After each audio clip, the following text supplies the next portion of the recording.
What up, guys? How we doing? Didn't feel appropriate to play the fighting game intro for this video. Now, just so you guys are aware of what's going on, and hello to everyone in chat. Hope you're doing okay. Just so you're aware of what's going on, I was sent this video by multiple people, and originally, I haven't streamed in about a week. Originally, I wasn't going to stream it. I was just gonna watch it in bed and then give my thoughts on Twitter like I usually do. But I thought, you know what? I haven't streamed for a while, and I've got some streams coming up this week. But I wanted to stream it so I can get your feedback whilst we're watching this, because I've heard that it's a. I mean, the technicals video on this whole situation, obviously it's about hacks, was quite bad. And this one is just as bad. Like, it gives some context, so some more context. Now, I've watched all the Evidence.zip things. I've watched the truth video. I've seen all of that stuff. But I thought, theFranChise is someone that I've recently started watching, and I thought I'd watch his video on stream, and then you guys can give me your feedback on it. So we can have a bit of discussion about it, and then maybe we will go on and play some games later on. We'll see. But it's quite a heavy video. It is an hour long, so we're probably going to be here for a while.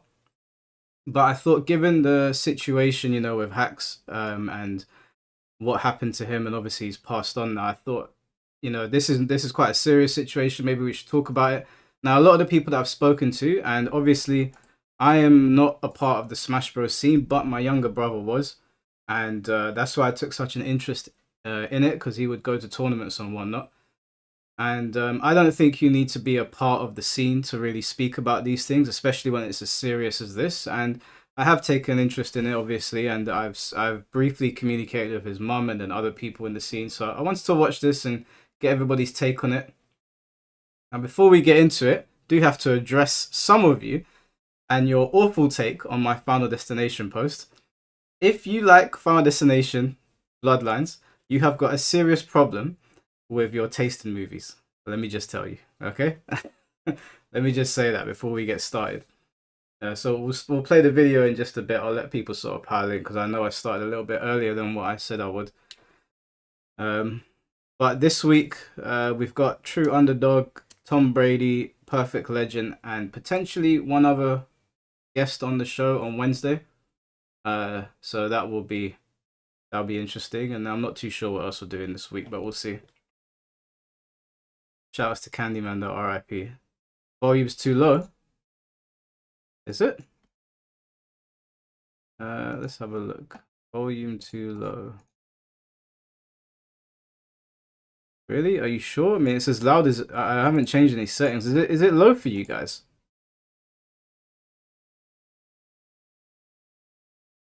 I got you set to 10%. Yeah, no, it's not low, bro. I just played myself on YouTube. It's fine. Right, okay, so I guess we'll get started this video. So just to give you guys some context, obviously, for those of you that don't know, there's a legendary player that went by the name of Hacks Money, and everybody knew who Hacks was. Even if you didn't play Smash Brothers, you knew who he was. It's the same like way where we knew who Armada is, we know who Hungry Box is, we know who Mewtwo King is. Those are names that are like quite big in the scene. He was banned from the Smash scene following a controversial video he made about Leffen, but his concerns about Leffen were not unwarranted. He just didn't communicate them in the best way, in my opinion. But you guys know me. I watched the video. I think that the people that banned him have the mental capacity of 14-year-olds with the way they went about it. I've been called the Antichrist before, multiple times. I would never push for a ban for people. I've been called transphobe, I've been called a Nazi, I've been called the N-word, like I've been called all sorts of things. I wouldn't push for a ban for any of those people. So the fact that the tournament organizers took it as far as they did, in my opinion, is ridiculous. Anyway, they banned him, his mental health took a nosedive, loads of things happened, which apparently this video is going to cover, and then we can give our thoughts on it. And unfortunately, not to sound morbid or anything, but he jumped in front of a train. The details of what happened following that, probably best not to show on YouTube, but pretty gruesome. He lost a part of his body doing that. Seemed like he was getting back on the mend, and then obviously he passed away. So yeah, it's kind of a messy situation, but it's quite serious, and we know that there's been really bad things happening with that scene for a long time now, and it's not so bad here in the UK, but I've heard things. Okay, like I said, my brother was a part of the UK Smash scene, and I heard plenty of stuff, stupidity across the board. So it's nowhere near as bad as North America, and I've not heard of anything from Asia. But we're gonna watch this video now, and then we'll pause it. I'll pause it when I want to give my thoughts on the situation. Anyway, this is from a YouTuber called theFranChise, which I watched some of his videos before, but I've just subscribed to him. I followed him on Twitter. So yeah, we'll get this started, and then obviously if you guys have any questions afterwards, then we'll go into it. Alright, so you guys probably already know what this is all about, but for those who still haven't heard the news yet or have absolutely no idea what I'm talking about, on March 25th of this year, former professional Super Smash Bros. Melee player Hax Money passed away at the age of 30. I debated whether or not I should make a video discussing this, but as someone who's covered Hax's situation at length, and was one of the primary mouthpieces and advocates for Hax over the past 4 years, I feel that I'm obligated to say something. So I'm just gonna rant to you guys about everything that transpired from the beginning until now. I was originally gonna do this without a script, but then I started writing down some notes of like specific points that I wanted to get across, and then I figured, you know what, why not just write a full-on script? So enjoy this while I put some gameplay footage in the background, you know, just like the old days. Can I just say, yeah, I mean, in our respect for Hax, I played Melee. I have never seen somebody use Fox like Hax before.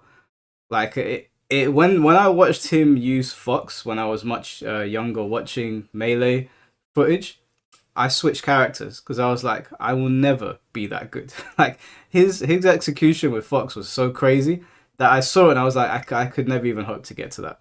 So I switched to Moth. I jumped off Fox, I went to Moth. I was like, fuck that, I can't do it. Hey, what's going on, Alexis?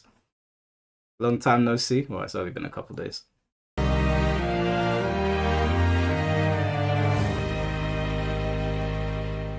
So on June 4th, 2021, Hax uploaded his now infamous video titled Evidence.zip 2, an expose against fellow competitor Leffen. This video has already been beaten to death, so I'm not going to spend too much time discussing it, but the bottom line is that this video sucked. The insane hyperbolic comparisons, the extreme language, and the armchair psychoanalysis used throughout the video completely overshadowed any argument Hax tried to make. I'll just play some short clips from it so you guys understand just how bad this video was. There's a quote that goes, "The greater the crime perpetrated by the leadership, the less likely the people will ever believe their leader's capable of perpetrating such an event." That is, unfortunately, a Hitler quote, but it's one that's very applicable to the current situation. The funny thing is, Leffen is basically trying to turn his phone into the Death Note. Through the use of modern technology and a good understanding of crowd psychology, it's actually possible to create a Death Note nowadays, and people need to be wary of that. When I beat Leffen at Genesis 7, I was wearing a red pair of Adidas pants with white stripes on them. These pants would become synonymous with my run at that tournament. A few months after Genesis 7, someone sent me a picture they took of Leffen streaming. Leffen was wearing a red Adidas shirt with white stripes on its sleeves while editing a digital controller's button layout. Again, this wasn't a coincidence. It was a psychopath's way of showing that he wants revenge. The fact that I can look at the state of Smash in 2021 and reasonably compare it to totalitarianism means that the prophecy has become all too real. I think you Yeah, listen, I obviously I'm on Hax's side. But that breakdown that's obviously not a good look. That is not a good look. I mean, those comparisons, trying to draw those lines, don't get me wrong, like, his concerns with Leffen were not unfounded, but he communicated them in quite possibly the worst way possible. And when you're communicating that to people that hear certain words and they get triggered immediately and they can't get off of it, you're kind of like, you know, digging a bit of a hole for yourself with those people. So that, when I saw that video, me and my friends watched it together, we were all a bit like, man, that is I'm on your side, but what you're saying right now, you know, when you need to steer somebody away from saying something crazy, even though you know that there's some credibility behind what they're saying, just how they're saying it is mad. Yeah, that was not a good look. Poor execution. Yeah, that's the best way to put it. You guys get the idea. This video was a complete mess. With all of that being said, that does not mean that there are no valid reasons to dislike or think poorly of Leffen. For years, Leffen was, and has been, a notoriously toxic and disliked figure in not just the Smash community, but in practically every other community he engages with. There are legitimate criticisms to be made regarding his behavior in the years leading up to Hax's video, and many of these criticisms were present in the video, albeit argued very poorly. Just to name a few, the sections regarding the Hungrybox harassment campaign, the metagame documentary revision, and the 2020 Smash Me Too movement were not entirely without merit. Listen, yeah, Jizu, I think her name is. My God, you want to talk about a controversy magnet? Anyway, I haven't seen this video. I'm sure she's probably going to come up again. But Jesus Christ. But yeah, no, that what he's saying is not wrong. I don't know Leffen personally, but I've never seen somebody go to so many different scenes and everybody has the same opinion. Everybody's always like, nah, man, I can't fuck with this guy. Everyone. Like I said, I've never spoken to him before. This is just what I've heard and what I've seen. Everywhere he goes, and I've had messages sent to me personally about him, and I don't even know him. And I've said to people, obviously, I can't speak on what has been said to me until those people decide to, like, I don't know, put it out one day. But everybody said the exact same thing. So unfortunately for Hax, he didn't communicate in the best way. Well, he communicated in the worst way. But his concerns were definitely not unfounded. And I believe there were valid discussions to be had regarding these topics. But at the same time, you can't just say this is an example of state terrorism in the context of a Nintendo party game community and expect people to take you seriously. Yeah. Even if there is a legitimate claim to be made that Leffen abuses his power and influence within the community, the extreme nature of the video completely neutered any claim Hax tried to make, which is why Hax retracted and revised his video due to widespread negative reception.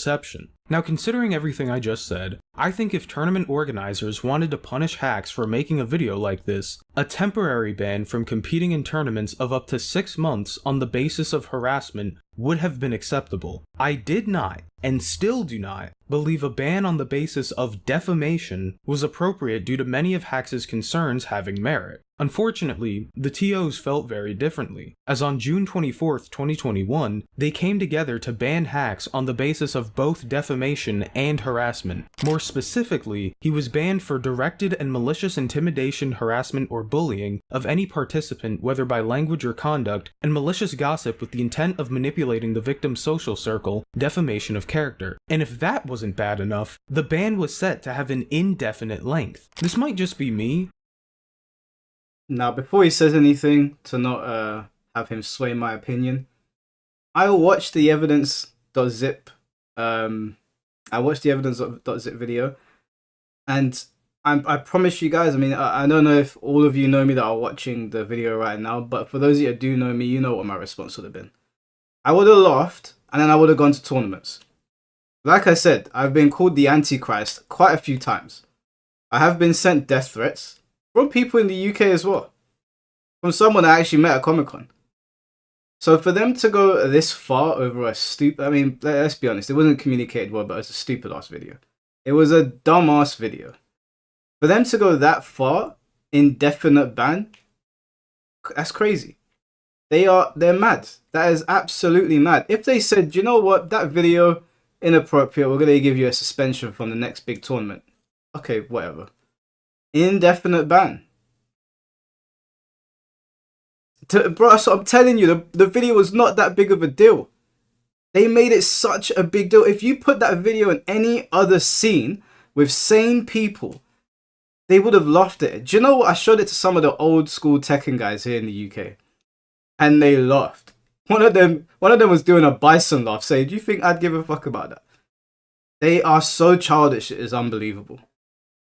But I personally think all bans in the community should have explicitly defined lengths, whether it be temporary or permanent. All an indefinite ban does is leave everyone involved in limbo where there is no timetable for when the banned individual is allowed to return. It honestly reads as if the TOs couldn't agree on a ban length, which only goes to highlight their inability to come together and properly carry out due process. Anyways, a few months later on August 16th, Mikey the Cheat would post a follow-up document in an attempt to provide further justification for Hax's ban. Instead, the document somehow managed to highlight even more issues with how the case was being handled. Again, just like Hax's video, this document has also been beaten to death, but to summarize, in this document, Mikey compared Hax's videos to QAnon human trafficking conspiracy theorists, framed Hax as both malicious and violent, despite later stating that neither assessment of Hax is charitable, straight up defended a clear, cut and dry instance of Leffen lying, and would even have to go back and edit a part of the document where he got information wrong.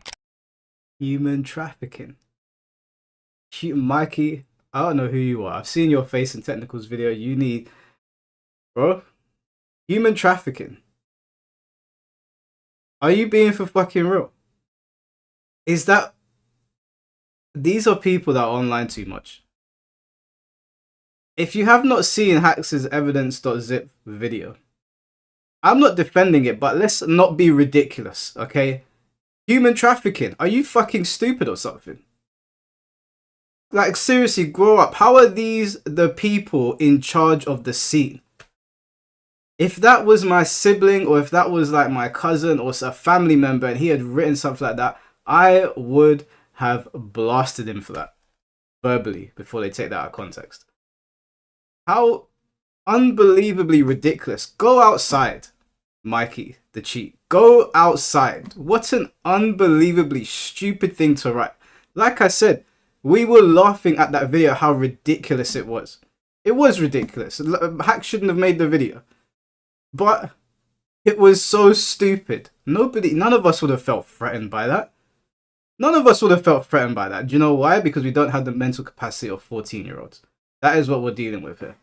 This entire statement sucks, and displayed an inability to remain unbiased while handling the case. And if Mikey's statement reflected the opinions of the other TOs, then there was almost no chance that Hax was coming back anytime soon. Fortunately, there was one line that managed to give every one of Hax's supporters a sliver of hope. I would also like to be clear, as there was some confusion, that indefinite is not the same as permanent. It wasn't much, but it was good news regarding Hax's situation, and it gave us hope that maybe one day Hax would be allowed to return. But regardless, it was clear that the community and its leadership had made up its mind on Hax and his videos, and as a member of this community, this didn't sit right with me. Unfucking real, but I do have to say, man, watching Hax play Fox is insane. He's so good with Fox that it put me off playing the character. I knew I'd never get to that level. I began playing Melee when I was just 13 years old. Hey guys, it's theFranChise, and today I wanted to show you guys how to wobble with ice climbers in Melee. And I've loved this game and community ever since. But that all changed during the summer of 2021. Seeing the community immediately dismiss Hax and write him off as a deranged lunatic when I felt there was a legitimate conversation to be had in regards to Leffen's conduct over the years certainly rubbed me the wrong way. I'm gonna be incredibly blunt when I say this. Leffen fucking sucks. And just because Hax's videos were bad, doesn't mean that Leffen has done nothing wrong. And this is coming from someone who was a bit of a Leffen fan prior to Hax's videos. In fact, here was my initial reaction to Evidence.zip 2 before getting the chance to watch it. Either Hax is making the most elaborate, yet extremely distasteful joke imaginable, or he has really fallen from grace. I'll react to the video when I wake up, but some of the lines I've seen are satirically bad. But when I actually took the time to watch Hax's video from start to finish, and tried to look past the extreme and I said what I could where I could when I found what they were doing to him, but no one who could make any relevant decisions was listening. It looks like none of them listen.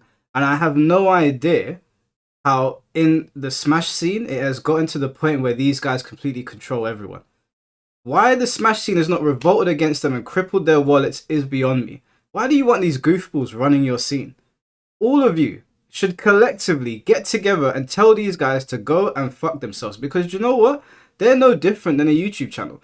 If nobody came here to watch my streams, if nobody watched my videos, my channel essentially would perish, right? If you guys don't go to their tournaments, if you stop signing up for their tournaments, if you don't go to anything that they're hosting, they'll have to go elsewhere to make their money. I mean, they're making money from this, right? You guys, it's the community needs to stop them. The community needs to stop these people. And I think some people misinterpreted what I was saying earlier about the Smash scene. My brother was in the Smash scene, so I don't want the Smash scene to necessarily die, but there's a lot of bad people in it. We hear more stories coming from this scene than anybody else. They're mafioso, Mike. Rats to the core. They ain't. They're just people. They make you think that they're just people. If you met them in person, they ain't gonna do nothing to you. The Smash scene needs to come together and get them out. Or do you know what's gonna happen? There's only so much BS that the Smash scene is gonna be able to get away with before Nintendo actually steps in. You are messing with one of their IPs. If they say no one can play this game, what's anyone gonna do? They need to get those people out there. This ban list, and there's another player that I've messaged that's on the ban list that is, I think, disabled and struggling with some other things, and it's kind of starting to sound like a bit of a hack situation. So I've messaged her and I've asked her if she would like to appear on the podcast and explain exactly what's going on. Some sort of ban that happened in Alabama, apparently. So hopefully she responds, because I was reading through her Twitter post and I'm telling you, it doesn't sound good. Like, I don't want to put any ideas out there, but it was kind of drawing some comparisons to what I was reading from hacks, which, you know, obviously we don't want. The ban list looks insane, and it looks like it makes no sense whatsoever.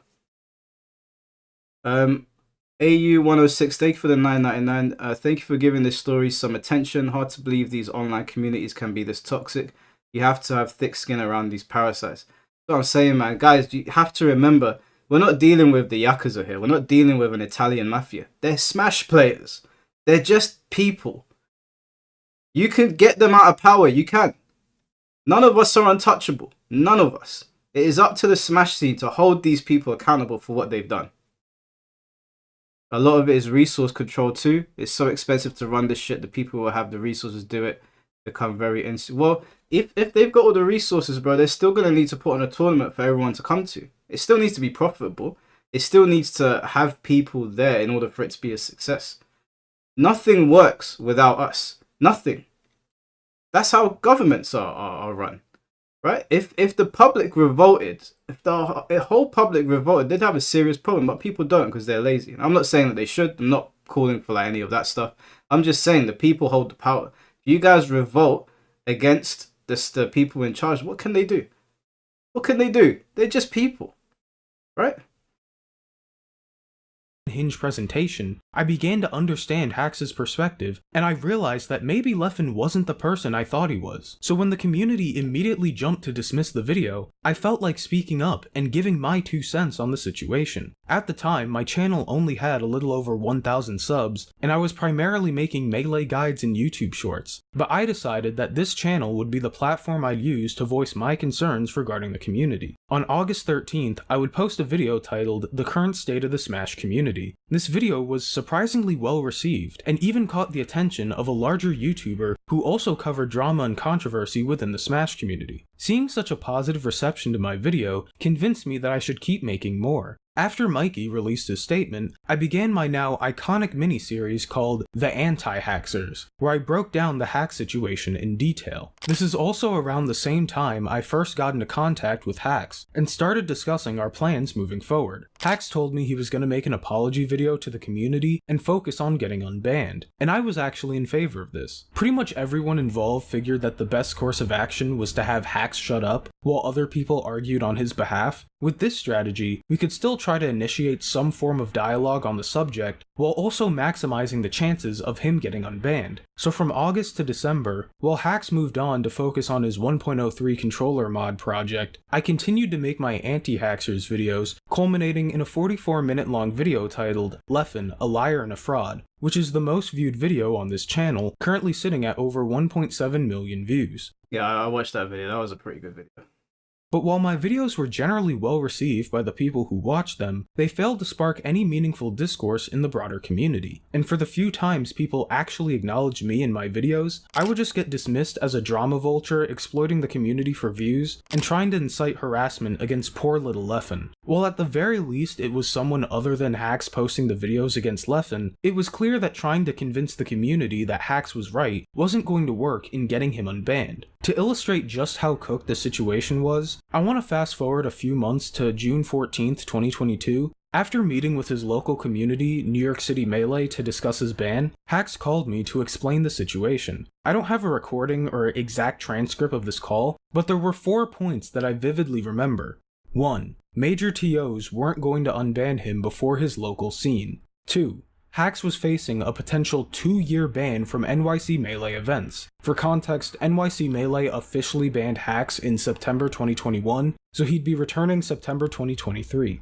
3. Some people on the panel, like Dark Gen X, wanted Hax unbanned sooner, but was ultimately outnumbered. But 4, most importantly, they specifically cited Hax's claims against Leffen and Jisoo as the primary reason for the ban. For this section, I'm going to try to be as thorough as possible because this is a very serious topic that deserves to be treated with care. For everyone who's already knowledgeable about the whole Zero Jisoo Leffen situation, you can skip ahead to the timestamp provided on screen. Let me start out by saying that Zero 100% deserved to be banned for having inappropriate conversations with a 14-year-old when he was 19. We can acknowledge this fact while also acknowledging that Leffen and Jisoo pushed several false allegations against Zero as well, some of which were before Katie's Twitlonger was released. Just because Zero was later found to be guilty of an allegation made by a third party, that does not retroactively exonerate Leffen and Jisoo. Almost every single allegation that Leffen and Jisoo pushed against Zero has been disputed by either the alleged victims themselves or by witnesses who were present at the time of the alleged incident. And not only did Jisoo have to correct and retract one of the allegations from her mega document, but also had to delete said document as part of a legal settlement with Zero. And this starts to get even worse when you consider that, according to Leffen, he and Jisoo spoke to each other prior to making their allegations. I also need to point out that these were not the only false or questionable allegations Leffen pushed during this time. Other allegations include, but are not limited to, his road trip story of physical abuse where he severely exaggerated the number of times he was struck, the Mewtwo King allegations, which forced Mewtwo King to reveal very sensitive information to debunk. Listen, yeah, that Mewtwo, I made a video about it a long time ago. What they had Mewtwo King come out and say, I felt so bad for the guy. I felt so bad for him. I'm not even going to repeat it. It's absolutely... all of this is spinning me because it's like...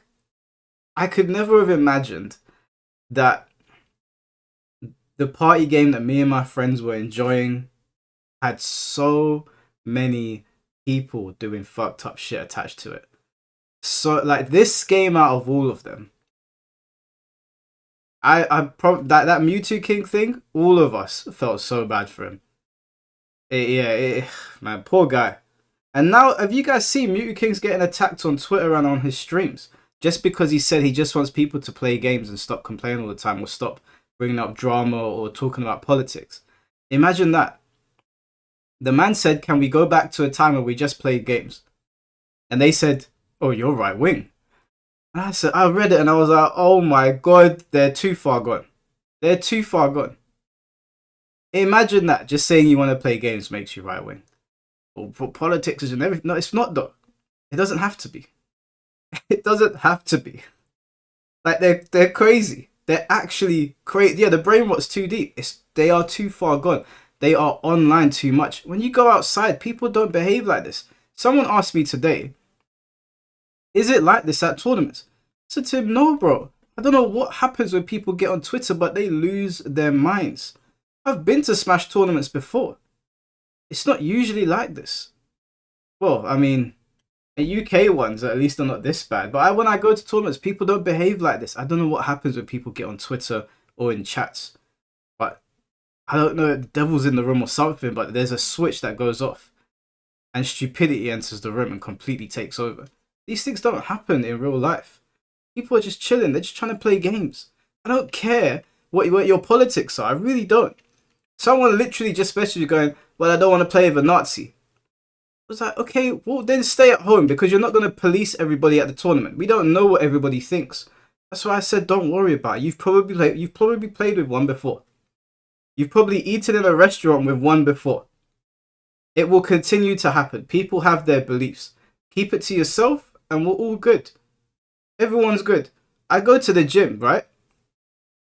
Does every guy in there think like me? No, I'm pretty sure some of them when I walk in, they probably see me. Maybe they make fun of me when they're with their friends. Say all sorts of heinous stuff. Maybe.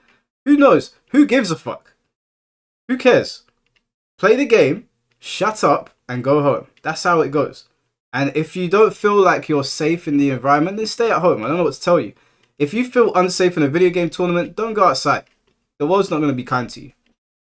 And a false allegation against Westballs, where once again, the alleged victim stated that the allegation was false. And as far as personal gain is concerned, Leffen explicitly mentioned how he gained loads of followers on every platform during the situation. Honestly, I've been struggling with feelings of guilt because I've gained a lot of subscribers, a lot of followers, and attention because of these awful things happening. And even made a chat commit. I am not a hero, I'm just a person who did my part. The real heroes are the ones that spoke up despite knowing the harassment they would face. I do appreciate the compliments, but please make sure you get some perspective on who really did the hard part here. Oh my god. He made a fucking chat command. Oh my lord. So, like, even if you didn't mean bad by that, you must understand optics. You must understand optics. What an, like, that is, I don't even have words for that. I'll get banned on YouTube if I go off on that. Like, that is so unbelievably stupid. I am not a hero. He had a chatbot. Oh my god. And acknowledging the positive attention he was receiving at the time. It is a provable fact that Leffen collaborated with Jisoo, pushed multiple false allegations against like 4 different people, never apologized to any of them besides M2K, and was fully aware of what he stood to gain from speaking up during the summer of 2020. Whether or not he did all of it with malicious intentions could be debated. And sure, maybe Leffen, purely out of the kindness of his heart, just wanted to be an exclam hero by amplifying the voices of as many victims as he could. But at what point does saying, you know, I think Leffen was being a little malicious and opportunistic when he pushed those allegations, start to become a valid opinion to hold? According to the TOs, the answer is apparently never, regardless of what the evidence says. It's ironic because one of the main criticisms of Hax's videos was that he gave Leffen absolutely no charitability, but these TOs were completely unwilling to compromise and see any other perspective but their own. And even if you completely disagree with everything I just said and think Leffen was purely acting in good faith during July 2020, can you at the very least acknowledge that a 2-year ban for believing otherwise might be a little harsh and excessive? Again, Thank you. Fucking common sense enters the room. What is wrong with these people? Like, it shouldn't be radical to say that to them. Insane. What's going on, saying? 2 years. 2 years. Gatekeeping is good. It's just that most people suck at it. Gatekeeping is a double-edged sword. It really is a double-edged sword, because when I was growing up, I wanted to welcome people in. You know, I grew up playing Tekken and Mortal Kombat predominantly in Soul Calibur. We want people to be welcomed in, of course, but obviously when you open the doors, sometimes bad people come in. So I'm not a massive fan of gatekeeping. Like, I make a point to like not gatekeep my podcast from people that I don't like. Like, I like to get even this people that don't like me on. Like, I like the idea of having loads of outsiders come into something, but I completely hear when outsiders come in, they can ruin it. They can ruin it. Of course, it's a double-edged sword. So I understand it. Gatekeeping can be necessary, but I also think it's good to open your... It's good to extend an olive branch to people and welcome them in. But it's like with everything. You let some people in and, you know, shit can go sideways, unfortunately. as I said before, I think banning Hax for harassment was completely warranted, but to ban him for defamation is to assert for a fact that Leffen has done absolutely nothing wrong and that Hax's videos lacked any merit whatsoever, all while spitting in the face of everyone Leffen has wronged over the years and ignoring any evidence or citation that would suggest he's a bad person. Leffen did this man dirty. I know he did other people dirty, but he did this guy dirty. What has Leffen got on the TOs? That's what I want to know. What has Leffen got on these TOs? He has something on them, and I'll be honest with you. Sorry, I don't mean any offense by this, but I wouldn't be surprised they are smash TOs. I want to know what he's got on this. I want to know what he's got on them. That's the golden question as far as I'm concerned, because this guy did not deserve that, and to overlook everything that happened and do what they did to Hax is crazy.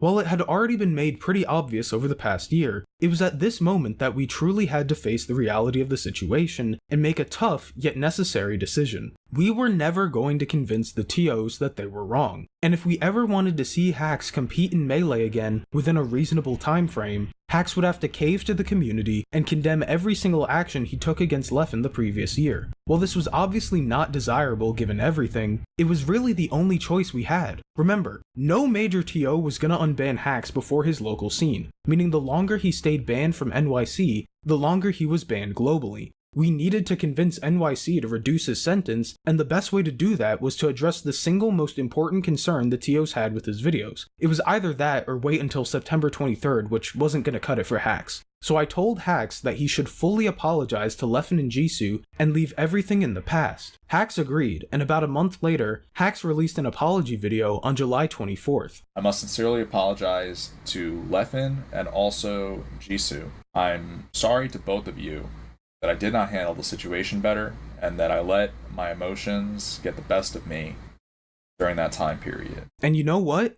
It actually worked. It was received extremely well by the public, but more importantly, we received word just a few days later that NYC Melee was leaning towards a January 1st, 2023 return date, an 8-month reduction from what they had initially planned. This was amazing news, as it seemed like step 1 of reintegrating Hax back into Melee was complete, and things were finally going to get better from here on out. But then, less than a week later, something very troubling happened. If you'll remember, in late 2021, Zero filed a defamation lawsuit against Jisoo. Well, around the same time we got the news from NYC Melee, I'd received word that Zero and Jisoo weren't going to trial, and were instead planning on reaching an out-of-court settlement. I told Hax about this new development, and this is where trouble began to brew. Hax immediately relapsed, and wanted to make a new video discussing Leffen and Jisoo. You know, the exact stuff he had just gotten banned for. Apparently, he sincerely believed that if he made the perfect video, using the settlement as evidence that he was right all along, he'd be able to convince the TOs that he was correct and would be able to get unbanned sooner. Oh, that was a big mistake, boy. That was a big, big mistake. Now, in my opinion, I don't think Hax is very good at making videos, but I think that what the franchise is saying is true. These people are so unreasonable that whatever, yeah, and the Fox gameplay is crazy. Like, I'm struggling to even pay attention. His Fox is insane. But I would have looked at the situation and be like, look, dude, you're not dealing with like rational people here. They're gonna take anything you say and they're going to blow it up. You could even say something nice and sincere about him. It's probably best to not mention his name. You know, get back into the scene. But even, do you know what? I'm not going to lie to you guys. First of all, him apologizing to Leffen, I couldn't have done it. I couldn't have done it. So I commend him for doing that. I would have said, go fuck yourself. Well, no, I'm not doing it. I would have been banned for life. But he apologized. But I understand, like, he did it because he felt like it was what he had to do to get back in. Not because he meant it. And he should have. Mean it for what, man? What they banned him over was fucking stupid anyway. But he probably should have listened to the franchise. You know, sometimes you have to appease idiots. You have to. We do it in our workplaces all the time, right? You know, when you're working and some idiot comes in and they start effing and blinding, you just have to smile at them and tell them what they want to hear. You can't do what you really want to do or you lose your job. So he probably should have listened to the franchise and technicals and just appease them, you know, because he had all this stuff going. I mean, look at that controller he's using. I didn't even knew you could use that shit on Smash. And he's doing it effortlessly. And he made that himself, apparently. So he probably should have. Like, I'm saying that as a hypocrite because there's no way I would have. But I've never seen someone as passionate about a game as Hax. So, you know. Now, obviously, this was a terrible idea. Even if there was a greater than 0 chance that the TOs could be convinced, it was still not worth the risk whatsoever because A, he was literally right on the verge of getting unbanned. B, he had just apologized for doing this exact thing. C, he sucked at making videos, so it almost certainly wouldn't land. And D, I believed he should wait until after his lawsuit with Frame 1 concluded, before he made any more expose videos on the community. I tried to explain all of this to him, but surprisingly, he said he was willing to throw everything away if it meant standing up for truth and justice. In fact, he literally said, and I quote, "I have to lose my career here." Honestly, it seems completely unfathomable looking back, considering how much Hax was obsessed with Melee. He fully understood that he was risking all the progress we had just made less than a week ago, and he just didn't care because he felt he was the only one capable of telling the real truth about Leffen. As From what I'm gathering here, and again, I spoke to Hax once in passing, so I don't know him like that, but Hax sounds like a very proud person, and he sounds very stubborn, which I can relate to. I'm a very stubborn person. I try to listen to my friends and let calmer heads prevail, but I know when you get something in your head and you feel like you've been done wrong by somebody, that you want to go full steam ahead. I get it. He should have listened, though. This was a bad business decision. Because again, what if I was a Smash TO, I wouldn't have done this. This wouldn't have happened. If me and my friends were Smash TOs, it wouldn't have happened. But he's dealing with idiots. Sometimes you have to just, tell the idiots what they want to hear and then get yourself back in. And you're dealing with like top tier idiots as well. Like these are level 99 idiots. So it's a better idea, a better business decision to just be like, just tell them what they want to hear, keep it moving, and then do your thing when, as time goes on. It was, especially when he's a week away from getting banned. if the community listened to him the first 4 times he tried. Anyone who's interacted with Hax for longer than 5 minutes knows what I mean when I say Hax could be incredibly stubborn and arrogant. there you go. If there's one thing that the TOs got 100% right about Hax, it's that when he's made up his mind, it is nigh impossible to get him to consider any other viewpoint. He would often have a very self-righteous mentality of, I'm the only human being in the history of the planet who's rationalized this, and it I kind of respect that though. One of my friends is like that. Like, I'm stubborn. When I get something in my head, it's hard to get it out of me, but I've got a friend where he's like, I'm the only one that can do this. Like, he's got the anime, he's got the whole Vegeta mindset. It has to be me. But I understand the mindset. I get it. I respect it. It wasn't a good business choice, but yeah. Again, we're dealing with idiots here. Sometimes you got to put your pride aside and just deal with the idiots.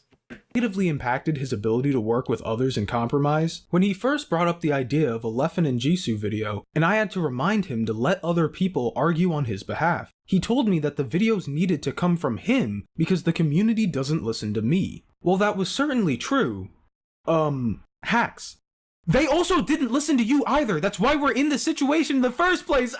Eventually, I was able to talk Hax out of making the video for now, but this went on for several weeks where I would talk him out of it, and then the next day he came right back saying, the truth must be spoken. On September 19th, NYC... Hey, no, Hack's been watching too much shonen anime. I commend franchise for trying to speak him out of it and taking his time out to do that, and I know Technicals did as well. But yeah, sometimes people are just too headstrong, they don't listen.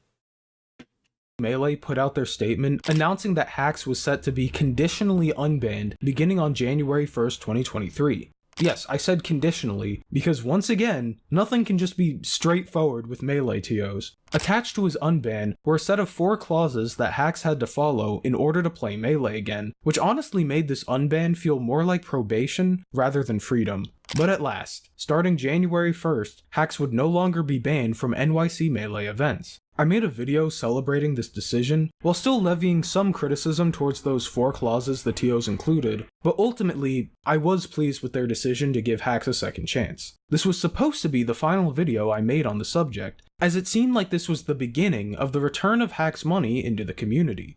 Unfortunately, this couldn't have been further from the truth. Can I just say, I hope that he goes back into the clauses and covers them, because what I was reading was just... do these people think they're the elders in One Piece or something? Like, what is wrong with them? They really do think that they're like the Illuminati or something, don't they? They really think they're the Illuminati.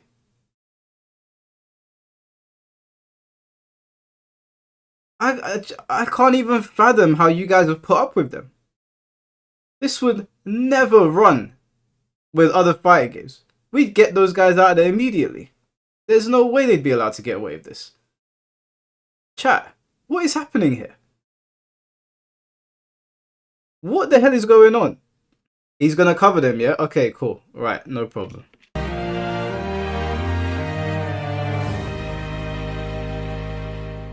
On January 4th, 2023, Hax made his grand return in the NYC Melee weekly tournament series known as the Nightclub, formerly known as Hax's Nightclub, but that's neither here nor there, and it actually went pretty I'm sorry, wait, hold on. I forgot about that. They took My Guy's tournament series as well and renamed it to the Nightclub. It was called Hax's. The audacity of these sewage rats. Unbelievable. You take the man's nightclub gimmick. I can't believe this. I can't believe this. These people are reprehensible. They stole his tournament and scrubbed his name clueless. These people are reprehensible people. Where do they get off? Where do they get off? I can't, dude. If a group of people came into the Tekken scene and tried to do this, I'm telling you guys now, they will be eaten alive. Eaten alive. This would not run. This is insane. They took it and scrubbed his name. The absolute disrespect. Bottom feeders, man. I can't believe it. This is getting me hot, man. This is really irritating to watch. I can't even say what I want to say on YouTube. well. There were some issues, but overall it seemed like the people there were very happy to see Hax's return to competition. So with Hax officially unbanned from his local scene, you'd expect there to be a sort of domino effect where other events started allowing Hax to attend their events, right? Well, Hax did get unbanned from some other places as well. Obviously he was allowed at all the other NYC Melee events, but other notable tournaments include, but are not limited to, Yeah, sorry, just before they go, and also I have to commend Hax because he's sitting in a tournament that he created smiling with these guys. Do you have any idea the look on my face if I was sitting in my own venue with my name scrubbed from it? No. And yeah, you're right, Holy Star. When they did that to the Chinese and Russian players, what did the Tekken scene do? We said, no, fuck that. What are you guys doing? And they had to revert it. There's no way any of this bullshit would run in other fighting game scenes. Actually, maybe Guilty Gear. Or Strive. Sorry, not Guilty Gear, Strive. They're two separate things, I always forget. There's no way this would run. This is unbelievable. This has not been going on in Tekken scene for the last 10 years. We don't have anything like this, Tim. I know you always want to be a contrarian. There's nothing like this. There might be individuals that are dealing with like their own personal things. I know of plenty of stuff. Trust me, Shinbei, I've been sent plenty of things. I know, but there's nothing like this.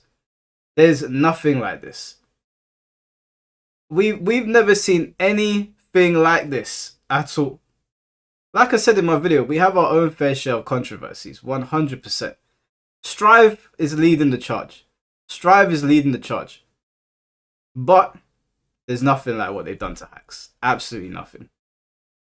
Hungrybox's online Coinbox tournament, Smash Factor 10 in Mexico, Level Up Expo in Las Vegas, the Off-Season in Texas, Tipped Off 14, and DreamHack Atlanta, which were both held in Georgia. His attendance at these events also went very well, and it reminded everyone that Hax could be a positive influence within the community even after his controversy. But outside of those events, Hax's ban was still being upheld by the biggest tournaments in the community, and this didn't change as the year progressed. We had already known in December that Hax wasn't going to be allowed at Genesis, but by the time September rolled around, Hax had been banned from Battle of BC5, Ludwig's Championship Series, Gommel, SmashCon, Shine, the last Shine ever mind you, and they still didn't let him play, and Riptide, just to name a few. This puzzled me, because I just assumed that once he got unbanned from NYC, it would all be smooth sailing. It was even more confusing because throughout the year, Hax was actively attending events and wasn't causing any problems. Remember, the initial ban was in 2021. Since then, Hax had completely bent the knee to the community in 2022 and displayed 8 months of good behavior in 2023. From my perspective, there was simply no valid justification to keep Hax banned from major events. Yet it seemed like none of the major TOs wanted to unban him. What else was Hax supposed to do to get unbanned? Why did it seem like all the major TOs were super reluctant to allow him at their events? So I made a video about it. So I think these TOs owe us a new explanation for why hacks in 2023 is still a threat to the community, because this one clearly doesn't hold up at all. It is incredibly sloppy, biased, and cowardly, yet despite it being over 2 years old, Hacks' many apologies, his local community no longer deeming him a threat, and his 8 months of good behavior, absolutely no recourse has been done to reevaluate the ban, which doesn't really make any sense because in Mikey's statement he says, "I would also like to be clear, as there was some confusion, that indefinite is not the same as permanent. So if he isn't permanently banned, then how long is he banned? Until..." Do you know what the Smash TOs are very good at doing? There's a word for these kinds of people. I believe it's called Gish Gallop. These people are professionals at something called Gish Gallop. It's a word that it's a phrase that I learned the other day. And basically what Gish Galloping is when you're basically overwhelming the person you're talking to with a bunch of like half truths or just things that you can't really prove on the spot.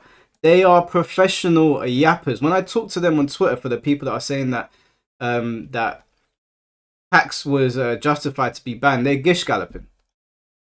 I only learned about it the other day because I was watching the Critical Drinkers review of Thunderbots, which was a terrible review, and somebody was basically saying how he's gish galloping. And I went to look it up, and I was like, that's what the TOs are doing. They're gish galloping. That's what that whole breakdown is. And Shimblade, I saw your messages, bro. I know what you're talking about, Shimblade.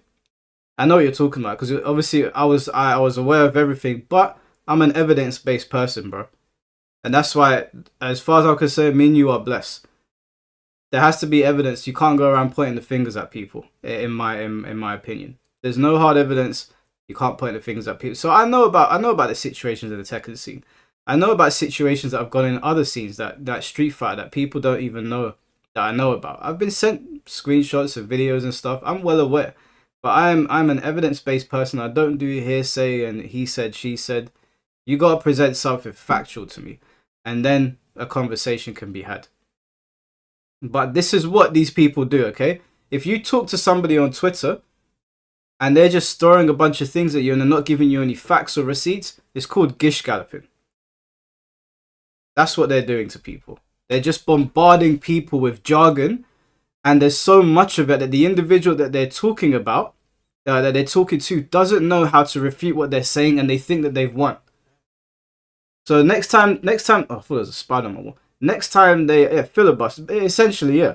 Next time they're doing that to you, tell them, shut up, Gish Galloper. I've had enough of your tomfoolery. The procedure will be parliamentary and you will keep your mouth shut. Yeah, you just tell that to them. That's what they'll do to you.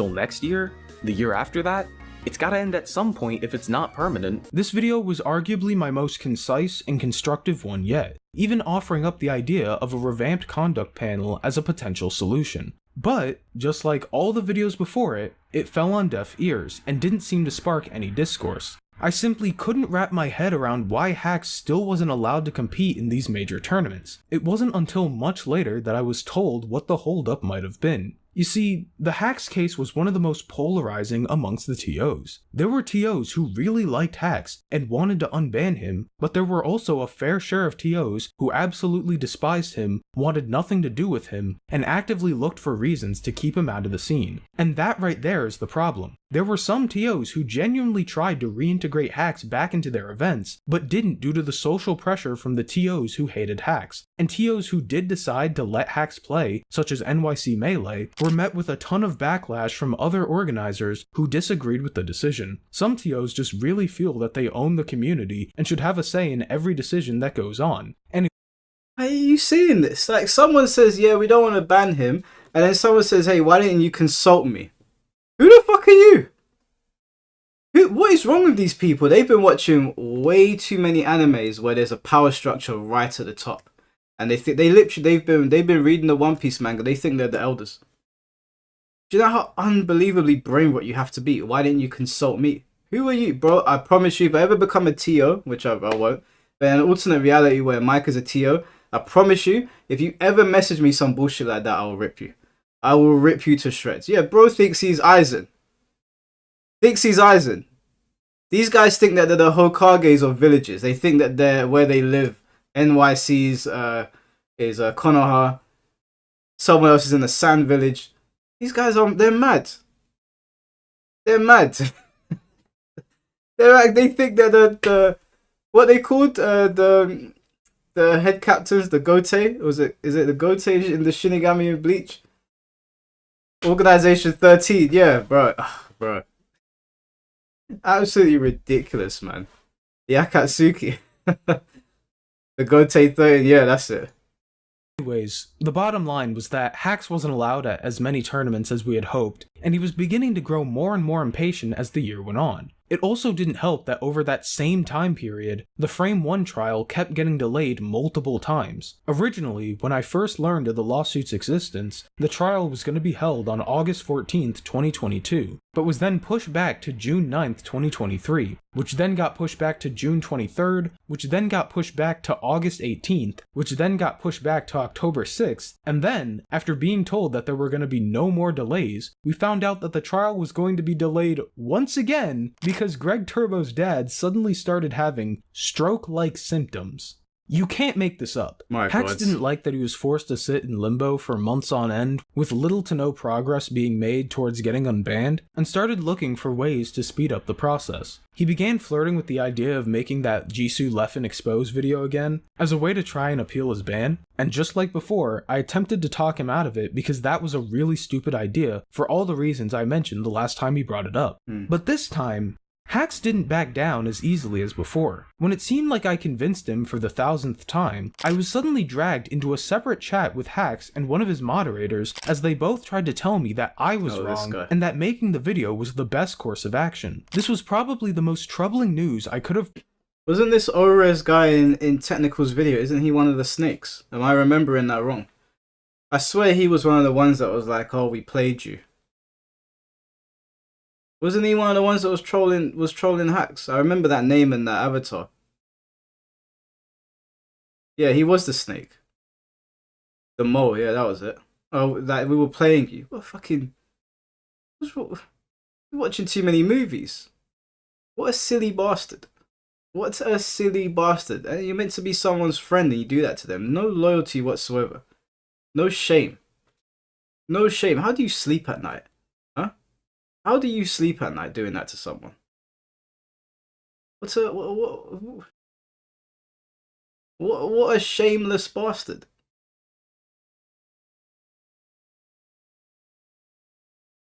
Possibly received at the time, that he had people directly in his ear telling him to do the one thing that would most certainly seal his fate. And it's not even like they were saying this in a screw the community, post how you really feel kind of way like before. They genuinely believed that if Hax posted the video, the TOs would re-examine the facts of the case and conclude that Hax wasn't actually wrong. Because, you know, 5th time's the charm. But while I disagreed with the way Hax wanted to appeal his ban, I did support the idea of Hax putting out some sort of appeal, especially after receiving the news that he wasn't allowed at the Big House 11. On October 20th, Hax posted a statement on Twitter that reads as follows. Hey everyone, I'm releasing this because I've been banned from larger Melee events for a very long time now, almost 2.5 years, and I feel as though I ought to clarify a few things about the situation. I'd like to start by apologizing once again for the manner in which I got banned. I take full responsibility for the damage I caused, and spend every day wishing I had been more considerate of other people. I should probably come clean about the fact that trauma is what misguided me into making those mistakes. The metagame documentary pertained to sensitive information from my youth, which is what evoked such a self-destructive response. I was too blinded by emotions at the time to see how selfish my actions were. I mainly want to shift the understanding away from me having acted with malice or anything like that. There were certain sentences in my ban statement, example, Hax's actions were intentional, which implied that that's what I did. I would never do something like that. It was more so a highly irresponsible outburst. Personally,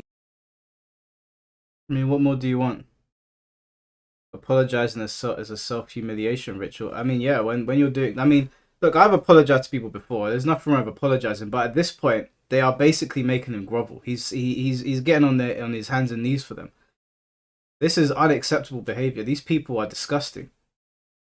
These are the kinds of people where in your everyday life nobody would even look at them.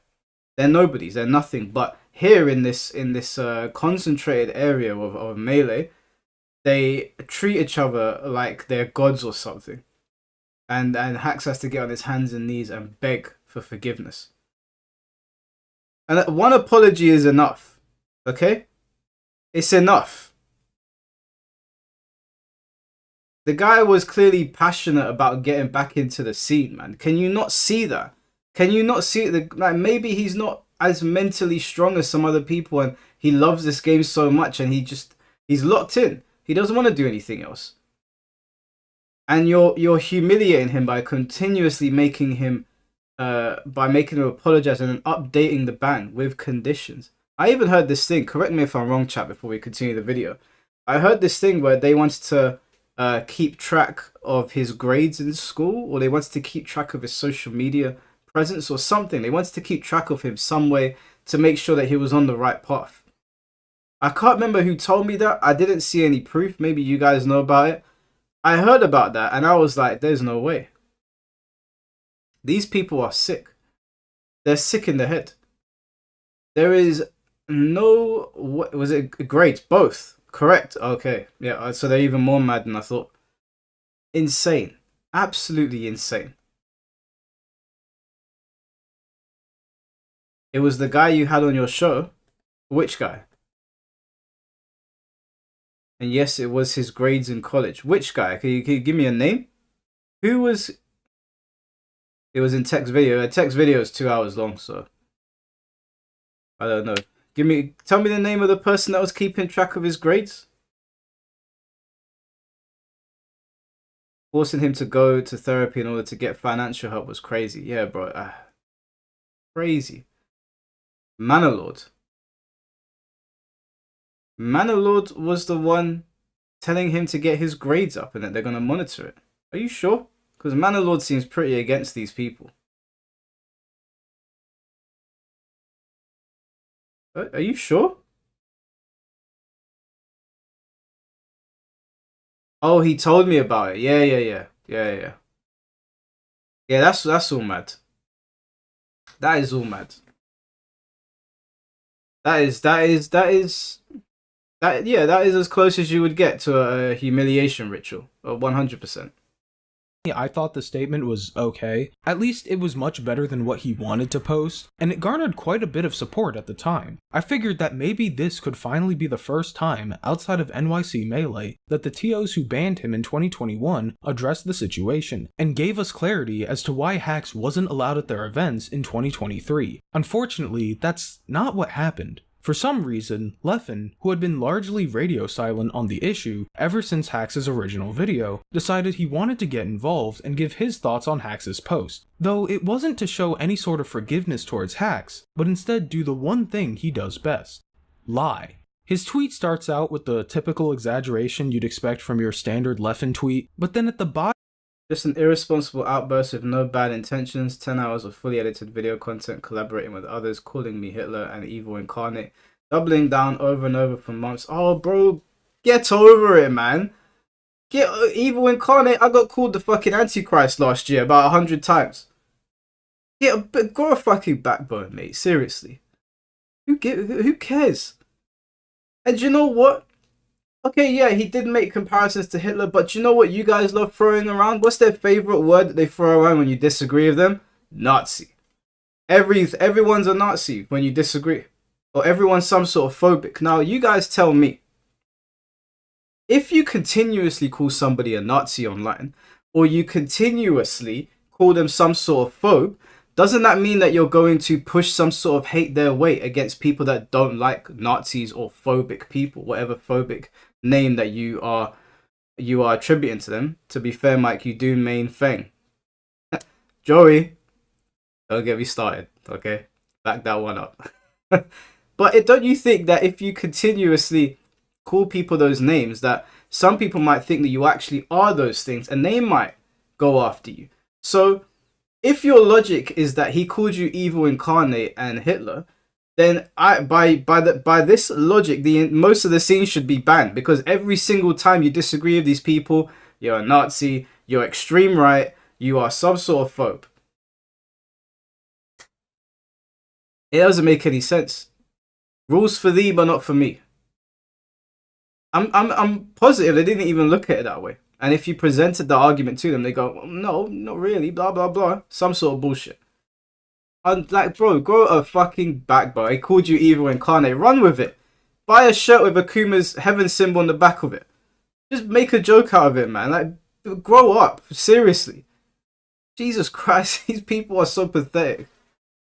Bottom of his post, he claims that Hacks never apologized to him once. Disregarding the fact that he is literally responding to an apology, Hacks had made 3 separate apologies towards Leffen prior to this one. What Leffen is saying here is not only a bold-faced lie, but also a clear-cut attempt at manipulation. And this is when things got interesting. When people caught on that Leffen was lying, Leffen deleted the tweet and posted a new one the next day stating that he was dropping out of the Big House 11 due to receiving multiple death threats the day prior. And you know, Oh, I love people like this. Every time you do something stupid, I'm getting death threats.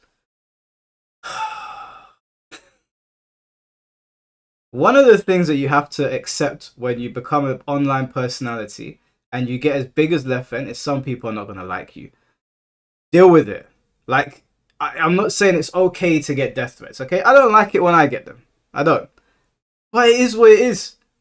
It is what it is, okay? You get all of this attention. You get all these people supporting you. That's great. We all love that. But there's a yin and a yang. Deal with it. Be a fucking man and deal with it. Okay? I'm sorry. I'm sorry if that upsets some people that are hearing that. But I received them as well. It's not the end of the world. It's really not. Most creators get death threats, Leffen.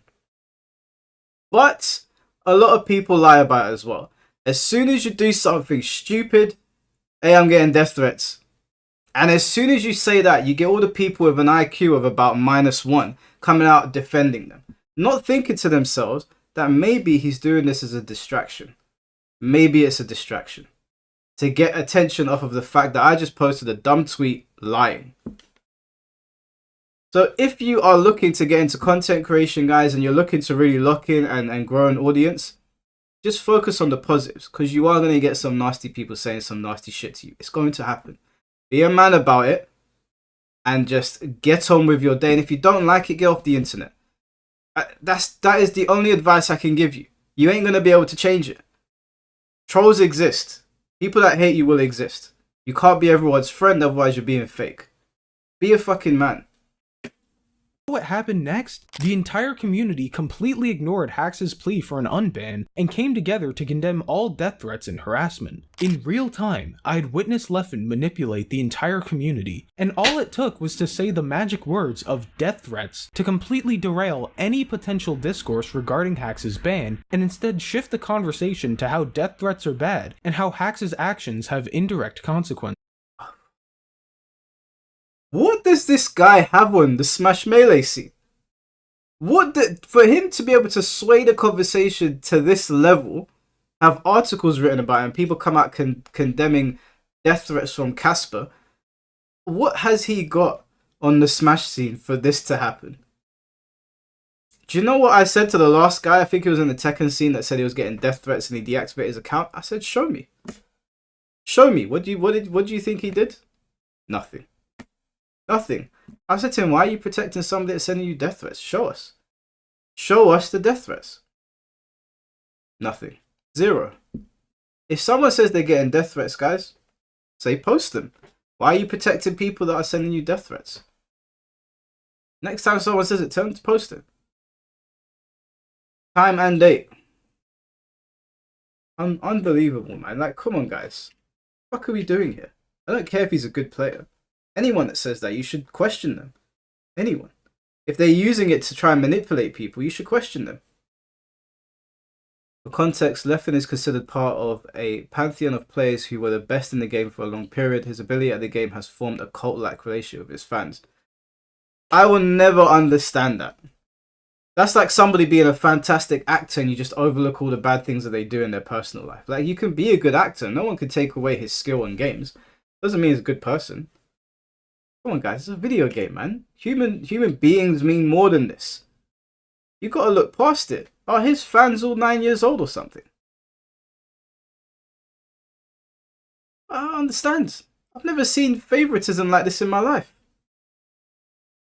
Pipsqueak, a true intellectual of our time, came up with the brilliant idea that Hacks intentionally made a statement before Leffen went to a big tournament as a way to incite harassment. I'm not kidding. He believed that Hacks apologized to Leffen as a way to harass him. At the very least, he believed Lord. that Hacks should be more cognizant of his actions and how they could lead to harassment, essentially blaming Hacks for all the harassment Leffen faced. I thought this was obvious, but apparently it isn't, so I'm gonna have to say it anyways. Hacks cannot control the actions of a bunch of random people online who each have their own agency and opinions. Nowhere in Hacks' apology did he even say the word Leffen, let alone incite any harassment towards him. Because, you know, it's a fucking apology. Yet I'm tired of these fucking people. Do you know what? They did it to me with the FDX thing. They tried to make out like I was the one that levied hate against FDX because I criticized the game. Because I criticized the game and then they blamed me and they said condemn everyone doing it. I said, what? What are we doing here? I can't control what people are doing. Unless you're telling your followers to go and harass somebody and it's coming out of your mouth, then that's different. But I never heard Hacks do any of that. This is madness. This is actual madness. You have got your heads in the gutter, the people that are partaking in this bullshit.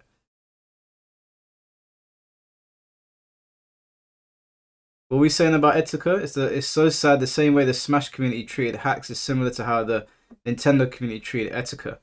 You know what? I never knew about any of the Etika controversy. I would just always watch his videos because he always had such a vibrant personality. So I wasn't really well versed on what they did to Etika. But I loved his videos. Like, he was so entertaining. Like, super entertaining. Definitely somebody that I would lock into all the time whenever he would upload. Like, his reactions were the best. But I didn't even know that they did stuff to Etika. The Etika shit was a wild ride. Yeah, that all went over my head. Maybe we could talk about it afterwards. But yeah, R.I.P. Etika, man. Like I said, I didn't know much about Etika at that time, but I just always thought that his videos were so entertaining. somehow the community was hell-bent on attributing all the harassment towards Hacks. It doesn't matter that Leffen literally lied the day prior. Like, you don't think that played any role in the harassment he got and that maybe it wasn't Hacks? Now Hacks, whose only intention was to appeal his ban, was pressured to make not one, but 2 follow-up statements condemning the harassment Leffen was receiving. Last week, when I issued a couple of statements on Twitter, I had no intention of sabotaging his weekend. I just wanted to let people know how much I miss being able to attend events like Big House and Genesis. It did make me realize that I need to advise my fan base and community to please not direct any further negativity toward Leffen's way. You fucking spineless Smash TOs, man. This is what a humiliation ritual looks like. He apologized and he's getting hate because other people went out to harass somebody that lied. Maybe don't lie. Why are you chatting shit? Who are the fucking dumbasses that ate that shit up? You spineless, pathetic people, man. I don't even like looking at his face right now. It's quite sad. You pathetic imbeciles. Unbelievable. Unreal, man. This is sad. This whole situation is sad. Over fucking Smash Bros of all games. They got Hacks' blood on their hands. 1000%. This is unbelievable, man. This is unbelievable. On my behalf. Hacks was being held to an impossible standard where he was solely responsible for anything bad that happened to Leffen, as if it was his job to protect Leffen at all costs by covering him in bubble wrap or something. Anyways, it's safe to say that Hacks' attempt to appeal the ban failed miserably thanks to Leffen. Apparently the TOs would eventually try to discuss the ban in November, but never came to a unanimous decision on a proper ban length, so over the next few months, Hacks only grew more and more desperate to get answers as to why he was still banned, all while at the same time he still had people in his ear telling him to post a video about Leffen and Jisoo. It got to a point where one night I joined a voice channel in Technical's Discord server to find that Tech was watching a 45-minute video that Hacks wanted him to review. He was like, "Franchise, you won't believe what Hacks is trying to post right now." And I was like, "Yes, I do, Tech. I've been trying to tell him to not post that exact video for over a year now." Once again, we had to talk him out of posting it. But once again, Hacks felt compelled to at least post something on the matter. They pushed this guy over the edge. From what it sounds like to me, he sounds like he was backed into a corner and he just didn't see a road ahead, and he was trying to do whatever he could to fix the situation. That's what it sounds like to me. It sounds like when you're in like an abusive relationship, or like when you're losing somebody and you're trying to do everything you can, but every single time you open your mouth, you make it worse. But you want to save the relationship, or you want to save the situation so badly that you can't help yourself. You have to send that message. You have to post that indirect or whatever. I feel bad for him, man. He was clearly felt backed into a corner. And I commend Technicals and franchise for really trying to steer him in the right direction. But I also get it from Hax's side. I get it. They knew what they were doing. You know why I knew what they were doing? Because they've been on camera, a couple of them. The one that was talking about having sexual relations with his mother. Even he said on camera he's an expert at manipulating people. So I have no doubt that they knew what they were doing by watching his videos and seeing his mental state. I have no doubt whatsoever. Oh, you guys don't? Some of you don't know, yeah. And you know what? It wasn't even true. Who the fuck lies about that? Who lies about that? Who makes up a lie that they're having intercourse with their mother? I mean, that is a bannable offense, in my opinion. That is a...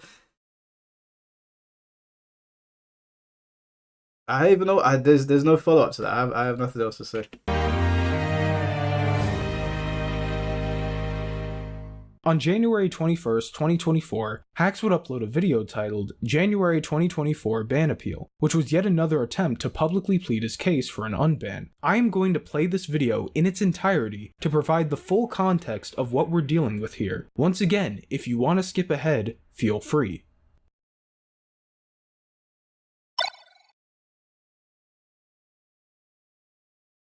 Hi everyone, this is Hax. I'm making this video because at this point I've determined that certain things will never be resolved unless I provide a proper explanation for my actions from a few years ago. This video is not intended to reignite things, but rather to close the void by answering the questions many people still have about the situation surrounding my ban. I'm also hoping to prove my innocence to people, or at least prove to people that I'm not as guilty as they think. The sad truth about what happened a few years ago is that I didn't need to overthink things to such an extent. None of the lengthier videos I released were ever necessary, and I accept the fact that I deserve to serve time for them. However, I wasn't wrong in thinking that I had to speak up in some capacity back during that time period. Now that some time has passed, I'd like to recap the events which were ongoing back then so that I can show what a more reasonable course of action would have looked like. The sequence of events which called me to action a few years ago was spurred by the release of Samox's Metagame documentary. Metagame was aired to the general public on December 11, 2020. The second day of the Metagame broadcast was notable in that it contained information which pertained to Leffen's ban from 2013. This led to an exchange in which Leffen expressed that he was being defamed by his portrayal within Metagame. Samox had no choice but to agree to remove all Evidence.zip related information from Metagame due to how much pressure he was faced with that night. Samox then came back 4 months later to let people know that he'd be making it up to Leffen with a 9th episode that would feature him. God, if you really want to blow up someone's ego, I mean, Jesus Christ. I know it's because, like, he went around beating all the best players, but couldn't have given it to a more undeserving guy. Like, seriously. That episode would air on June 5th, 2021. Samox went on to win awards for producing Metagame, which contains this episode. In the aftermath of this situation, I explained that I was experiencing psychosis back when these events were ongoing. This is something that can happen in response to highly traumatic and abusive circumstances. However, I never explained what those circumstances were, so I'd like to go ahead and do that within this video. On February 9, 2013, Armada announced to Smashboards that Sweden had decided to ban Leffen for 1 year. At the bottom of Armada's post, it mentioned that there were testimonies written during this time period which contained sensitive information. I was actually the one who submitted these testimonies to tournament organizers 12 days later on February 21, 2013. These testimonies are collectively known as Evidence.zip. Their contents are in fact very unsettling, and I can't tell you how many times throughout my Melee career I deliberately kept this information a secret so that other people could be happy. I think that I would have successfully made it through my entire career without ever having to reveal this if not for the way the metagame documentary referenced these testimonies. Since I've already alluded to them, I'll continue to tell the story. But how many testimonies Within were there, man? Evidence.zip, the cover letter directly explained that there were 9 testimonies in total. The cover letter also explained how urgent it was to ban Leffen at the time. As the years went on, everyone else who wrote these testimonies gradually retired. Armada's retirement in 2018 was notable in that it left me as the last active player in possession of these testimonies, and so I was alone in having this perspective from that point onward. This meant that when Metagame aired, I was the last one who witnessed it through the lens of the testimonies. I'll show a clip of when they were referenced during the second day of the broadcast. My relationship with Leffen was very bad. We started to see sort of like a pattern, which was sort of like poison for the community, I would say. Yeah, his trash talk was different, to be honest. It wasn't a brotherly. He went very, very personal with a lot of people, like telling people who've been to mental hospitals twice that they don't respect them, that he doesn't respect them because of their mental health. And he gets him with the up smash. Early up smash like kill, I said, he taunts. always. Him and I never got off very well. My first interaction with him was that I told him, oh, hey, I'm kind of having a really bad hearing issue where I can't really pick up and work at the same level as most people do. What he did in reaction to that was basically making fun of me. Like he said, oh, but can you hear this? And then he tried like mouthing words. It really always felt like he was focusing on my shortcomings as a human being. The community is sort of like a second family to me, you know? And if someone is acting like this towards, you know, members of the family, I do not really want to interact with that, and I know these people do not want it either. He was banned from Swedish events for about a year. He got banned by an entire country. I was literally about to say that a whole country banned him. I mean, making fun of the guy's disability, man. Like, they're saying, I'm glad one of them pointed out the difference between like brotherly insults and like, because I read the messages you guys leave me about my 54 defense thing and some of the insults that get sent my way, but they don't feel vicious. I'm glad he brought it up because there's a difference. Like, you can insult somebody. We insult people. I insult you guys, and you guys insult me. But I'm glad he made that distinction because you can tell the difference when someone's having a bit of a laugh and somebody's being nasty. And from everyone that I've spoken to, they tell me that this guy is like proper nasty. That's what that is what they have told me, and that's what obviously they're saying in here, that he does nasty things that, you know, just don't need to be done. A country banned him. That's crazy. I guess like you could see it as, you know, like a betrayal in a sense, but I still think it was, you know, for the right thing for the community to like take this stand against it. It was after this segment aired that Leffen expressed that he was being defamed. I was the only person in the community who strongly disagreed with this, as I knew very well that even the original metagame run was tame in comparison to what was written in the Evidence.zip testimonies. I've made the testimonies publicly available so that people can see that I'm not exaggerating or making things up. I sincerely apologize to the people who wrote these testimonies 11 years ago, but they've become a liability for me to have, as they cause me to view things through a different lens than other people. I think it's for the greater good that these testimonies are made available as a public resource at this point. Please note that Nicholas Ringberger and Carl Johan Boland's testimonies have been excluded, as those are two of the more sensitive ones. I'll show a few excerpts so that people can understand why I was so stressed out a few years ago. The cover letter continued to explain that for years, Leffen has imposed on the happiness of countless members of our community. His unparalleled hatred and vulgarity leave people feeling belittled and attacked wherever he goes. His self-righteousness, manipulation, lies, superiority complex, nonsensical reasons for attacking people, and refusal to change make him a threat to not only the Smash community, but society. There was also a testimony that contained an excerpt which read, if people actually took the time to wrap their heads around what actions Leffen has exhibited toward me, Hacks, and many more, the thought of doing anything less than not welcoming him to any future tournaments or gatherings is ludicrous.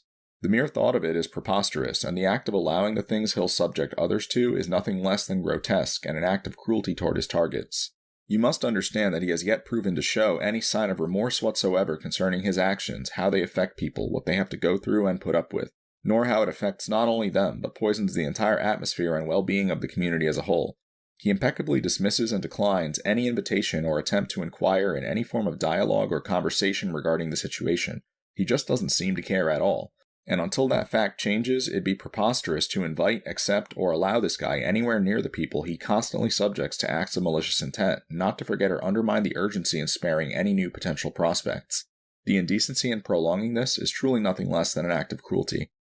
Jesus Christ, man. Why do people put up with this shit?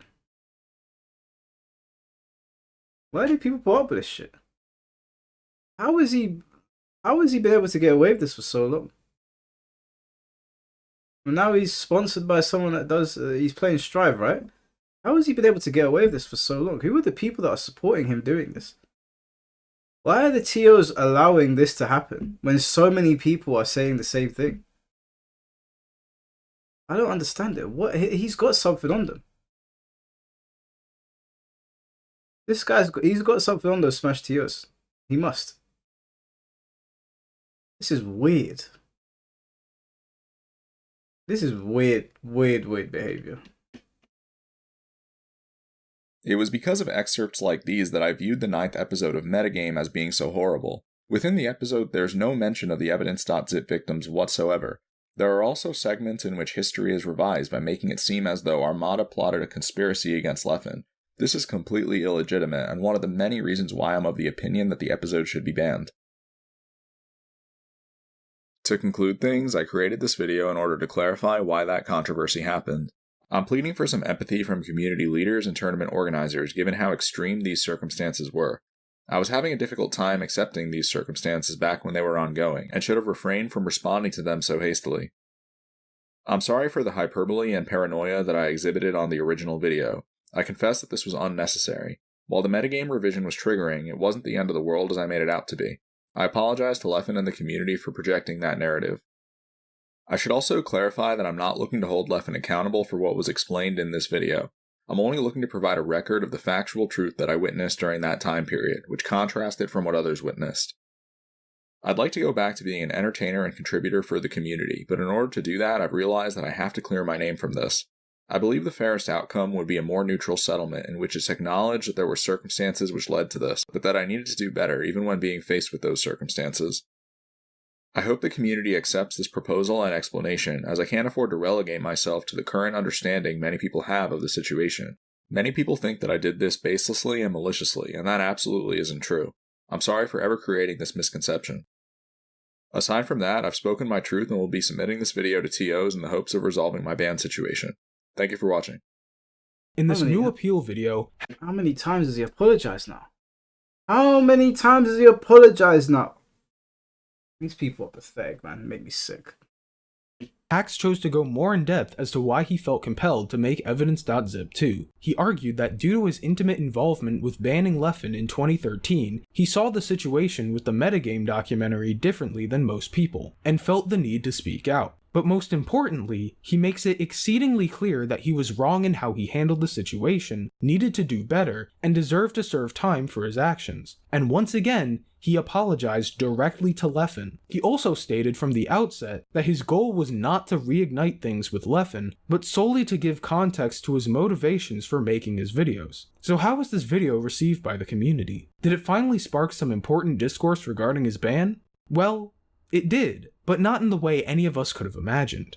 On January 23rd, just 2 days after the video was published, NYC Melee posted a statement regarding Hax's latest video, stating that they had decided to permanently ban Hax with no chance to appeal. And just like that, everything we had worked towards, and all the progress we made over the past 2.5 years to unban Hax was seemingly dashed to bits and pieces.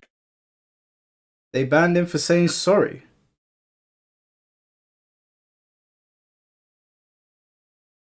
Am I going crazy or something?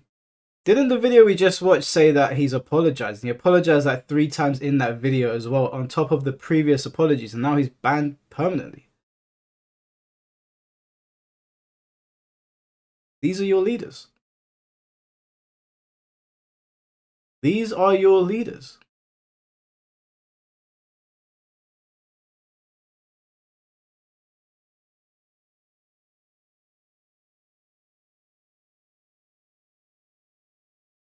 It's not about how many times he apologizes, that he keeps doing the thing he apologizes for. That's the issue.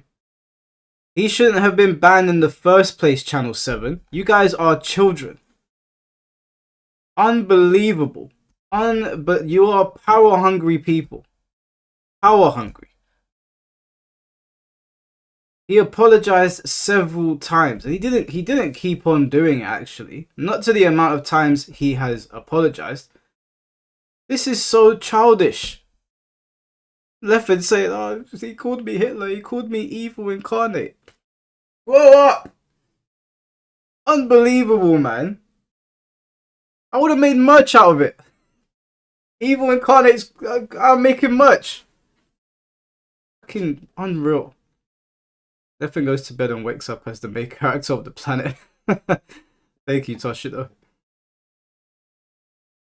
And the worst part was that this ban was easily the most ticky-tacky BS decision to have been made up to this point. If you thought Mikey's document was bad, just wait until you read the rest of this one. In their statement, NYC Melee claims that Hacks was banned due to violating the first two clauses of his conditional unban. The first clause stated that the banned individual releases no further public statements about fellow community members, which can be considered in violation of Code of Conduct Rules 2.2.1 and so he can't release videos defending himself. What are these stupid rules? The banned individual releases no further public statements about fellow community members.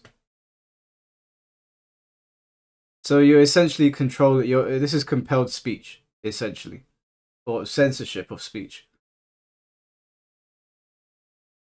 You guys didn't leave school. You never left school.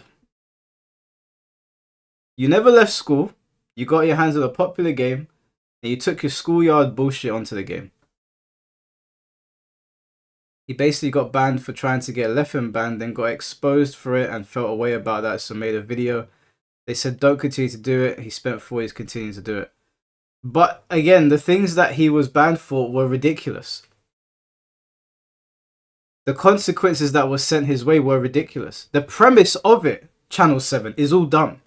Is all done. I already told these guys on here. I spent the better half of last year being called the Antichrist by people. I think I went to TO saying, hey, if this guy shows up, make sure he's done. Children. There's children running the scene. Children making the rules and children handing out the consequences. Way too much. And his videos that have followed this have all been apologies. Hey, I'm sorry. Hey, I'm sorry. Hey, I'm sorry. How many times do you have to say sorry? And then he gets banned for saying sorry again? That's not the same as the original video he put out. The original video he put out was talking about Hitler and comparing Leffen to him. The videos that followed, they look like sorries to me. And then the one that gets him permanently banned is another sorry video.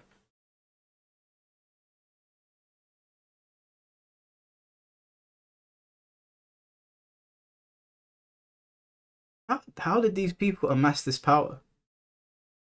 Yeah, they made him beg and they banned him even more. Pathetic. Just to make it clear, this document, the people that wrote this document, they're all stupid.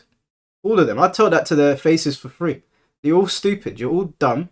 You are power hungry people. You're power drunk. This is ridiculous. This is all ridiculous. This is... I can't even say the words that I want to say on YouTube. Maybe I should go to Rumble. This is so dumb. Oh my god. This is so dumb. These fucking man babies. Clipboard power, yeah, man. What they call that guy on Reddit? Internet janitor. 2.2.3. Essentially, don't do the same things that got you banned in the first place, in this case, defamation and harassment. The panel argued that mentioning Leffen's ban... Hold on, I want to go back and read some of those. The banned individual engages in no additional interviews or public discussions on the topic of their ban for their own social media channels or any others. Oh my god, I'm gonna crash out. These people are so full of it. The banned individual does not seek to further appeal this ban with the undersigned tournament organizers. He can't appeal. Essentially, what they're doing is telling him, sit down and shut up. Yeah, it's a gag order. It's a gag order from people that play Smash Brothers. I'm gonna crash out. I'm gonna crash out. I hope to God I never meet these people in person. I will just. I think I just break into laughter looking at them. The banned individual does not ask to be reinstated as part of the undersigned tournament organizing groups, even after the ban is lifted.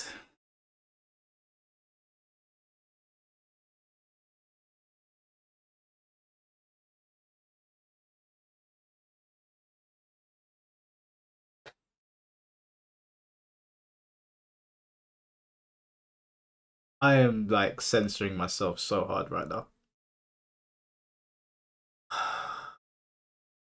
That's. Oh my god.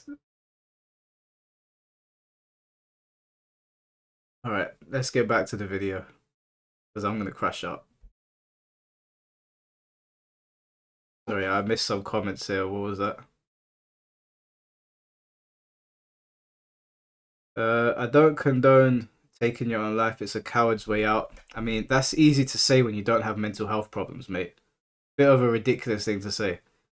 If you're struggling mentally, we can't even begin to. I've never had mental health issues. I've always been sane of mind. I've never had depression. I've never had those kind of inclinations. I can only imagine somebody that is going through it, that feels isolated. I mean, on Technical's video, there was a psychiatrist or a psychologist on there saying that when you isolate somebody from their community, this is where those sort of things set in. So don't call him a coward. I think that is a bit of a shameless thing to do. Everyone's different. Just because I've never suffered with depression, I don't have anxiety. I've had situations where I've been anxious, but I don't have any anxiety attacks or anything like that. I've never dealt with it, but I've never looked down on somebody that is. Everybody's different. Everybody's mental's different, so I don't think you should call them a coward. I don't think that, I mean, I know that's like like an old saying, or like maybe you feel macho saying that, but I don't think you should call them a coward. Everyone's different. What else he said? Let me just reply to these. I'm not gonna sit here and ignore the signs that he was unwell enough to do it like the rest of you are, and I'm not gonna sit here and ignore the signs that he was unwell enough to do it like the rest of you are. I don't even understand what you're saying there. He could have created his own space. He did create his own space. It was called Hax's Nightclub. They took it from him. These guys telling me it was the biggest tournament in New York or the biggest weekly. They took his shit from him. What are you talking about? They stole his nightclub. F it, make another. Oh, bro, you must be like 16 years old or something. I ain't reading no more of your messages. Which can be considered in violation of Code of Conduct Rules 2.2.1 and 2.2.3. Essentially, don't do the same things that got you banned in the first place, in this case, defamation and harassment. The panel argued that mentioning Leffen's ban in 2013 and the testimonies from Leffen's victims. You don't support people offering themselves. Yeah, do you want a gold award? None of us do. Who would support that? Who would support offering yourself? What are you talking about? He was backed into a corner. The psychologist said it himself. When you do that to people and you isolate people and you take them away from their communities and they don't have a... Sorry, my sisters came on.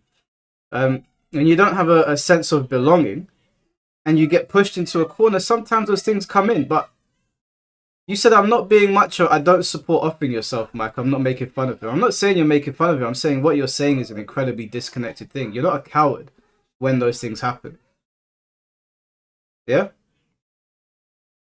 That is a ridiculous thing to say. And it's extremely dismissive as well. None of us here support that. None of us here... Who would support offering yourself? It's just a reality that some people go through. is somehow defamatory. I'm not even kidding. Even mentioning the original Evidence.zip, a real event that happened, was somehow lying about Leffen and thus a punishable offense for hacks. I would love for them to explain how that could possibly be the case. The second clause stated that the banned individual engages in no additional interviews or public discussions on the topic of their ban for their own social media channels or any others. If you just thought to yourself, hey, that sounds like a completely stupid and unnecessary overreach of the TO's power. Why would they include a clause like that? A day later, the head TO of NYC Melee at the time, Julia P., formerly known as Willie P., tried to justify the panel's decision by stating, "I do not believe Hacks himself encourages the threats or harassment against others, but whether intentional or not, when your consistent actions have consistent consequences, it is up to you to correct that or to plain stop those actions." Disregarding that she completely ignored that Hacks condemned and apologized for the harassment that came Leffen's way during the Big House situation, which is, in fact, an attempt to correct that, as she puts it, her whole argument essentially boils down to this. Every time Hacks posts about his ban, people are mean to Leffen, so he needs— I'm so sorry, guys. Can you guys hear this? Is this distracting you?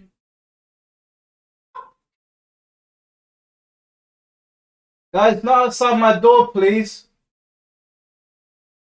Sake, man, they're out there yapping away. My sisters came home, they scared each other, and now they're just laughing. You don't hear it? Oh, okay, is it just me? Sorry. needs to stop posting about his ban, regardless of his intentions. First of all, as I said before, Hacks was not, and should not have been, responsible for the actions of random weirdos online, especially when he never encouraged or directed anyone to harass Leffen, and has explicitly condemned harassment towards Leffen. Even in this new ban appeal, he says at the start that the video was not intended to reignite things. How, on God's green earth, can you possibly claim that this video incites harassment? If he were trying to relitigate things with Leffen, that would be a completely different story. But he explicitly condemned his actions towards Leffen multiple times in the video. If people, completely of their own volition and against the wishes of Hacks, decide to target Leffen with harassment and death threats, why should any of the blame fall on Hacks? Also, you don't think that maybe most of the harassment and negativity that Leffen receives is cultivated by Leffen himself? For years, he's openly been a toxic and condescending asshole literally everywhere he goes. There are several gaming communities who hate Leffen completely independently of Hacks. You guys don't think the reason there's so much vitriol towards Leffen is because of the energy he puts out into the world? In regards to the Big House situation specifically, Leffen posted a lie literally the day before he dropped out. Again, you don't think that had any impact on the harassment he got? And what's ironic is that later in the same document, she contradicts herself by blaming the harassment that she was getting on a mob of technical stans and explicitly stating that she does not blame Hacks for it. I genuinely don't get it. Are the rabid online Smash weirdos Technicals fans or Hacks fans? Why does that even matter to begin with? Are they not their own people with their own agency to make their own decisions? Again, Hacks cannot control the actions of random people online. He can, however, control what he says in posts, but so long as his posts do not encourage harassment towards Leffen and actively disavows it, I don't see how in any way he can be held responsible for it. Aside— There you go. All of these people are like, they're blaming him for that harassment that somebody else got. How is he supposed to control that? It's like me doing this live stream, I have my opinions, and then people go out and do something crazy, and then they're like, hey Mike, that's your fault. What are you talking about? That is a straw man's argument. Yeah, I don't. Channel 7's comments, you know, everyone's entitled to their opinion. I'm not going to make this into having to explain to somebody how the real world works. Everyone's entitled to their opinion. From the violations they cited, the line that really pissed me off the most and displayed a complete lack of acknowledgement for Hacks' situation was this line where they mentioned how they hoped Hacks could move past this. Hey, newsflash, but just because you guys unbanned Hacks doesn't mean the situation is resolved. He's still banned everywhere else. And once again, it's ironic because in Julia's follow-up document, she even acknowledges that there was no true concrete path for Hacks to follow to get unbanned at a national level. So what was he supposed to do? They outlined that, yeah, we don't know. There's no road for you here. So hold that shit. Demons, thank you for the 199. Why do they hate hacks so much and love Leffen? Bro, I couldn't tell you.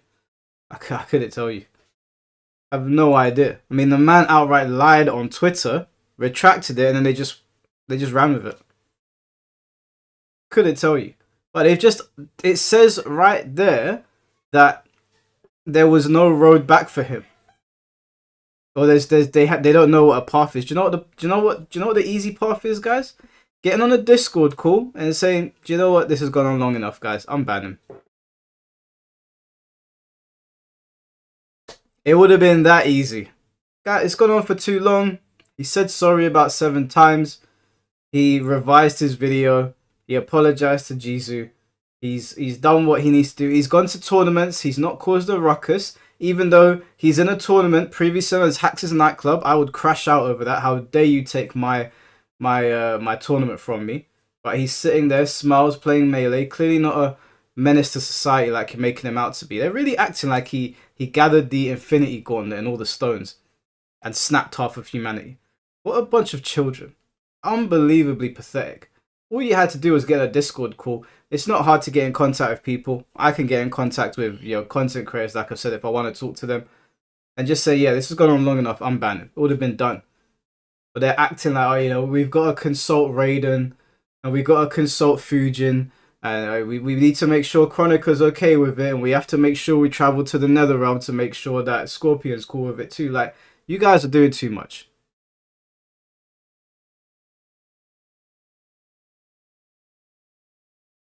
Channel 7, you're entitled to your opinions. I strongly disagree with everything that you're saying. We don't need to get into it. As a matter of fact, we could get into it actually. After the video, if you want to jump on Discord to give people your perspective, I'll host you. You can tell us what you want to say. I'll put you on Discord. You can you can jump on here and you can say what you want to say. To me or the chat. But in my opinion, this whole thing, the whole premise of this thing is childish. From the beginning, it's childish. Yeah, you watch it? Okay, cool. When the video's finished, if you're still here, I'll add you on Discord. I'll put you on, and then you can explain your stance. I'll let you speak openly. But the very beginning of this whole thing is dumb. It is dumb. It should have been a slap on the wrist. Both sides are wrong. No, I'm sorry. I disagree. Hax is not wrong. Hax made a mistake in the beginning, should have been a slap on the wrist. But clearly, anybody with common sense and anybody that has any level of empathy could see that this guy was not doing the best mentally and he was strongly reliant on Melee. So, I mean, it was his life's work. He made this controller for it. He had Hax's nightclub. He was doing his tutorials and teaching people.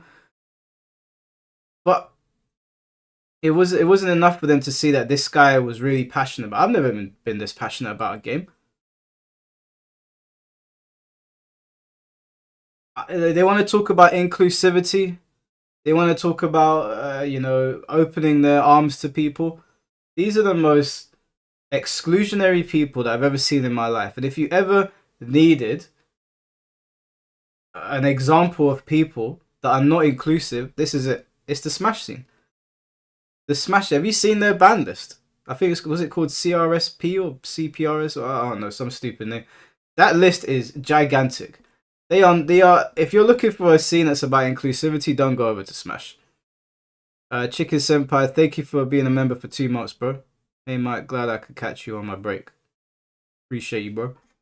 How exactly was Hax supposed to move past this when he's still banned elsewhere? Bonus points for the sentence that comes right after, where they say Hax can't let go of his original motivations in regards to a video where Hax is literally saying he was in the wrong. It's as if they purposefully ignored everything that was said in Hax's video so they could ban him. Remember how I said earlier that some TOs genuinely wanted to just search for any reason they could to ban Hax? That's honestly how I feel about this decision, even though the people involved swear this wasn't the case, because this was an incredibly ticky-tacky reason to ban someone. But franchise, if he didn't want to get rebanned, then he should have just followed the clauses that he agreed to. Wow, it's almost as if he had literally no other choice but to agree to them if he ever wanted to return. What was the alternative? To never play the game again? How was that a fair proposition at all? And even if you truly believe that hacks deserve to be punished for violating the clauses, can we agree that a permanent ban with no chance to appeal is an insane punishment? Like, they went from we gave him warnings in the past to issuing what is quite literally the harshest and most severe punishment they could have possibly imposed, all because he posted a video in which he literally apologizes and says he was in the wrong for going after Leffen. This video was incredibly innocuous. Maybe he apologized, Channel 7. He apologized. What are you talking about? He made the video and then he continuously apologized. What are you talking about? We've been sitting here watching the video for 45 minutes. He made the video, he revised it, they banned him, and he's been apologizing ever since. Why are you making stuff up? I don't think you watched the video. You weren't paying attention. You say that he's trolling Zulu, but I've seen far more nonsensical takes on Twitter from people that I'm aware of as well. This is reprehensible. This is reprehensible.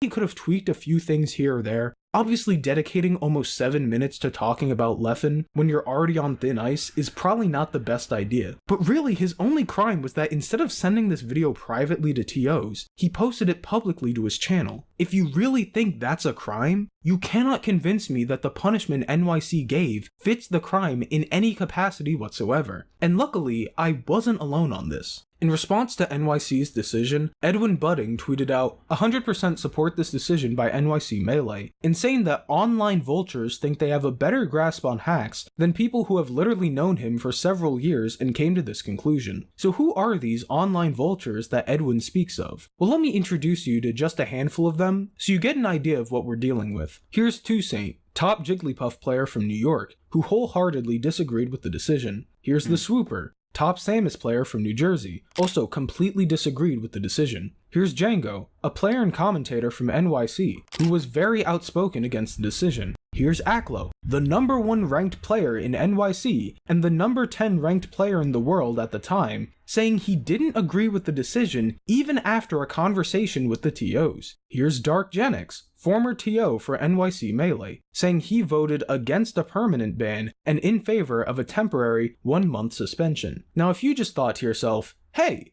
those don't sound like random online vultures, but rather integral members of the NYC Melee community, you'd be 1000% correct. In fact, every single person I just mentioned was also a close friend of Hacks for years. But according to our great friend Edwin, these people are online vultures who don't know Hacks and don't understand the situation. And remember that word I used before?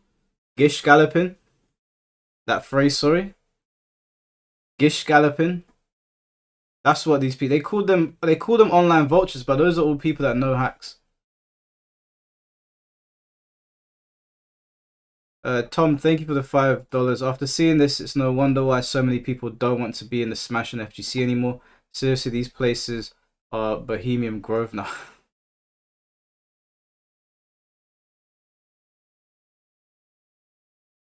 This is mad.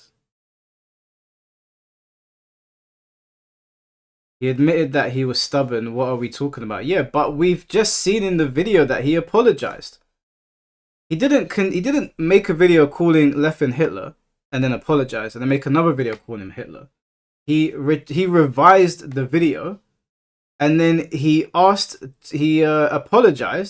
and apologized and apologized and then got banned.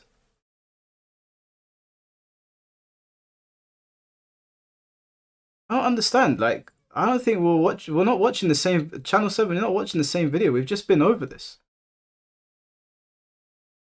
remember, Julia P also tried to do a similar thing by reducing the massive backlash to a mob of technical stans. Rather than acknowledge that they were making an incredibly unpopular decision that went against the wishes of their own community, they still insisted that it was only a vocal minority on the fringes of the community that opposed the permaban. You'd have to be so absurdly out of touch to look at the reception the decision was getting and think this way. And this is when defeat turned to optimism. While the initial news of the ban was heartbreaking, seeing such an overwhelmingly negative response from almost every corner of the community actually gave me a little hope. For the first time ever, it seemed like Hax had the majority of the community on his side, and I felt like all Hax had to do was ride this newfound wave of support. And maybe, just maybe, the TOs would finally be willing to reconsider their stances. Oh boy. On January 28th, just a few days after NYC Melee's statement, Hax finally did it. He posted the one video I had been telling him not to post from the very beginning. No, I did not sign off on him posting this video, as he never even ran it by me in the first place. I was, and still am, furious that this video was released. I not only complained about it on Twitter several times, but also did a live stream showcasing my displeasure. This was the moment that I felt truly killed any chance of Hax's reintegration back into the Melee scene. At least with NYC's decision, there was loads of public backlash and community-wide support for Hax. This new video was indefensible, and at this point... Okay, so now we've gotten to the point that I assume Channel 7 is regarded as responding to. But up until this point, Channel 7, there was none of what you're talking about happened. You're probably talking about this. Now, in my opinion, when you put out a message to Hax and the community saying you're permanently banned, he's probably thinking to himself, I'm backed into a corner now, I've got nothing else to lose. Now, franchise and technicals are probably right. Probably wasn't a good idea to release it. But at the same time, they backed him into a corner. They said you can't do interviews, you can't speak on it, you can't do X, you can't do Y. You essentially sit there and shut up, and there's still no clear path to victory. So yeah, he dropped this video. Maybe he shouldn't have done it, but they backed him into a corner, man. Are we going to pretend like they didn't? What are we doing here? Pretty much under house arrest. Yeah, exactly. They pushed him into a corner. None of what Channel 7 said happened in the 49 minutes we were watching. Now we're seeing this video, the truth that is being mentioned. Because they pushed the man into a corner. They gave him nowhere to go. And regardless of people saying he should have gone and played another game, he should have done something else with his life, the man didn't want to. He wanted to play Smash and he should have been allowed to. This was his passion, his life's work. Regardless of how you feel about Smash, regardless of how you feel about gaming, this is what he loved. Can't tell someone what to love and what they want to do with their life. You can give them advice. I would have, if it was close to me, I would have told him to walk away from it. But that might have been an unfair thing to do. Because, again, we're dealing with idiots here. We're dealing with dumb people. But this is all stemmed from stupidity. This is all stemmed from stupidity. I felt there was nothing else I could do to help Hax. A few days later, those same TOs that never truly unbanned him in the first place released a statement officially permanently banning Hax from the community. The next few months were rough, to say the least. Hax's mental state was rapidly beginning to deteriorate as he slowly began to realize that his career in Melee was as good as dead. But rather than move on to something else in life, Hax still remained laser focused on trying to overturn the TO's decision at all costs. We tried to tell him that the situation, largely due to his most recent video, was beyond cooked. At the very least, if he was still going to appeal his ban, he shouldn't bank on it, and should instead focus on building a life for himself outside of Melee. But he wasn't interested in that, and remained committed to returning to the game. Hax released a few more videos and statements over the ensuing months, and they all seemed okay, until on May 24th, Mikey would release yet another statement basically confirming that Hax wasn't going to get unbanned. But what— Hey Mikey, you're a piece of shit, bro. You are a piece of shit. You can see the man is mentally struggling here. He just wants to play Melee. He's clearly not a danger to anyone. He's never had allegations about touching children, which, you know, no offense, that scene is well known for at this point. He's never put hands on someone violently. He made a video, then he made a follow-up video after being backed into a corner, after apologizing 100 times. And you continuously update saying, hey, by the way, to be clear, you're permanently banned. You are a piece of shit. You are a grade A colossal piece of shit. Let me tell you that. In 720p. At this point, top Melee players need to openly call out the people responsible for Hax's ban not much us low-level players can do unless we organize. You do need to organize. There is a lot that you low-level players people can do. There's a lot, because there's a lot of you, right? There's only a few very, very strong players, right? The ones that are consistently winning, but there's more of you. Technically 1080p. Am I in 1080p right now? Yeah, whatever. 1080, it's the situation is so stupid, and now a man is dead. Because these power-hungry arseholes just could not see what was going on here. I can't believe some people are trolling on this. The internet gives too much power to dumb people. These would be the same people that would say RIP Hacks. Yeah, I mean, the ones that were trolling him went to his funeral, right? Imagine that. In my opinion, for these transgressions, these tournament organizers should all be removed and never allowed to run tournaments again. Not a shred of sympathy, empathy, human decency. Like, and you've got people saying, hey, you know, maybe you shouldn't permanently ban him. It's, yeah, the people trolling Hacks for this, reprehensible scumbags.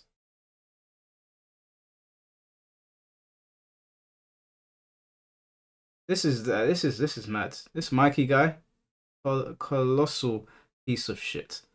Colossal piece of shit. This was such an avoidable situation, right? Because he called you Hitler, and he said you're evil incarnate. Grow a fucking backbone, mate. We've all been called names online.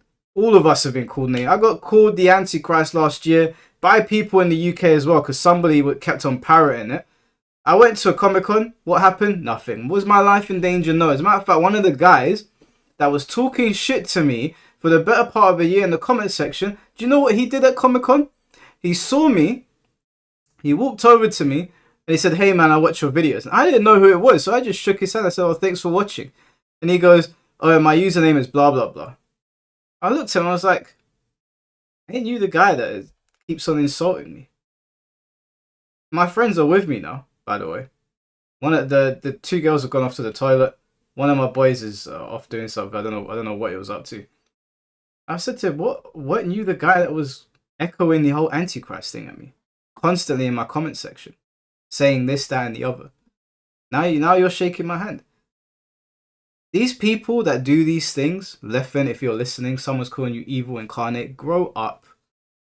Grow up. Why were they calling me the Antichrist? Well, because basically, from what I understand, obviously a lot of the time you guys see me wearing my cross on stream because I'm Greek Orthodox, right?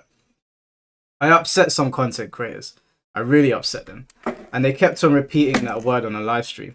And people must have found it funny, and they kept on running with it. So I kept on getting called the Antichrist. And you know what people are like online? They start parroting it. Mike's the Antichrist. Mike is the Antichrist. I was like, so obviously, like it caught up to me in person, but they didn't do anything because they're not gonna do anything.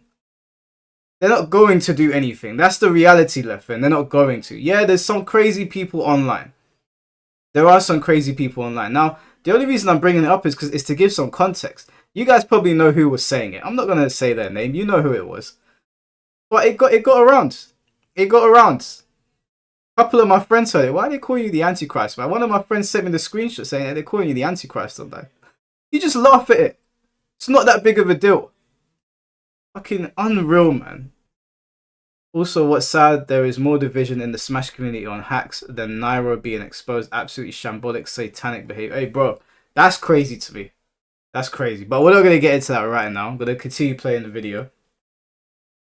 How am I getting called the Antichrist? I'll tell you guys the Antichrist story afterwards. I found it hilarious. But I have a backbone. Yeah? I have a backbone. So when people call me these names online or they call me this, that, or the other, I don't go, oh, I'm going to get hate when I go to Comic-Con or a tournament. So it's the internet. These things happen. Maybe somebody will come up to me and they'll say something. Shouts to Kim in the chat. Kim knows me. She knows, like, Kim, am I the Antichrist? Anyway, let's get back to the video and we'll talk about that in a little bit. What was most triggering was a line where Mikey said that Hacks was defending his original claims against Leffen when speaking with TOs privately. At first, I didn't believe this to be true, as I thought Hacks had Hey, learned Kim, his I'll ban lesson you. after everything that had happened up to that point. But then that same day, Julia posted screenshots confirming that Hacks was, in fact, standing by everything he said in his original video. When you remember that NYC said that they weren't considering further appeals on their decision, the fact that Hacks was even talking to Julia about his ban at all was a miracle and opportunity I could have never imagined. And once again, he blew it like a complete idiot for no reason. Every time I thought the situation couldn't get any worse, it somehow did. And then when I asked Hacks about it, he said, "I'm recording a video right now to try to argue against it." As if there was anything left to argue. Even after everything that had happened over the past 4 months, he was still completely oblivious and still felt that the situation could be salvaged. You know how sad that is? Like, just think about it, yeah? They banned him, and to everybody else, including us watching, we're like, it's done. He's not going to be able to get out of this. Just imagine being Hacks, right? He still thinks that there's a way out. Do you know how sad that is? Do you know how sad that is, like, to hear that? I'm not even like making a joke or anything. That is actually depressing to hear. Yeah, he was desperate. What a bunch of scumbags. Scumbags. Not a shred of decency between them. I bet they're all sitting around dinner laughing whilst this guy is sitting in his bedroom trying to think of ways to get back into his community. This absolutely disgusting, despicable people. I can't stand them. Cannot stand them. And yeah, I'm going to say that until the ends of the earth. Grow a fucking backbone. People are going to call you names online. Run with it, Leffen. You're a big enough name. Make merch out of it. They were already calling you Godslayer. Just change it to Evil Incarnate. Spineless people. Oh, I'm going to get attacked when I go to a tournament. Stay at home then. Unbelievable. Now a man is dead because of this. Now he's dead because of this. Now his mum is there on her own. Because of this, all could have been avoided if there weren't dumbasses running the scene.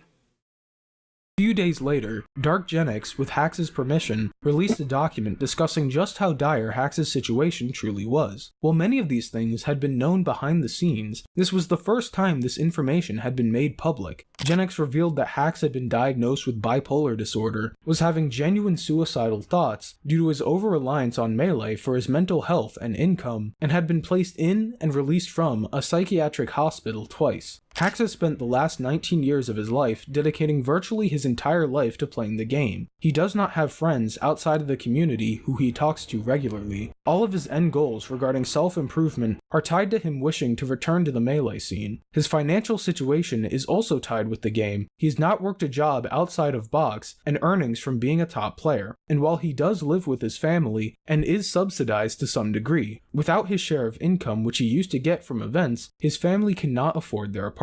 For the last 19 years, his finances, social life, values, and thus his mental stability are all tied with Melee. Melee is all he knows, and it is all he has. Okay, so I forgot to put this part in the script, so I'll just add this in right now. Yeah, he started when he was a kid. I saw videos of him playing when he was like, was it 10, 11 years old? So his whole life is tied to this. Everything that he has done is tied to this. And they took it away from him. And I guarantee you, the people that took it away from him were probably all sitting in the Discord call laughing at him. I bet you they were laughing at him. I don't want to hear this whole move on, it's just a game, go do something else. I ain't trying to hear none of these low IQ takes. He dedicated his life to something. He was able to sustain a living through doing that. He was able to pay for an apartment, and he could help his family with that. And they took it away from him. That is the bottom line. That is the bottom line here. I don't want to hear none of that other bullshit. I'm dealing with the reality. Just, this is so scummy, it is unreal. This is so scummy, it is unreal.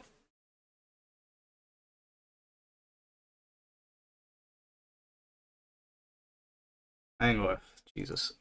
Remember that moderator Orez from earlier that told hacks to make the Leffen and Jisoo video? Well, in April, I learned that he decided it'd be really funny to troll hacks and pretend that he was a double agent paid off by Leffen to keep hacks banned. Dark Genix also brought this up in his document as well, and believes that this was a huge reason for Hacks' second hospitalization. And more recently, I found out that it wasn't just Orez, but an entire group chat of people trolling and making fun of hacks throughout the entire situation. Tech had an entire segment about them in his video, so go check that out if you want to learn more. But yeah, after convincing him to make the one video that completely ruined any chances of him getting unbanned, they then proceeded to mock and troll hacks in the most vile ways possible, resulting in yet another hospitalization. This was the first time people truly understood the gravity of the situation. All over a game, you get a guy hospitalized. All over a game.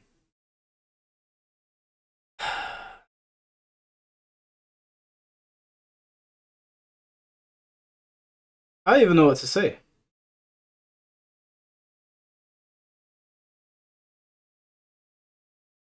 I'm at a loss for words. I don't know what to say.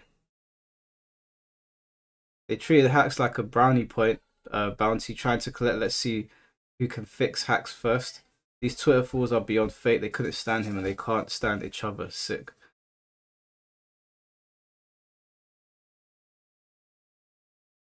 I'm at a loss for words.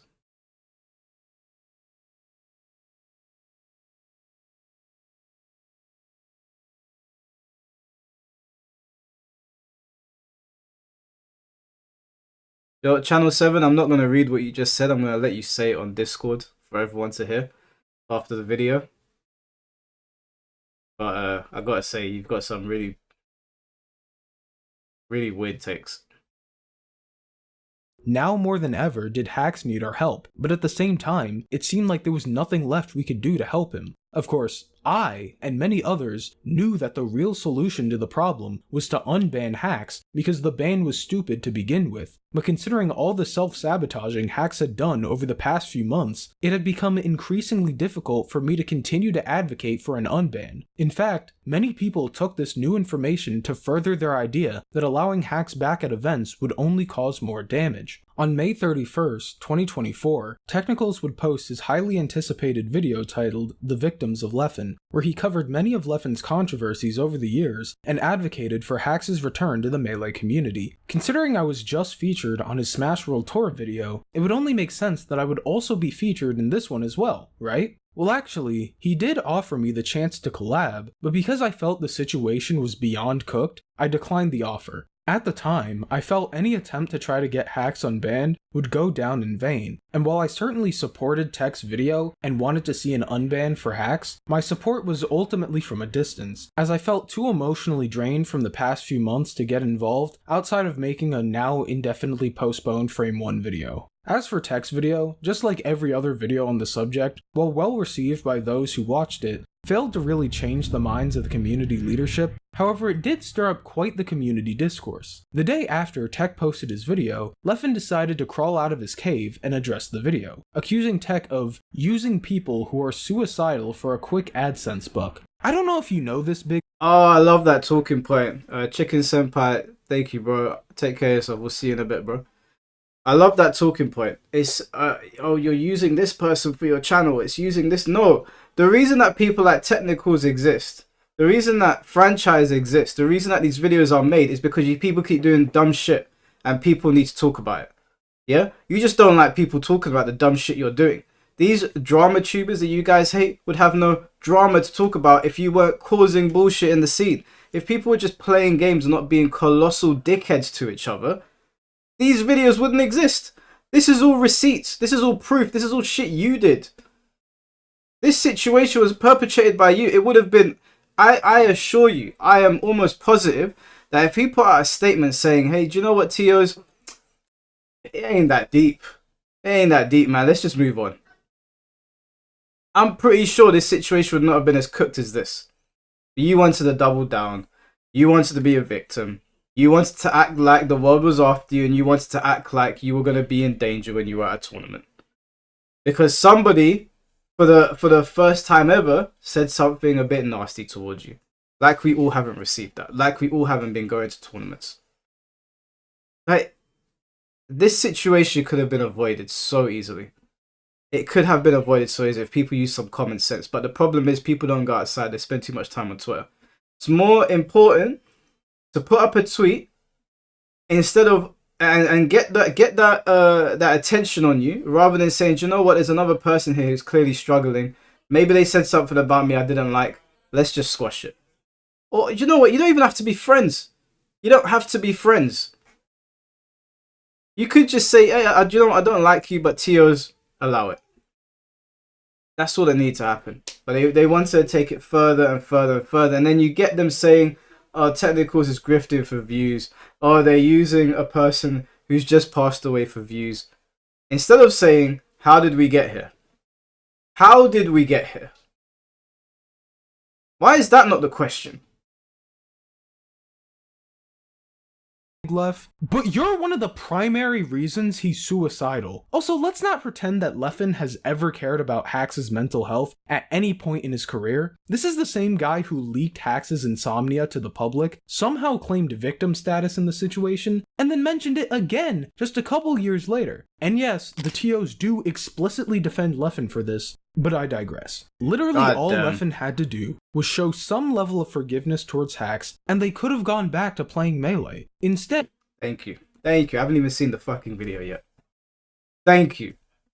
It would have been so simple to fix this. So, a simple, you know, we got off on the wrong foot. You called me Hitler, didn't really like it. Shakes hands, go about our business. I think that's what you should do if you have some level of power in a scene.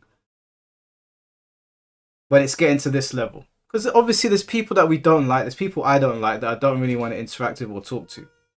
But if it got to this level, I'd be like, guys, knock it off, okay? It's a video game. Shake hands. Let's just move on. We don't have to be friends. They are in Leffen's pocket. Like, Leffen's got them. Leffen has got them by the short and curlies, I'm telling you. Last thing I'll say is this. The FGC and Smash is not a place of the sharing knowledge, but the sharing of enemies, where moral laws are seen as a disenfranchisement of the powerful in favor of the weak. Definitely feels like that, doesn't it? He had to keep up this facade that his life was perpetually in danger because Hax was just that much of a threat to his, and now apparently his entire family's safety. And you want to know what's ironic about that? Greg Turbo, who was also mentioned in Tech's video, responded by releasing 300 pages worth of depositions from his lawsuit with Hax. These depositions were previously not publicly available, and within the first few pages contained Hax's home address. Guess who signal boosted? Oh my god, you fucking idiot, you doxed him. I mean, 300 pages was the word I used earlier, guys. Gish galloping. Gish gallop, that's what it was.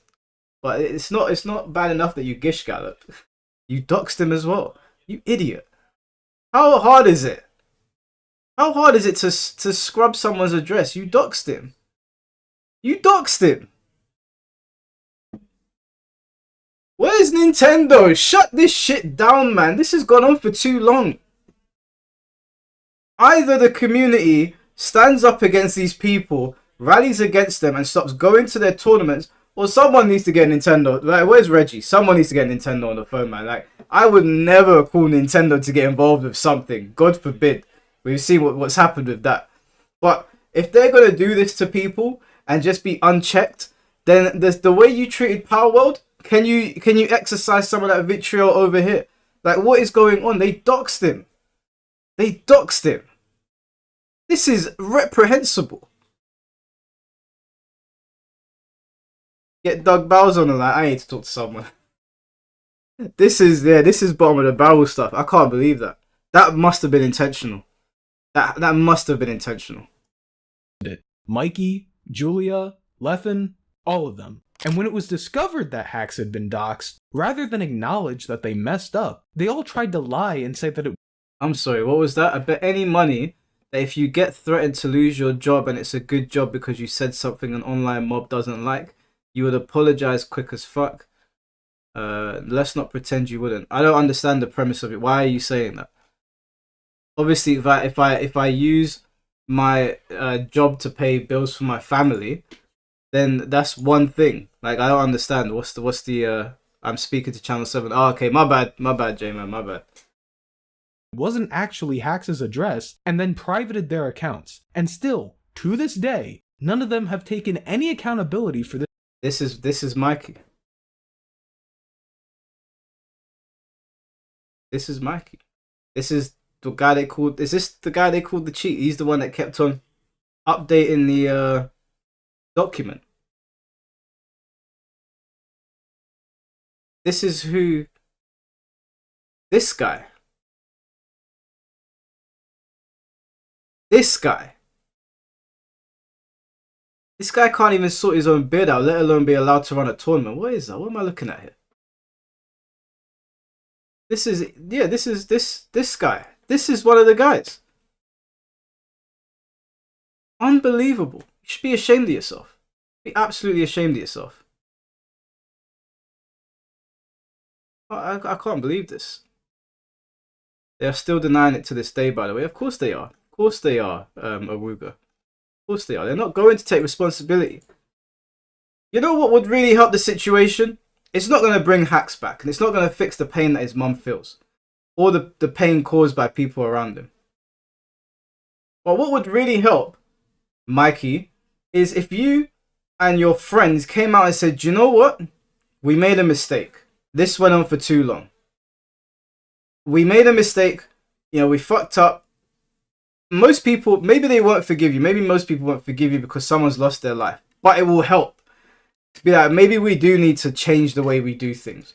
And recognize that these are people and someone was struggling mentally. And regardless of what you're saying, go and do something else. That's it. That's besides the point. This is what he wanted to do.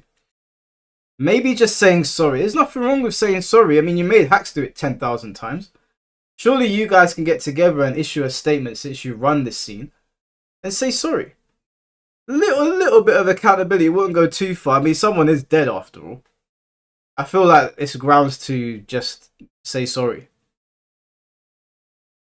Situation, and Greg has faced no consequences for posting Hax's address. Keep in mind, these are the exact same people who were complaining about harassment and death threats caused by Hax's apologies, yet when they signal boost Hax's home address, suddenly they're allowed to lie and downplay the severity of the situation. And this might just be a coincidence, but you'll never guess what happened just a few days later.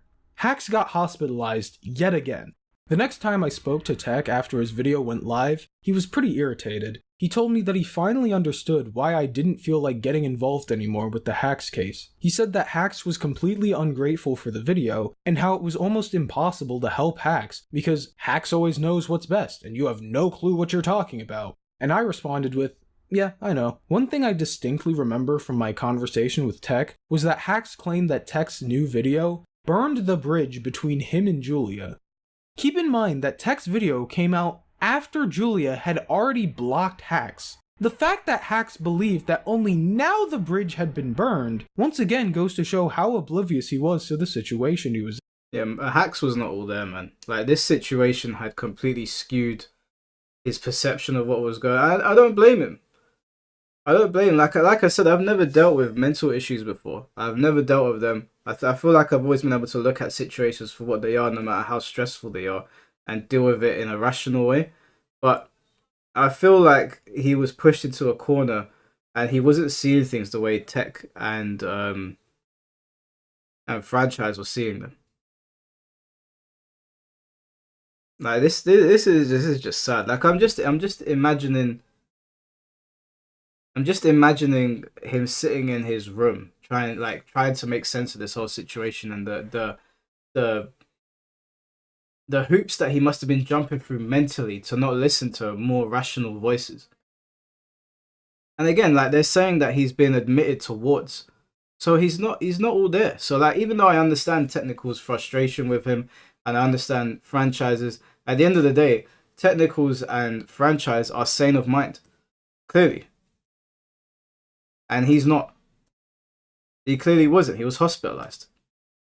He was pushed into a corner and then he was admitted to a hospital. He wasn't. It's not that.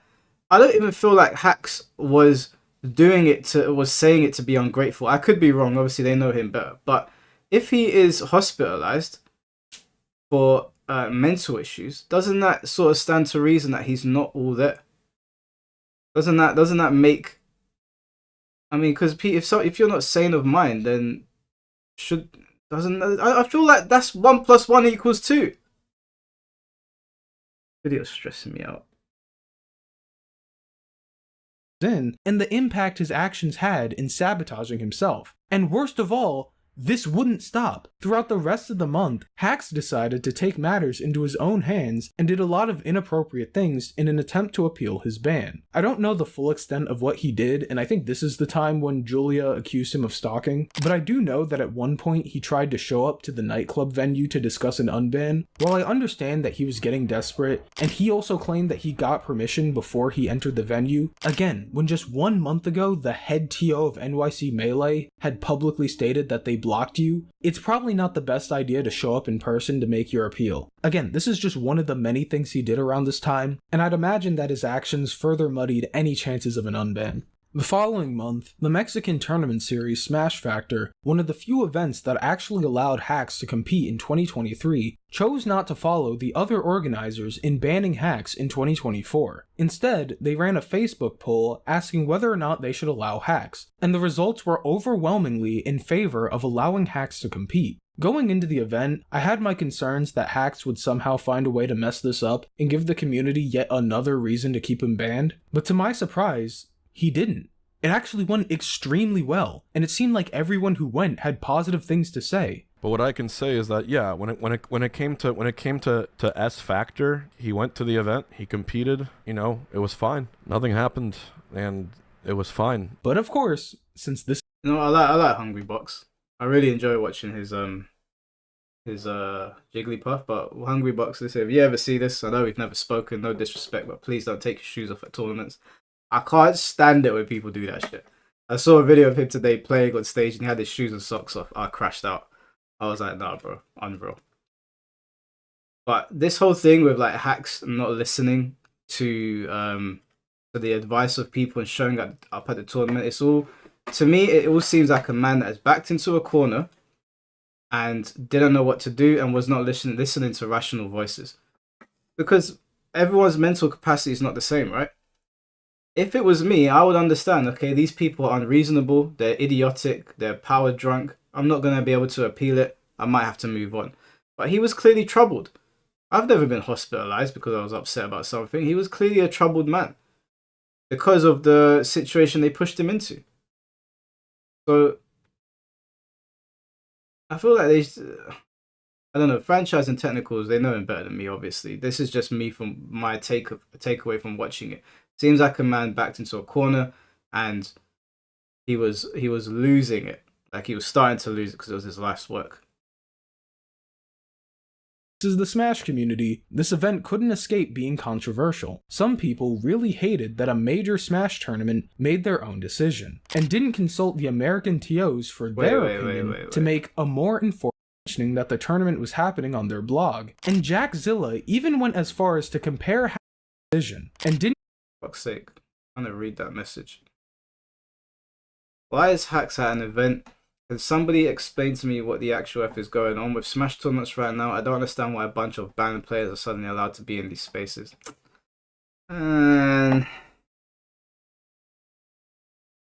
you're a whole bitch. Like, you can grow up, man. Jesus Christ. This is madness. And didn't consult the American TOs. The TOs who signed the ban did not publish all possible information publicly because they did not want to exacerbate a mental health crisis. SFTOs could have reached out, gotten more info, and made a more informed decision. Because you didn't speak to me, you didn't come. This is like, hey, you guys are right. It's like dealing with the mafia. Talk to me and don't make any decisions without my approval, without my group's approval. Go and fuck yourself. What is this, man? Again, like I said earlier, gish gallop. That's what these people do. This is all gish gallop.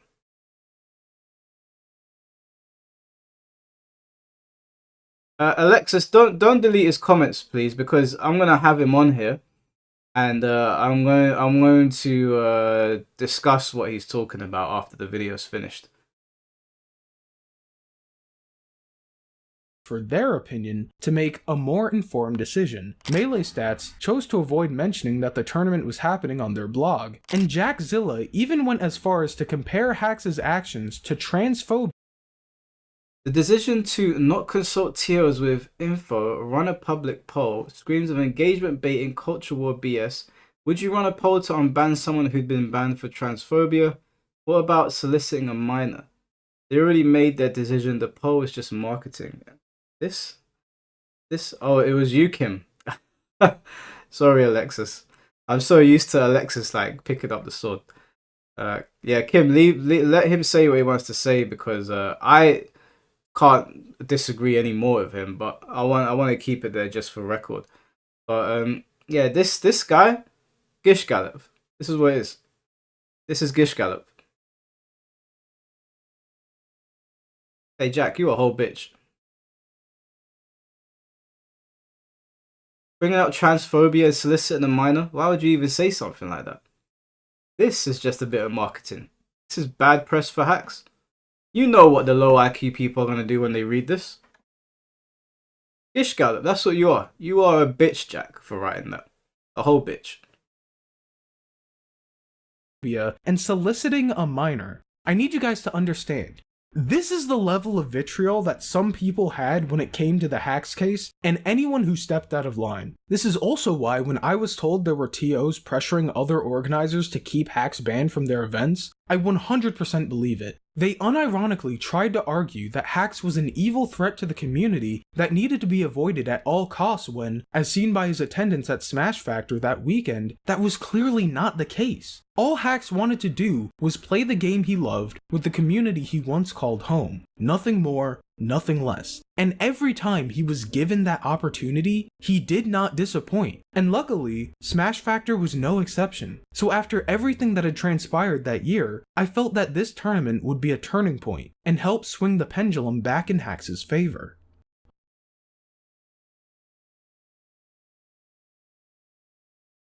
A month after Smash Factor 11, on August 18th, Hax posted an incredibly concerning tweet where it seemed like he was, in simplest terms, saying goodbye. Several days passed, and still nobody had heard anything from Hax until on August 28th, I got a message from someone saying, "I have contact with him. He is safe.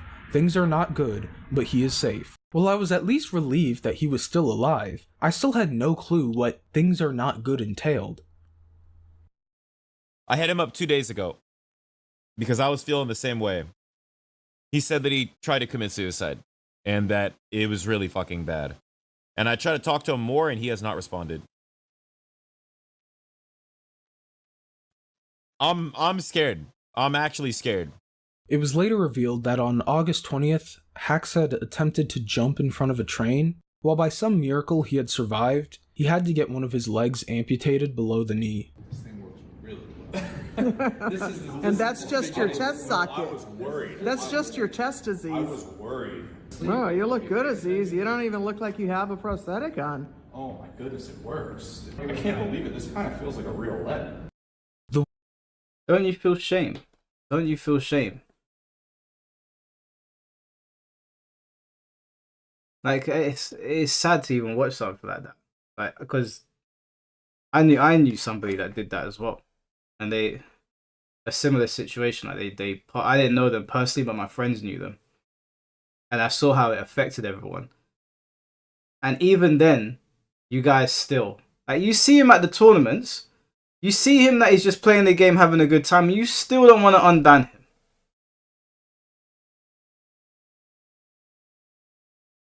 You're all sick. You are all sick. I hope that your communities abandon you.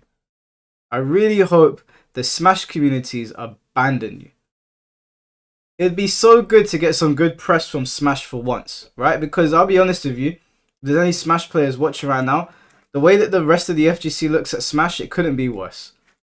And I tried to not go down that road because my brother used to be part of that scene, and I know that there's good people in it, but it really couldn't be worse.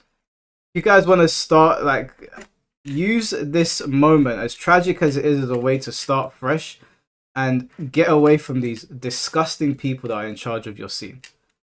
Seeing Hacks like that, walking with a prosthetic leg, should make everybody that banned him and stuck to their guns feel sick to their stomachs. It should make you feel sick to your stomach.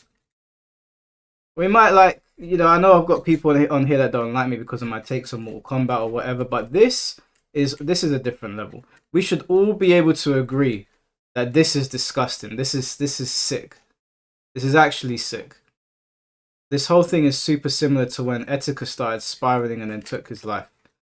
Yeah, I didn't know too much about the Etika situation, Awuga. Maybe you guys can fill me in, but this is fucked. This is actually fucked. All people involved should be ashamed of themselves. And that's just your chest socket. That's just your chest, Aziz. I was worried. Oh, you look good, Aziz. You don't even look like you have a prosthetic on. Oh my goodness, it works. I can't believe it. This kind of feels like a real leg. The one thing that everyone feared would happen had come to fruition, and yet when this news finally hit the timeline, instead of taking a moment to self-reflect and discuss how this could have been prevented, the community just wanted to tweet out their thoughts and prayers and leave it at that. There was no introspection, and anyone who tried to bring up the fact that this could have easily been prevented was immediately cast as trying to use this for their agenda or whatever. The attempt scared Hacks, to say the least, and kinda gave him a new outlook on things. He started streaming regularly on Twitch, offering lessons to other players, and even got in contact with the newly formed conduct panel in the community to try and see if he could get unbanned. In fact, after talking behind the scenes, I learned that by March of this year, the new conduct panel was about 60% of the way towards signing off for Hacks to attend events again. And on top of that, a new local had been created in NYC, and they allowed Hacks to attend. For the first time in a long time, it seemed like things were finally trending upwards for Hacks again. This is a new year. I'm looking forward to good things, man. I think the bad stuff is in the past, and I'm just ready to be the version of myself that the community wants, knew, and loved. I'm looking forward to it, guys. It's gonna be a good year. So yeah, I got a last word. What's up? Let's just play the goddamn game. That's alright. Let's play the game. That sounds good to me. That sounds good play to me. Play the game. Alright? Let's stop this bullshit, please. Let's stop it. So with that being said, this your boy West. I'm out of here. Peace. Peace out, guys. Have a good night. So yeah, that's basically the entire timeline from the beginning until now. The situation lasted almost 4 years, and not only was this literally the worst possible outcome we could have gotten, but anyone with half a brain knew that this was easily avoidable. Hacks' ban, while maybe well-intentioned from the start, had been completely and utterly mishandled on so many levels throughout the years, and was ultimately the main catalyst for where we are today. I strongly believe that if we had only banned Hacks for like a couple months in 2021, we would be living in a much better timeline than where we are today. And this is something that many people discussing the situation fail to engage with. Much of the focus regarding this case immediately shifts to 2024, and everything bad that Hacks did that year. But every action Hacks took last year, while I don't defend or support, and even publicly criticized at times, was made in effort to overturn the ban. Hacks didn't have the tools to dig himself out of the hole he was in, and ended up digging himself deeper and deeper until the situation was cooked, but it was ultimately the TO's fault for throwing him in a hole to begin with. Exactly. It was the TO's fault for throwing him in the hole. Listen, if you throw yourself in front of a train because of something like this, clearly there is some sort of disconnect going on. And he felt like his life was taken away from him and that was his only way out. We got the bad ending because of these stupid tournament organizers. I put the blame on them. I put the blame on them completely. I think when you have a certain level of power and a certain level of influence, you have a responsibility to do right by people. And even if somebody has done something that is against maybe your politics or your ethically or morally, I think that if you see them struggling mentally, you should extend an olive branch and just be the bigger person or whatever and just let it go. But we got the worst ending because we've got idiots in charge. And I don't expect them to say sorry. I don't expect it to change. I don't expect them to change, but I do expect the Smash community to do something about this. I would hope that smarter voices prevail here and something is actually done, because this is insane. This is actually insane. more TOs were willing to unban hacks in 2023, we would have never been in this situation. If NYC Melee didn't permanently ban hacks for a completely bogus reason in 2024, we would have never been in this situation. If everyone had even an ounce of mercy, compassion, or empathy, we would have never been in this situation. The fact that after serving 2.5 years of time, there was still a ban to appeal at all is a huge problem that everyone just seems to overlook. And this is why I believe the TOs should be held partially responsible for where we are today. Now, it may sound like I'm using the term TOs to refer to all of them as a monolith, and I think it's important to remember that there were plenty of TOs who wanted to help hacks and were considering an unban. Not every TO was out to get hacks, and I don't want to equate them with the ones that were. But unless you actually went through with unbanning hacks, are you really any different from the ones who wanted to keep him banned at all costs? Because realistically, what's the difference between a TO who refused to unban hacks and a TO who wanted to, but didn't?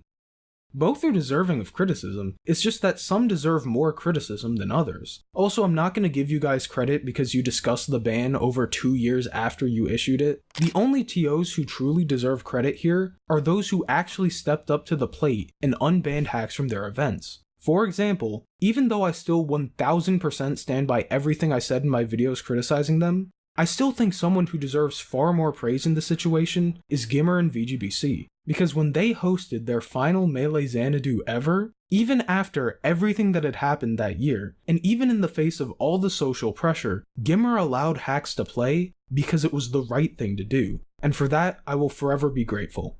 Another common argument I saw after the permaban was, why couldn't he just move on from Smash and do something else? There's more to life than playing a Nintendo party game. Well, you aren't wrong. I genuinely want you to put yourself in Hax' shoes for a moment. Hax had been a part of this community for most of his life. All of his friends. But before he goes on, man, like this is so sad. Like he got into this when he was a kid. He put his whole life behind this. Like they're disgusting people. They're absolutely disgusting.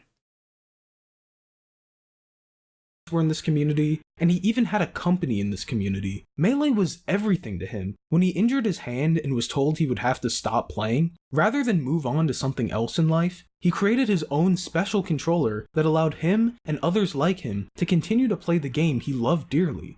For that, man, like they told him you can't do this anymore. He said fuck that, and he found a way. You put that controller in front of me, I'd just get confused. I'd shut down immediately. Like he found a solution to the problem. He created his own nightclub. He'd invested time into this game, so much so he was making enough money to pay for an apartment. And people are saying move on and do something else. I mean, what planet are you people on? What planet are you people on? This is passion for something that I've never had a passion for a game like this before.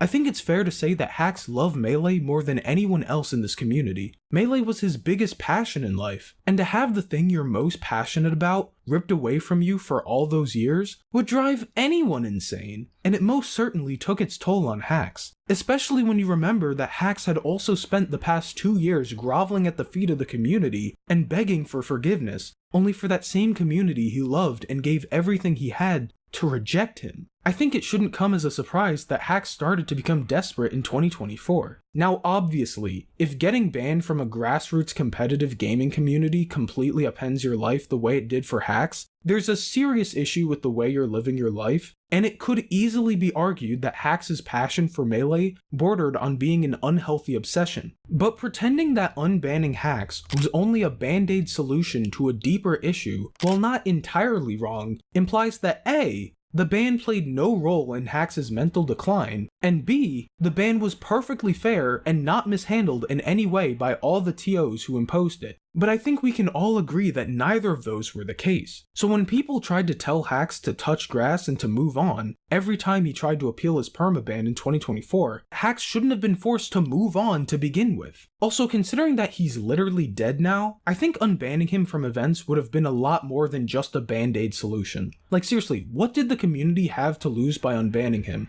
A random guy in Sweden would be really upset? No one, not even the TOs, actually thought Hax was a threat to anyone. And when Hax was allowed to attend events, everyone had great things to say about him. It wouldn't have cost us anything to unban him. It was never that deep to begin with, but it only became a serious issue because for years the TOs were unwilling to compromise and show any semblance of forgiveness. There's actually a video by our great friend Mikey which illustrates my point perfectly. He mentions how he's a consequentialist, meaning that he believes that the consequences of one's actions are ultimately more important than the intentions behind those actions. Oh, Mikey, go and fuck yourself. You unbelievable scumbag. I'm a consequentialist.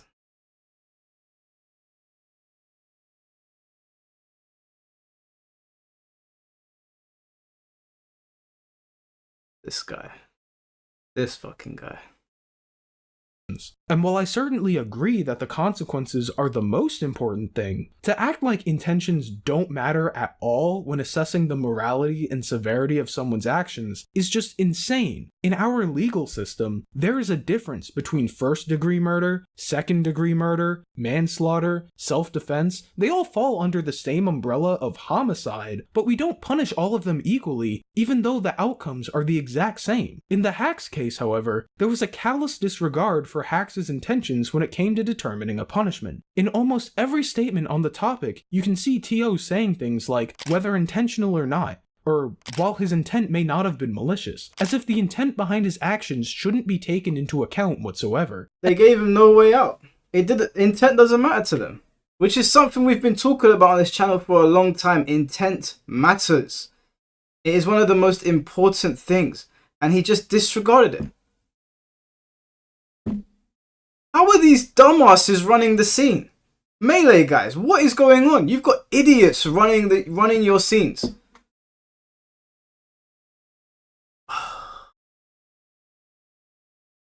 How did we get here, man? We've got goofballs with minus 10 IQ running an entire scene and then saying dumb shit like that. This is...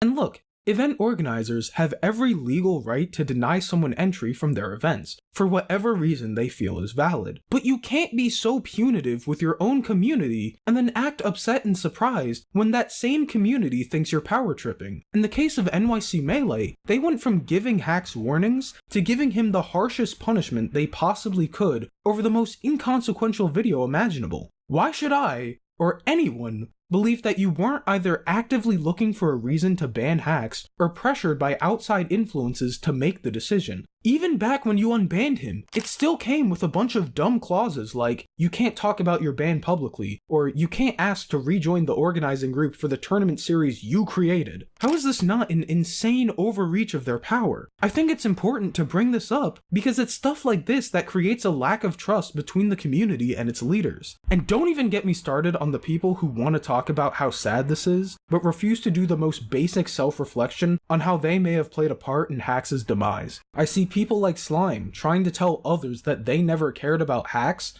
and genuinely, how dare you pretend that you of all people are in any position to lecture anyone about Hax's mental state? Similarly, people like Chroma will openly mock and ridicule Hax while spreading his docs, and then in the exact same breath, turn around and remind us that it is, in fact, us that are not taking Hax's mental health seriously. Then after Hax dies, I have to see the opinions of this guy who will acknowledge that he never spoke to or interacted with Hax in any way, shape, or form, yet somehow believes that he is the only person in the community who is injecting any sort of nuance into the situation by reducing it down to, it's nobody's fault. Have you ever considered for a second that it was actually you who was part of the problem and not the people who tried to support and advocate for Hax? Next, I want to address the top players and figureheads who either did nothing at all or could have done and said much more when this situation was still ongoing. This is where I'm a bit more conflicted, because while I'd rather direct any sort of anger at the people who actively hurt Hax and kept him banned, there's still something to be said about the immense fear our community leaders exhibited when it came to discussing this case publicly. Before I let you out of here though, one last thing. Can I get a free Hax? Oh my god. I'm kidding. Get out of here. I'm not trying to get you. I'm kidding. I'm kidding. And what's ironic is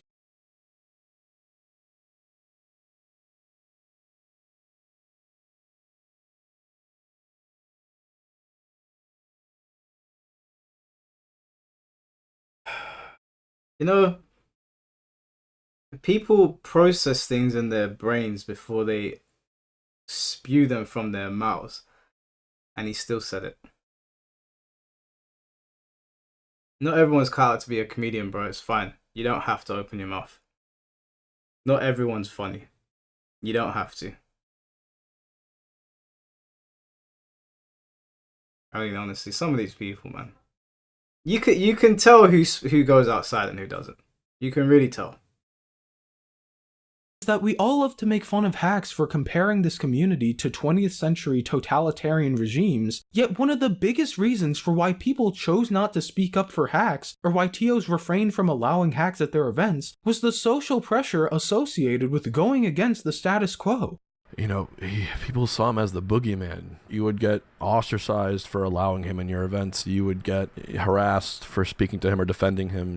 This community made it so difficult for progress to actually happen because we fucking self-cannibalize, like I said. And while I do appreciate that some people decided to advocate for hacks privately, why did everything have to happen in private? What's wrong with trying to spark public discourse on the subject? I already know what the answer is. It's that this community is super toxic when it comes to this situation in particular, and discussing it publicly leads to harassment against Leffen and the TOs. If you remember from earlier, this is the reason why NYC Melee wanted hacks to stop posting about his ban, regardless of his intentions. It's also part of the reason why people like me are so thoroughly frowned upon in this community every time we try to speak up about a certain topic or issue. In their eyes, I'm just a drama YouTuber who feeds into the toxicity and makes everyone's lives miserable in the process. I need to say this, and this is 100% a whataboutism, but can we at least acknowledge the selective outrage in this community when it comes to harassment? When the whole Smash World Tour situation... You know, for everyone that keeps on saying this about drama tubers,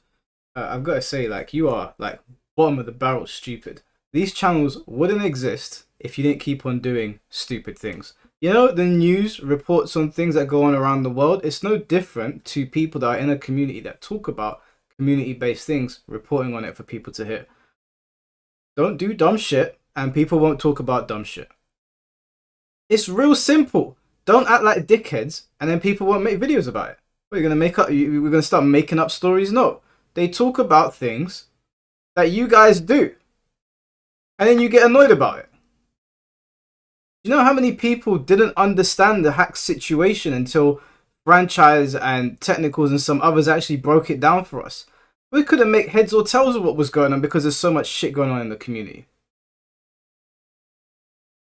If you stop behaving like children, people will stop making videos about them. There'll be nothing to talk about. They could only talk about the game. Like Muta King was saying, he wants to get back to a time where we're not talking about this stuff. But this stuff will continue to be spoken about as long as you keep on doing stupid shit.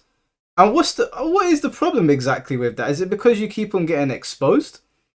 You don't want people to shed light on your tomfoolery?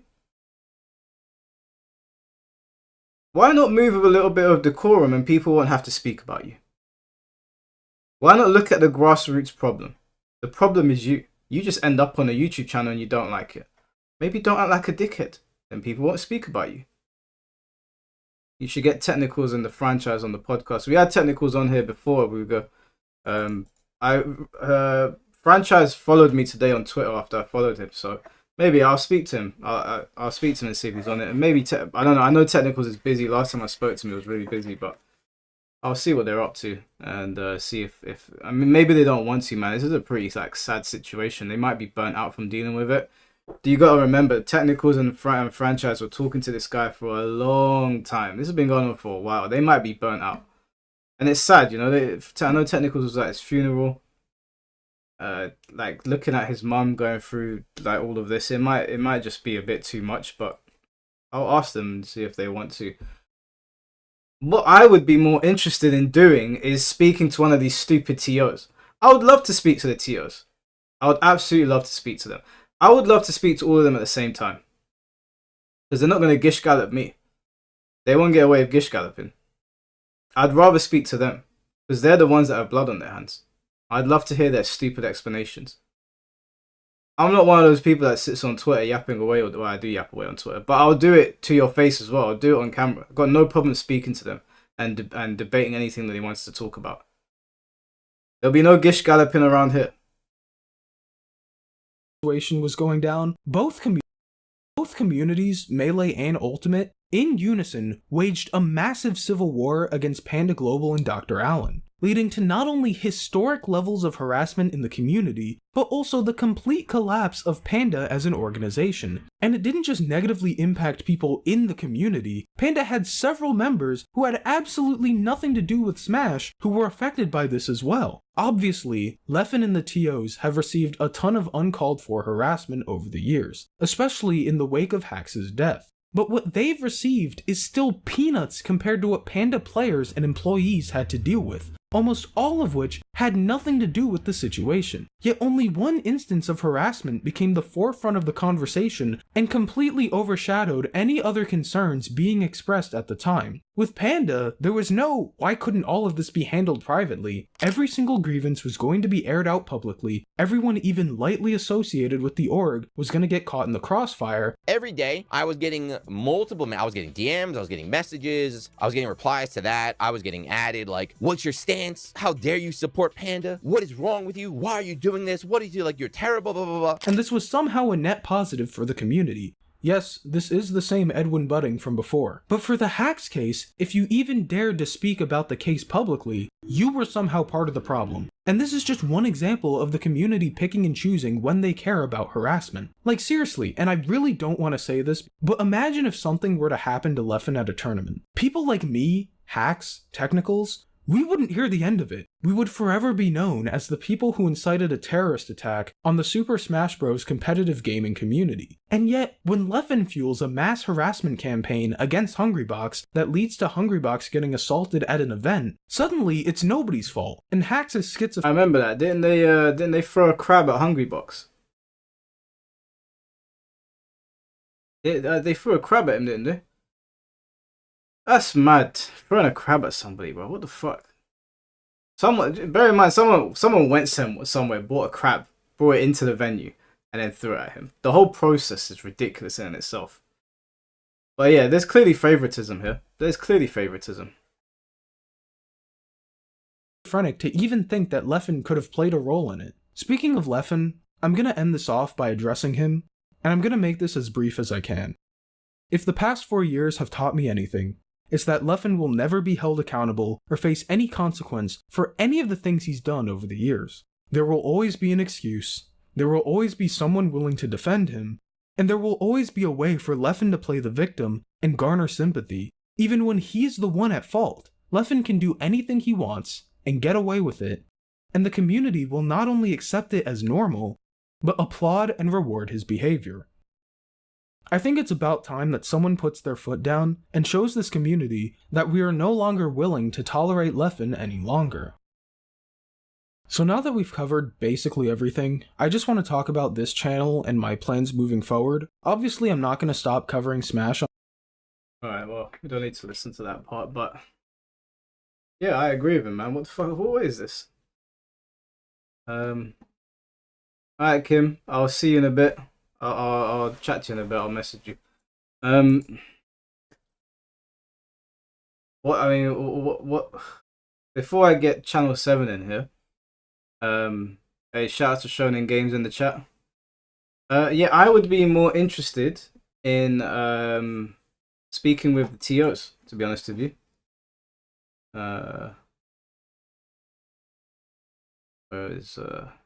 Where is he? Channel 7, what is your Discord, bro?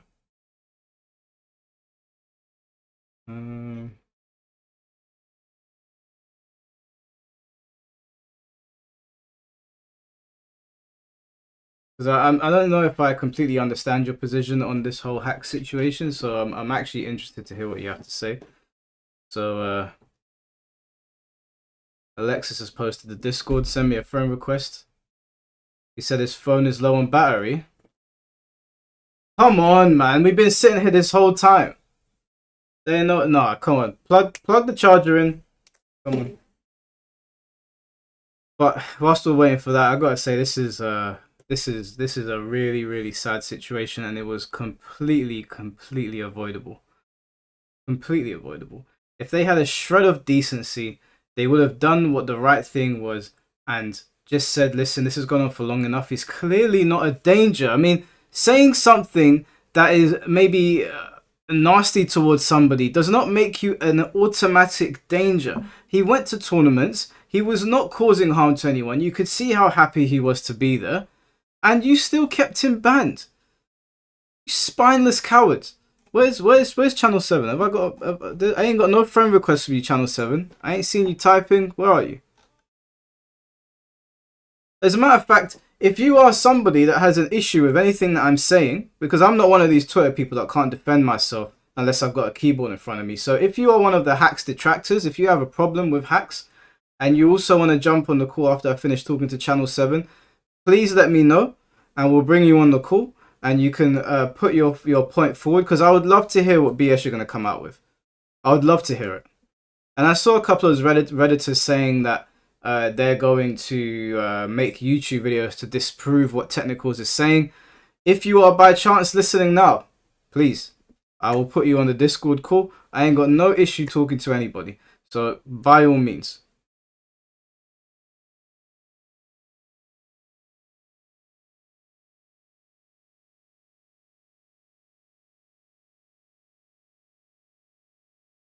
There's about 451 people watching right now. I know not all of them are going to like what I'm saying, obviously. We just put up to probability. There's going to be some people that don't like what I'm saying. If you are listening, I'm not going to gatekeep you.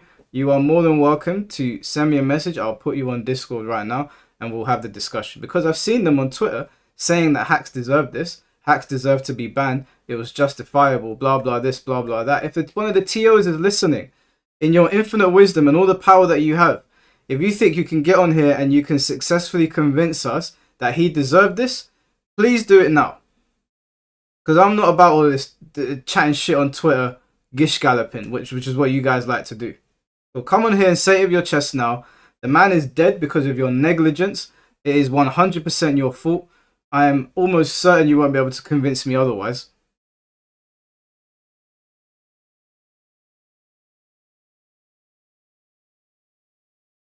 They hide on Twitter? Yeah, of course they hide on Twitter.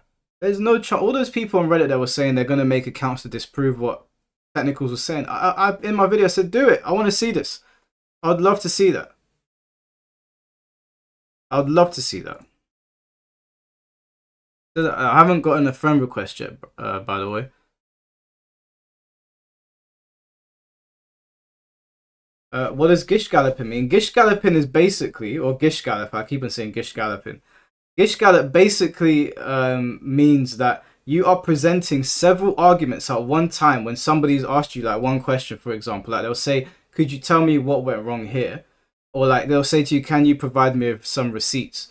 And they will start saying they'll say things to you that you can't disprove because there's no way to disprove it on your end. So they'll start saying random things. It's bad faith arguments. They'll say loads of things at you. And so many things have been said that you can't address all of them because there's no receipts.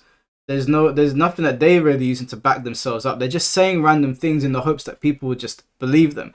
That's what Critical Drinker was doing when he was reviewing Thunderbolts. He was saying random things to his audience, all of which were not true, by the way. I watched Thunderbolts. I understand the MCU's been kind of lame for a long time, but Thunderbolts was a good film and he was just lying. Or he wasn't paying attention, or he was so used to just saying the same things over and over again. He's in the Discord. Is he? I don't see. What is this? Is this you, Sado? Okay, cool. Let me call him. Let me make sure that this is. Yeah, that's me. Okay, can you hear me? Yeah, I can hear you. Okay, cool. So, I want you to basically lay out the premise of your arguments because obviously I was watching the video and I might have missed some of them. So, what is your issue with what I'm saying or what people are saying in the chat? I've said multiple times in the chat, like I don't disagree with a majority of what y'all saying. The only thing is that I just don't agree with like the suicide shit. Like I'm not a person that's like gonna sit there and try to like go behind, like sit there and like rally behind somebody that like clearly one was unwell. And I'm not trying to like disrespect him or come from him saying that. Like that's just a verifiable fact. Like he was unwell. And like multiple times, I understand like you guys were saying, like he apologized multiple times. I get that. Nobody should have to sit there and have to apologize for something multiple times that they did, especially if it's something that wasn't that serious. But at the same time, you got to come to the realization of like understanding the people that you're dealing with. If you see that the people that you're dealing with are disingenuous, are pieces of shit, whatever you want to call them, like they're not taking you seriously, they're railroading you, then you gotta back away from that. Like, yeah, you could be passionate about Smash, like how I'm passionate about Tekken or Yu-Gi-Oh or whatever you want, or Dragon Ball Z or any of those things. But if I'm in a group of people where they're constantly giving me shit or constantly like being unserious with me, and I can tell that like they're bullshitting me or railroading me for any reason, like I'm going back away from them. I'm not gonna keep trying to be their friend, like or whatever. I'm not gonna keep trying to be around them. All right, But if he's not let's just cover one thing at a he wasn't time. trying to be their friend, but I'm not gonna put myself around him. All right, And like let's cover one thing at a like, time because he wasn't, wait, hold on. Oh, if you were talking, my fault. I didn't mean to cut you off. Yeah, I want to cover one thing at a time, because there's a couple of things you said there that I already disagree with, and I think that you're being a little bit unfair to Hacks with what you're saying. The first thing that I caught in the chat is that you called him a coward. Could you just not explain him specifically? Like I said, it's suicide in general. I was talking about. Like that's what I said in the chat too. It's like I didn't say Hacks, you're a coward. I said people who would commit suicide, I don't agree with, and I think that's cowardly. So, that's what I said. But you're calling him a coward by omission. Like you're saying that he's suicide. Yeah, fair enough. Don't you accept? And I said that, so that's fair. Yeah, don't you accept that everybody has different mental states and everybody deals with things differently, and you're not necessarily a coward just because that looked like the only feasible way to you. Say that again. Everybody's different, right? Me and you. I'm gonna assume you don't have any like serious mental health issues that would ever put you down that road, and I don't. I've never dealt with any of that stuff, right? But Hacks was clearly backed into a corner. They said multiple times in this video that he was hospitalized, and when his friends were trying to point him in the right direction, he was saying things that were almost nonsensical and were clearly going to lead nowhere, which should tell you that he wasn't all there mentally, right? And it didn't help that the TOs had backed him into a corner. So how can you call someone like that a coward when they don't have the same mental fortitude as we do? To see, but that's why I feel like, because I feel like you're pinning me down to it, which I said, like, which I already agreed is fair because we're talking about this situation, and I did say that people who commit suicide are cowardly. Yeah, I don't have a defense for that, what you just said to me, because, like I said, I wasn't really, from my point of view, I wasn't calling Hacks a coward specifically. I was just talking about suicide in general. But if you attribute that to me, I it's fair. So I don't have anything to say against that. You got me on that. Okay, I can't argue that. All right, we'll move on from that one. You then said just now that, if people were ostracizing you or being nasty towards you when you're playing Tekken or Dragon Ball, that you would just say, fuck this, I'm out. But yeah, can I ask you then, have you spent 19 years building a business around Tekken and Dragon Ball, building an income, paying for your apartment, dedicating your life to it, or are they hobbies? It would just be a hobby then. Okay, so if you spent your life, let's say for example, because you watch Dragon Ball Z, I'll throw a name at you probably know. Let's say that you're like a totally not Mark, the guy that does the Dragon Ball manga. That does like the breakdown and stuff like that. Yeah, you remember when Toei Animation and Shueisha, they all went after his channel, of which he accumulated like 800,000 subscribers. It was his livelihood. He was making a lot of money from it. You love Dragon Ball, I love Dragon Ball, but I'm not making money from Dragon Ball. He's built his life around it, and then these companies unfairly went after him when he wasn't using footage from the show. He was doing fair use, like he was following the guidelines. He was following the guidelines. It was fair use, and because you know how these big companies work, they essentially tried to cripple his livelihood. Would you turn around to Totally Not Mark and say, hey, it's just Dragon Ball, bro, walk away from it?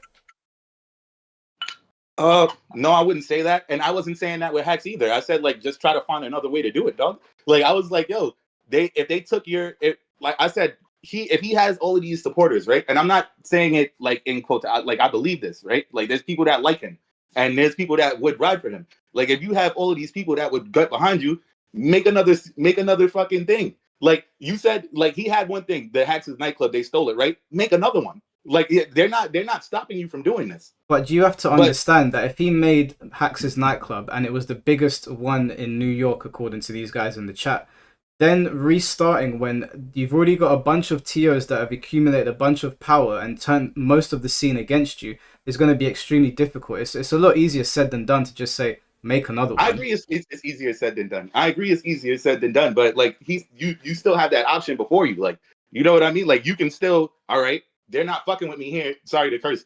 I'm gonna move over here. I'm still adjacent to it. I'm still doing Dragon Ball. I'm still doing Smash. I'm just not doing it with y'all. Yeah, and then but all the people that Hax's, like me, that support me, they're gonna follow me here.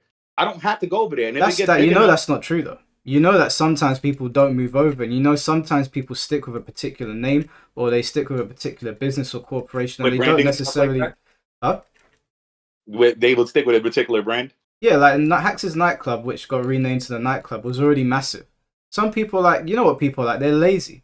Hax might say, yeah, I'm going to start another one, but he might not be able to get the same backing that he did. They took his work from him. Simply saying to him, yeah, move on, go do something else or go play something else, when he spent 19 years getting to that point to have it ripped away from him, seems a little bit disconnected from reality. Like, I have to be honest. I mean, I'm not saying it would have been easy. Yeah, clearly it would have took time, just like how it took time for him to establish the original one. I'm pretty sure when he made Hax's nightclub, he didn't do it in a day, right? Like it took time for him to build that. Yeah. Like you can build the scene, and like I said, if you have all of these supporters, you have all people that want to see you come back, they'll go to your tournament. He could have been a TO himself. He could have made his own tournament. Like he doesn't have to go to those tournaments, and he was unbanned from a lot of them. He just wasn't unbanned from all of them. And they like some of them may have been like the main ones to my understanding. I don't follow Smash like that much. So I don't know what their tournaments are. I don't know which ones are the big ones, which ones are the important ones that like it would have meant a lot to him to have been there. I don't know. But I do like I did see like in that video, like I said, he was unbanned from some. He just wasn't unbanned from all. You could have went to those same ones and then you could have made your own tournament scene after that and had people come to yours too. I'm not saying that like, oh, don't go to any of them. You can still go to the ones you can go to. And then you could rebuild another one. You could make another stream. You could do anything, and people will come. Is it gonna be slow? It's gonna take time. Yes, the same way like how you made your YouTube channel. I'm sure you didn't get all your followers in a day. You didn't get me the same day that you made your YouTube, but you got me eventually. Like if people's gonna come, you gotta take the time. You gotta have the patience. Yeah, but you're also ignoring the fact that he was using Melee almost completely exclusively to pay for his apartment, to support his family, and to He support still his could have. business. He could have started a Bro. Twitch channel and did it. He could have done a lot of things. He didn't have to do it through them. Is all I'm saying. Channel, so can I just ask you, have you ever run a business or like a YouTube channel before? Nah, my YouTube channel is not on the level of yours. Like I only got like a couple of videos of like some games I played. I never like really spoke on it or anything. Okay, have you ever run a business before? I mean, no.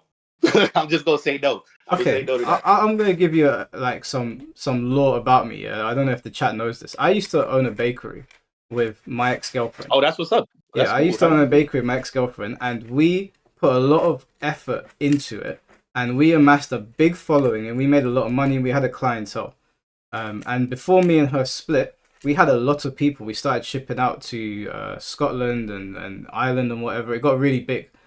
If somebody came along and took all of our clientele and took our the recipes that she was using, it's not as easy as just rebuilding. We had invested in a driver. We'd invested in like turning part of my kitchen into like a place for her to cook.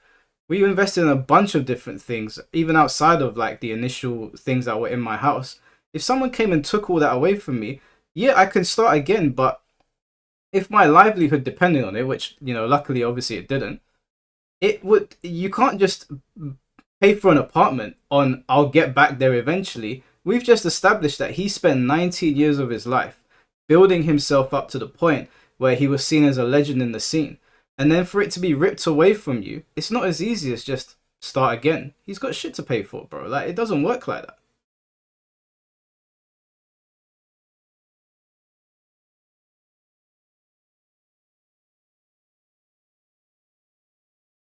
You still there?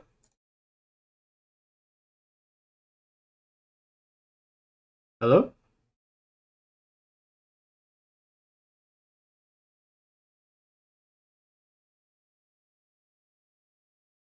Hello?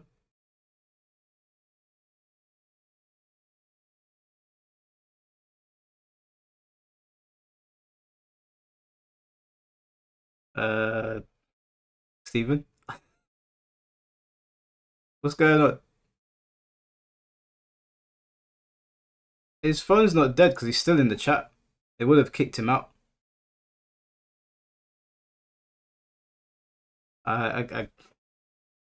Steven, finish the set. Guys, you can't just tell someone like Hacks that invests their life into something to just move on. The same way, you know, you got YouTubers like True Underdog Gaming, right? He's got 470,000 subscribers. You can't just say to them, "Hey, you lost your channel, move on, do it again." It doesn't work like that, because a lot of the time you see people with their second channels, they don't get to that same level of following. Sometimes you hit lightning, sometimes you strike lightning, and like you have something special, and it's you hold on to that thing that's special. It doesn't mean you can do it again just because you're that same person. I don't think you should dismiss somebody's life work like that. I think that's just not that's just not reality. That's just not real. So I don't know what happened to Steven. He's gone. I guess that was it. Well, now Steven's gone. I want to talk to these detractors of Hacks. I want to talk to them. These Redditors, these people on Twitter that are making all of these asinine arguments against Hacks and what has happened to him. I would like to speak to you. I know that 400 people watching this don't agree with me. I know not all of you agree with me. The ones that are watching, that are being quiet right now, that always have something to say on Twitter, please make yourself known. I will host you. Yeah, I will let you say your arguments. And I will simply pull them apart.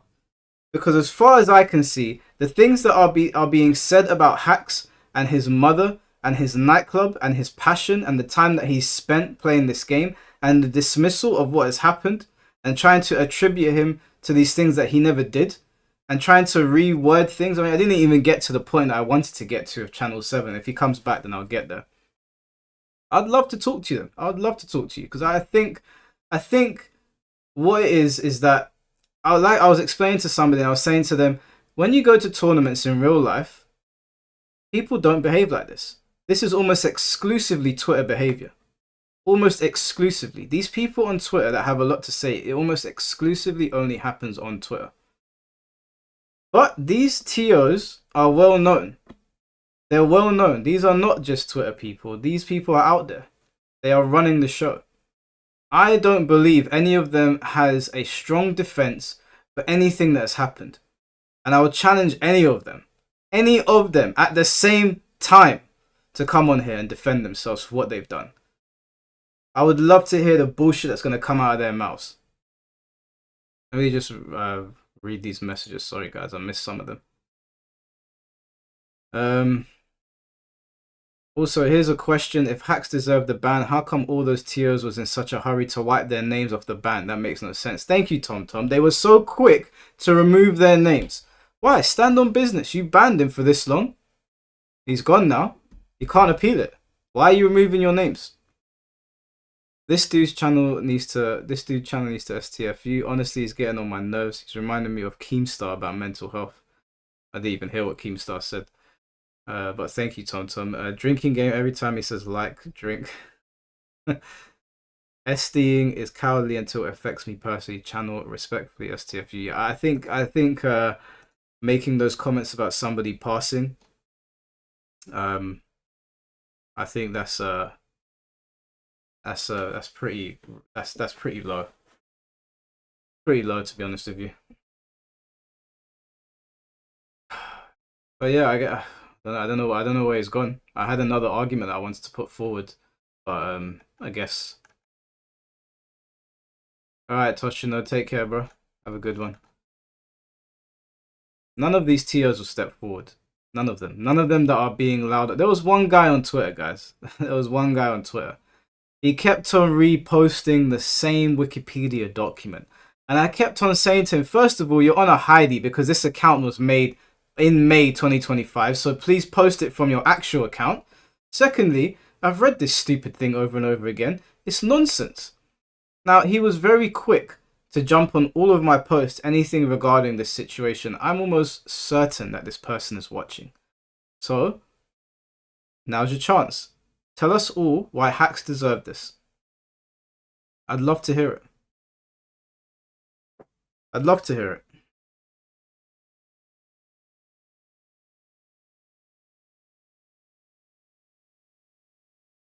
But we're not going to.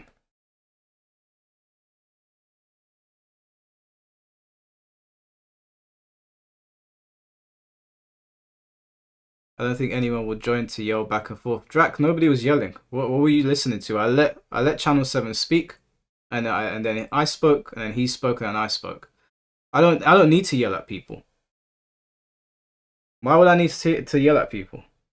My stance on this, I believe my stance on this is solid. I don't think that they can beat me in a conversation in this at all. I think they're all full of shit. I don't need to yell at them.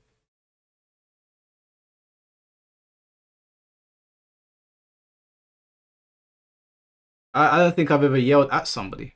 I might have yelled when I'm sitting here talking on my own, but I haven't yelled. I don't need to yell at people. I don't even yell at people in real life.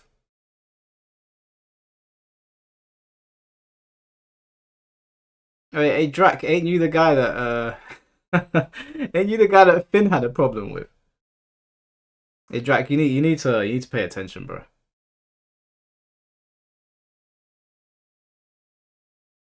You've never heard me raise my voice. Yeah, there's no need to. There's absolutely no need to. I can't remember the last time I actually raised my voice. It's been a long time. He's the guy that Finn was telling off. Yeah, Drac, you need to... I mean, even Drac, when I let you on here to argue with Finn, I think Finn might have yelled at you, but I didn't. Actually, I don't think Finn did. But I didn't yell at you either. Hey, what's going on, Roxas? Mike's literally one of the chillest people alive. Yeah, that's true, Kim. Apart from when I was in the cinema yesterday with Kim watching Final Destination. That was the only time I got a little bit angry. And I said to her when we got up, I was like, my evening's ruined. She was like, why? And I was like, because we just spent our time watching bullshit. That's why. Well, I guess, I mean, there's, I don't know what to say. This is absolutely reprehensible. Melee scene, if any of you were watching, you don't have to like technicals, you don't have to like franchise, you ain't got to like me, you don't have to like a lot of people, but you need to understand that what has happened here is terrible. This was terrible. Okay, he called Leffen Hitler. No one gives a fuck. No one cares.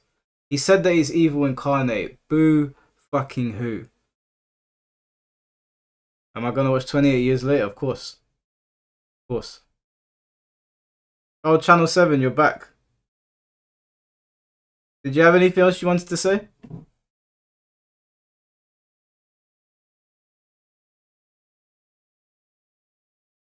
Give me a few phone, just turn back on if you're still here. If you're still there, I'm waiting till I'm at 50. Wait, is your phone charged? Is your phone charged? Okay, wait, let me call him.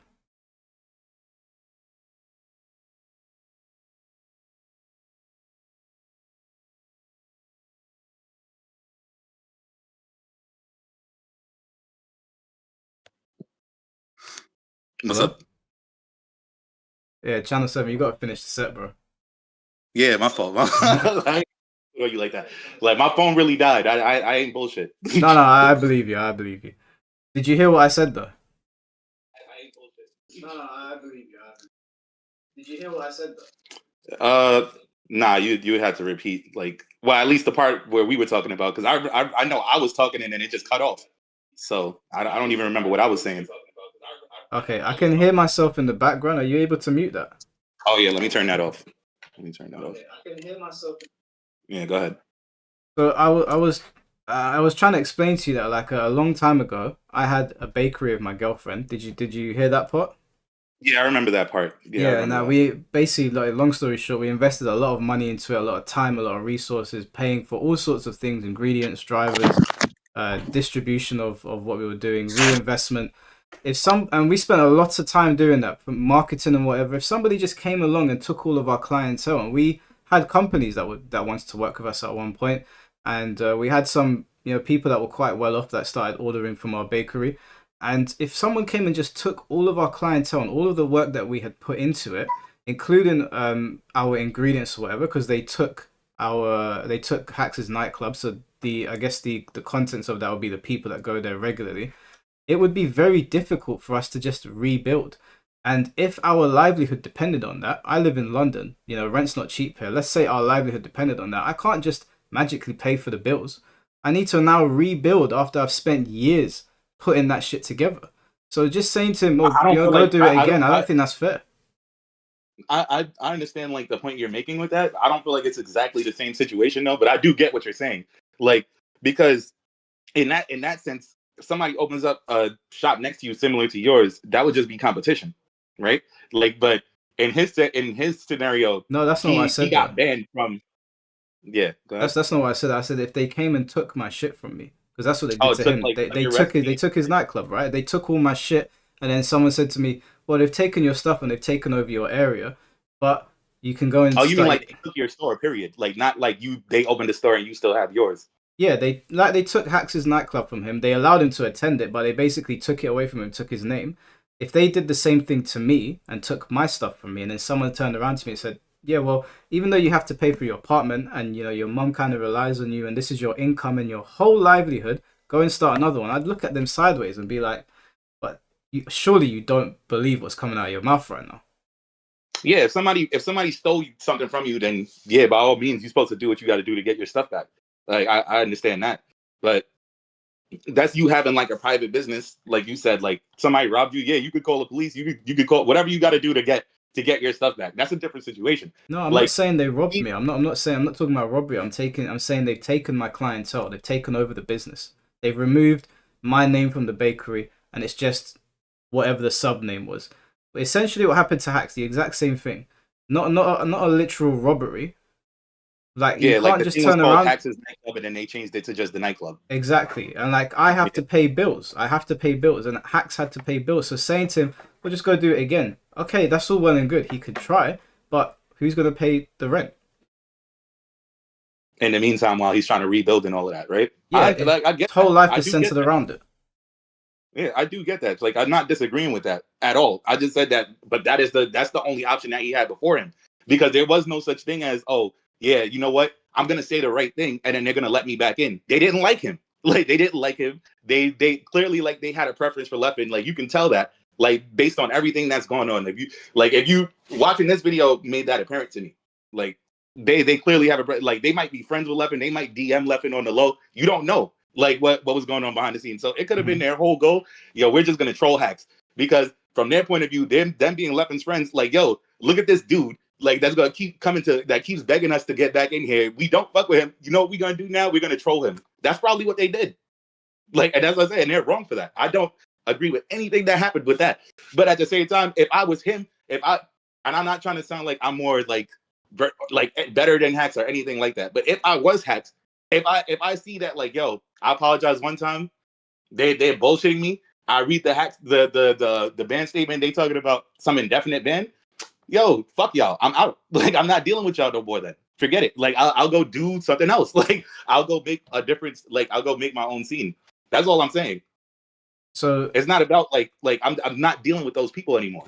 Yeah, but that's okay. But you're being very subjective. You were making the argument that Hax was wrong for what he was doing. It might be wrong in your opinion, but it's not wrong to fight for something that you have been working on for 19 years. No, the only part, if you saying that, I'm not saying that he's wrong for trying to defend himself. I'm saying he was wrong, like in the sense of when I said that he was wrong in the chat, like the thing that he did wrong was like, say, all right, the initial thing that he did, right? Where they was like, oh, he came for Leffen, like he said all these things, right? True or false, whatever it was, but he said those things. They said, yo, that's harassment, right? And it's in the clause, whatever. They might have bended the rules, they might have stretched the rules, just like how like police like stretching the rules to like arrest people. Yeah, they might have done that. Like, and I disagree with that. But like he broke the rules, and then it says, yo, don't continue to talk about it. What does he do? He continues to talk about it. What did the person in this video, like franchise, say? He continued to talk about it. I told him stop talking about it. He kept talking about it. That's where he's wrong. Stop okay, doing I think it. where Like, we fundamentally disagree here is that I understand what you're saying because they wrote that into the contract. that or the ban ruling that he can't speak about it. But would you not agree that the very premise of that is wrong? To basically tell somebody you can't speak about the thing that is unjustifiable. I don't agree. I do agree that the rules are a little too much, but like you can't complain about the rules of something that you sign up for. Like if you have a problem I with the don't think rules he of something signed you up sign for it. up Like for, he then didn't you really just have a don't do choice. it. What choice Like, did he have? He didn't. It's not that he signed up for it. These guys have a stranglehold on Melee. They wrote these rules out which were completely nonsensical, and he was going to be banned either way. He was forced into a situation. He didn't I don't necessarily know. I sign don't up for think that anything. I don't think that they wrote those rules out. I think those rules already existed, right? Because they posted these things and it has all these clauses. They didn't make that up. Like those are there. Did they stretch it? Yes. That's where I agree. I'm like, yeah, did they drag it? Hell yeah, they dragged it, and they're wrong for that, 100%. But it is still there though. Like it's still a thing. Like they didn't invent that for hacks. No, they Like they that's did the they thing. did invent that for hacks. Those particular rules were invented for him specifically. That you So can't. that code of conduct that they bring up that didn't exist prior to this situation. No, That no, no, only no. existed like they wrote that up for him. Yeah, the clauses that they added in there where he can't speak about it, he can't appear on interviews, he can't be The extra referenced. clauses. Yeah, those are extra clauses are for hacks. And that in itself is ridiculous. Nobody in their right mind would stick to that. If you That's the feel part where like they were you trolling. Huh? That's the part where they were trolling him, and I agree. Like I did agree that was fucked up. Right. Where So I feel like they did too much. yeah. So anyone that has been unfairly banned and had their things taken away from them and then also told to shut up, in logically speak, like I would not be able to sit there and go, you've taken all my shit from me, you have Leffen has basically demonized me to the community, I'm seen as the boogeyman now, and you also want me to not defend myself. That's insanity. They just wanted him to stop talking about it. I believe. I think that's really what it is. It's not whether he was defending himself or still trying to double down on Leffen. They're like, yo, just stop talking about it. Like I would use a different example of this. Like it's unrelated, but it's the same type of shit. It's just about influence. Is the example that I'm saying, because what their claim is that because he's talking about it, like he's inspiring people to he's influencing people to act on his behalf, whether he tells them to do it or not, because you can't control what people do. Like everybody knows that, right? But your influence is still influence. They may not have done it had they not heard the thing come from you, right? I'm not saying he's responsible for that, but that's what it is. The example that I wanted to give, like that's similar to it, is like, say, I don't know if you play Marvel Rivals, but but there's like this dude called Necros, right? He said, oh, support players are trash, right? Now because he said that, like a whole bunch of people, they started blaming him. They say, oh, it's Necros' fault. It's Necros' fault. It's Necros' fault because he said support's trash. Now nobody wants to play support, blah, blah, blah, all these things, right? The argument that people will make then, they're like, yo, is it really Necros' fault? Because he can't control what people do, but he still has influence. So him saying that, put that out there. That's all that is. I think that them holding him accountable for what other people do is wrong, but they're blaming his influence that he had because he's talking about this thing like he's making them do this thing. They're wrong for that. But like there's a part where you do kind of got to acknowledge, like, yo, yeah, if I say this, like I do have a lot of people that ride with me. If I say this, they might like people might start doing this. Maybe you do need to chill in certain things that you say. Is that your maybe stance? like Is that what you feel? I'm not because I'm not trying to like I'm not for the like it's hard to I'm not for the like censoring people. You know that like I'm not for like you have control over what I say and I can't say what I want to say. But at the same time, like I'm gonna be cognizant of if what I said has an effect. Like, will it cause something? If I say this thing, like what's gonna happen from this? Like you have to be aware of that too. But I'm asking you, like, personally, like, saying, what would you do in that situation? Like if I was him? Yeah. I said multiple times, like I would just move on from it. I'm not gonna associate with them anymore. Or I would try to make my own, like I'll try to make a adjacent parallel scene to it. I'm like, yo, I don't fuck with Smash anymore. Like, I mean, I don't fuck with Smash with them anymore. Like we playing Smash over here. And there's people that's done that. And you're also taking into account that you have a business now and you've got a bunch of things that you've invested in this. You're not just playing it for a hobby. You're taking that into account as well. If it's a business, it's a little bit harder. Well, I mean, that's what we're talking about hacks, right? You're putting yourself in his situation. We're not just talking about a hobby here. We're talking about a lifetime's worth of work. You've been playing since you're 11 years old. You've got money invested in this. You make money from this. you've generated a business from it. Would you still do that? Say, yeah, I'm out. Fuck this. I'll go do something else, or I'll just make it again. I mean, I feel like in this situation, he was a little bit too beholden to. I'm not saying he chose to be. I just mean like the way that this situation was set up. All of those tournament organizers, like they had power over whether he can participate in certain things or not, right? So once that's the case, it's like it's no longer really in your control. You get where I'm coming from when I'm saying that. Like, so he could have done anything that he wanted to do. He could have tried anything that he wanted to try. They were never going to accept him back.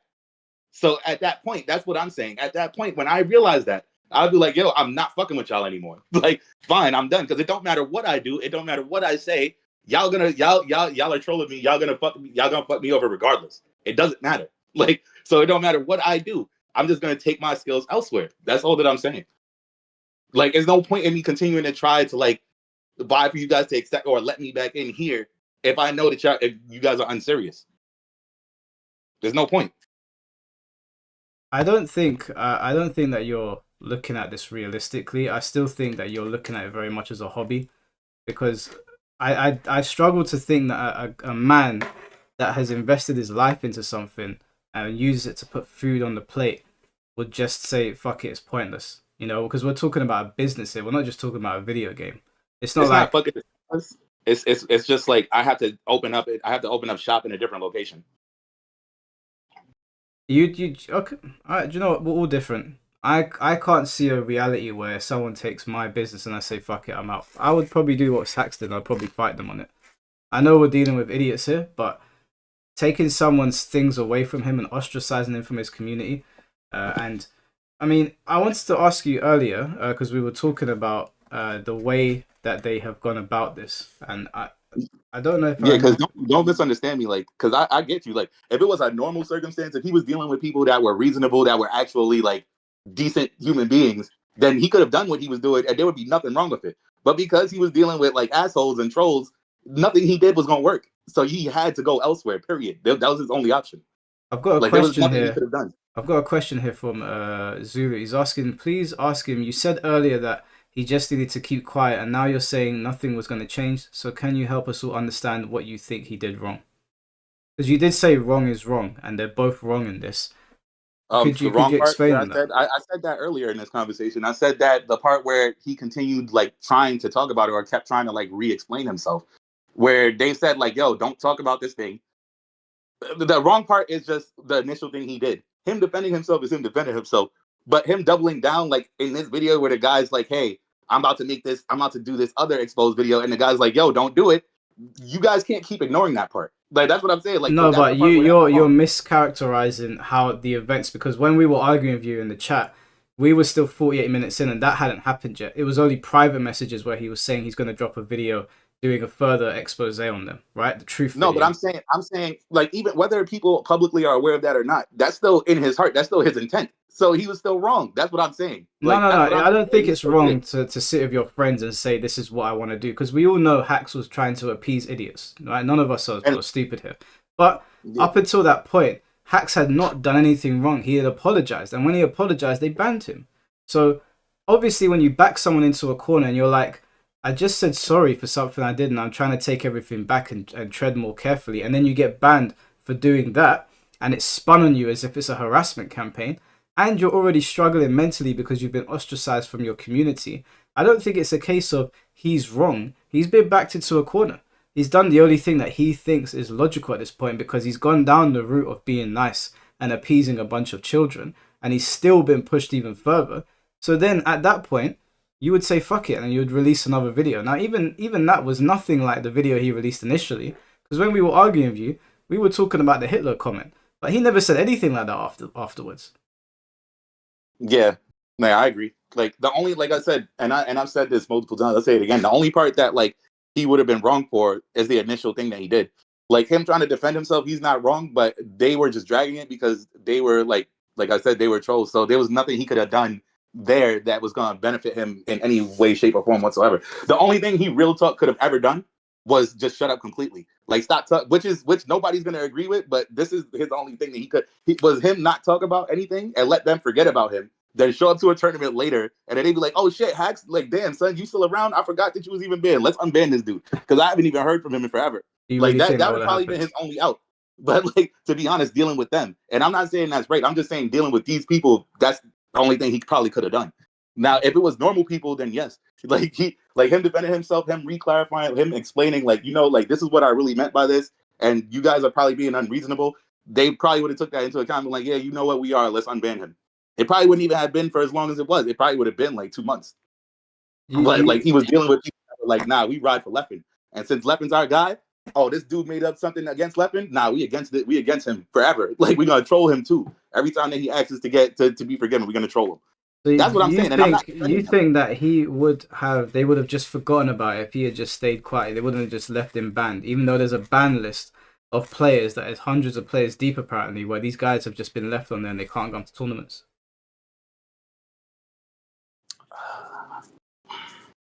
Don't forget. Because we're Hacks isn't the only one. Just like me making that up, that is an assumption. Like we are just assuming. So it's hard. I'm not assuming. That's a real list. That is a real list that exists.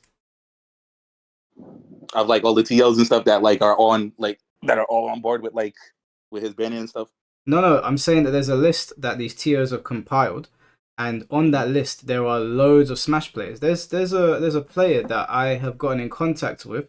I'll read you her name because I do want to speak to her regarding the situation. Her name is Mrs. Pooley, and she's going through the same situation right now.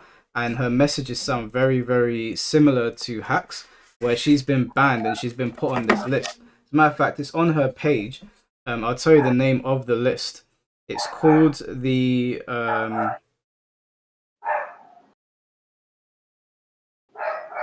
no, I can't see. It's like CPSR or something like that. CSRP.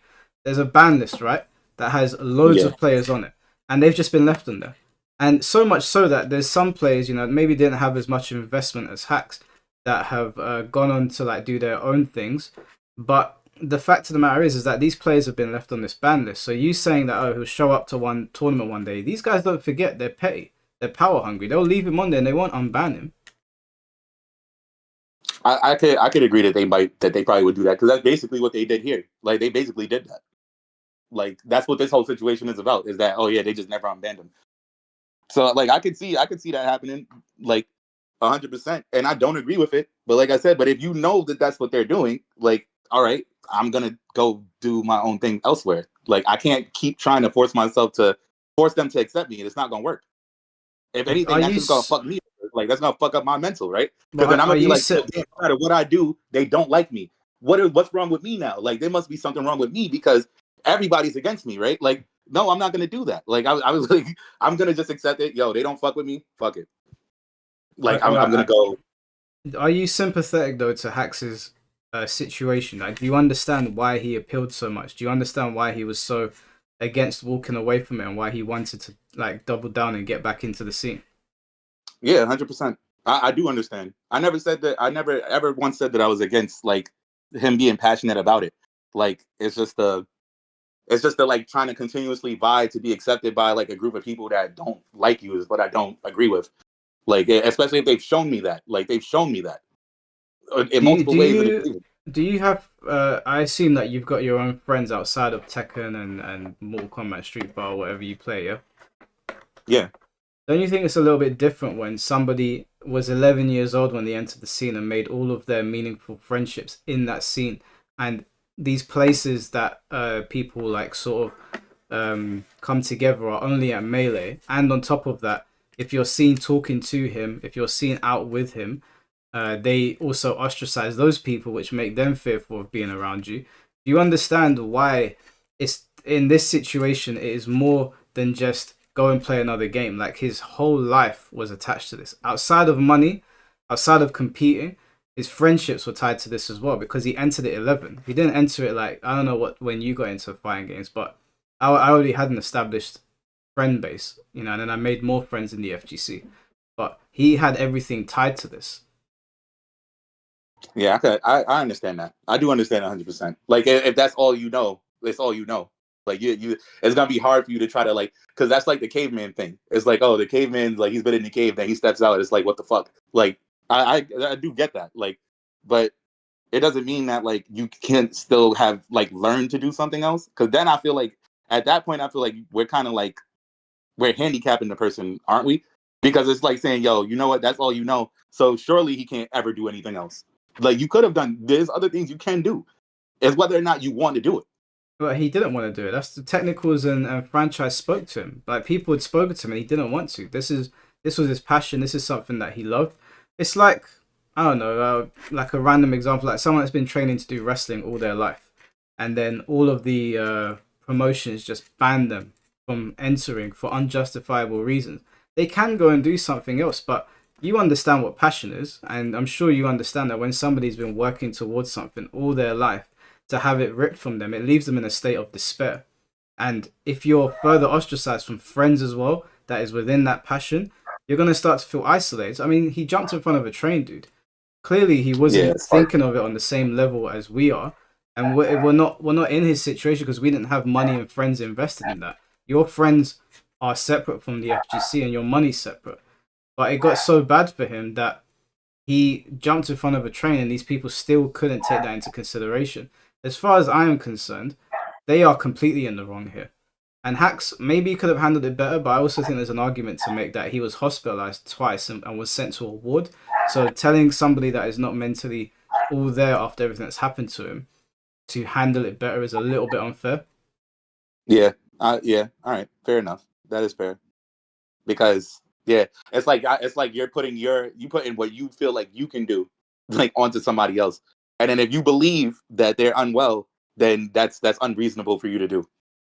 Yeah. Right. Like I think like, you know, even with the channel that I've got, I have some level of responsibility, and I feel like if I had the opportunity to help somebody that was mentally struggling with any amount of influence or power that I might have, I think you have a responsibility to do that. Would you agree?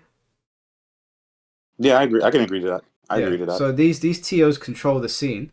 I think they have a responsibility to the people in the scene to make sure they're okay as well. I don't think that you should put yourself in a position of leadership if you're not willing to accept the work that comes with being a leader.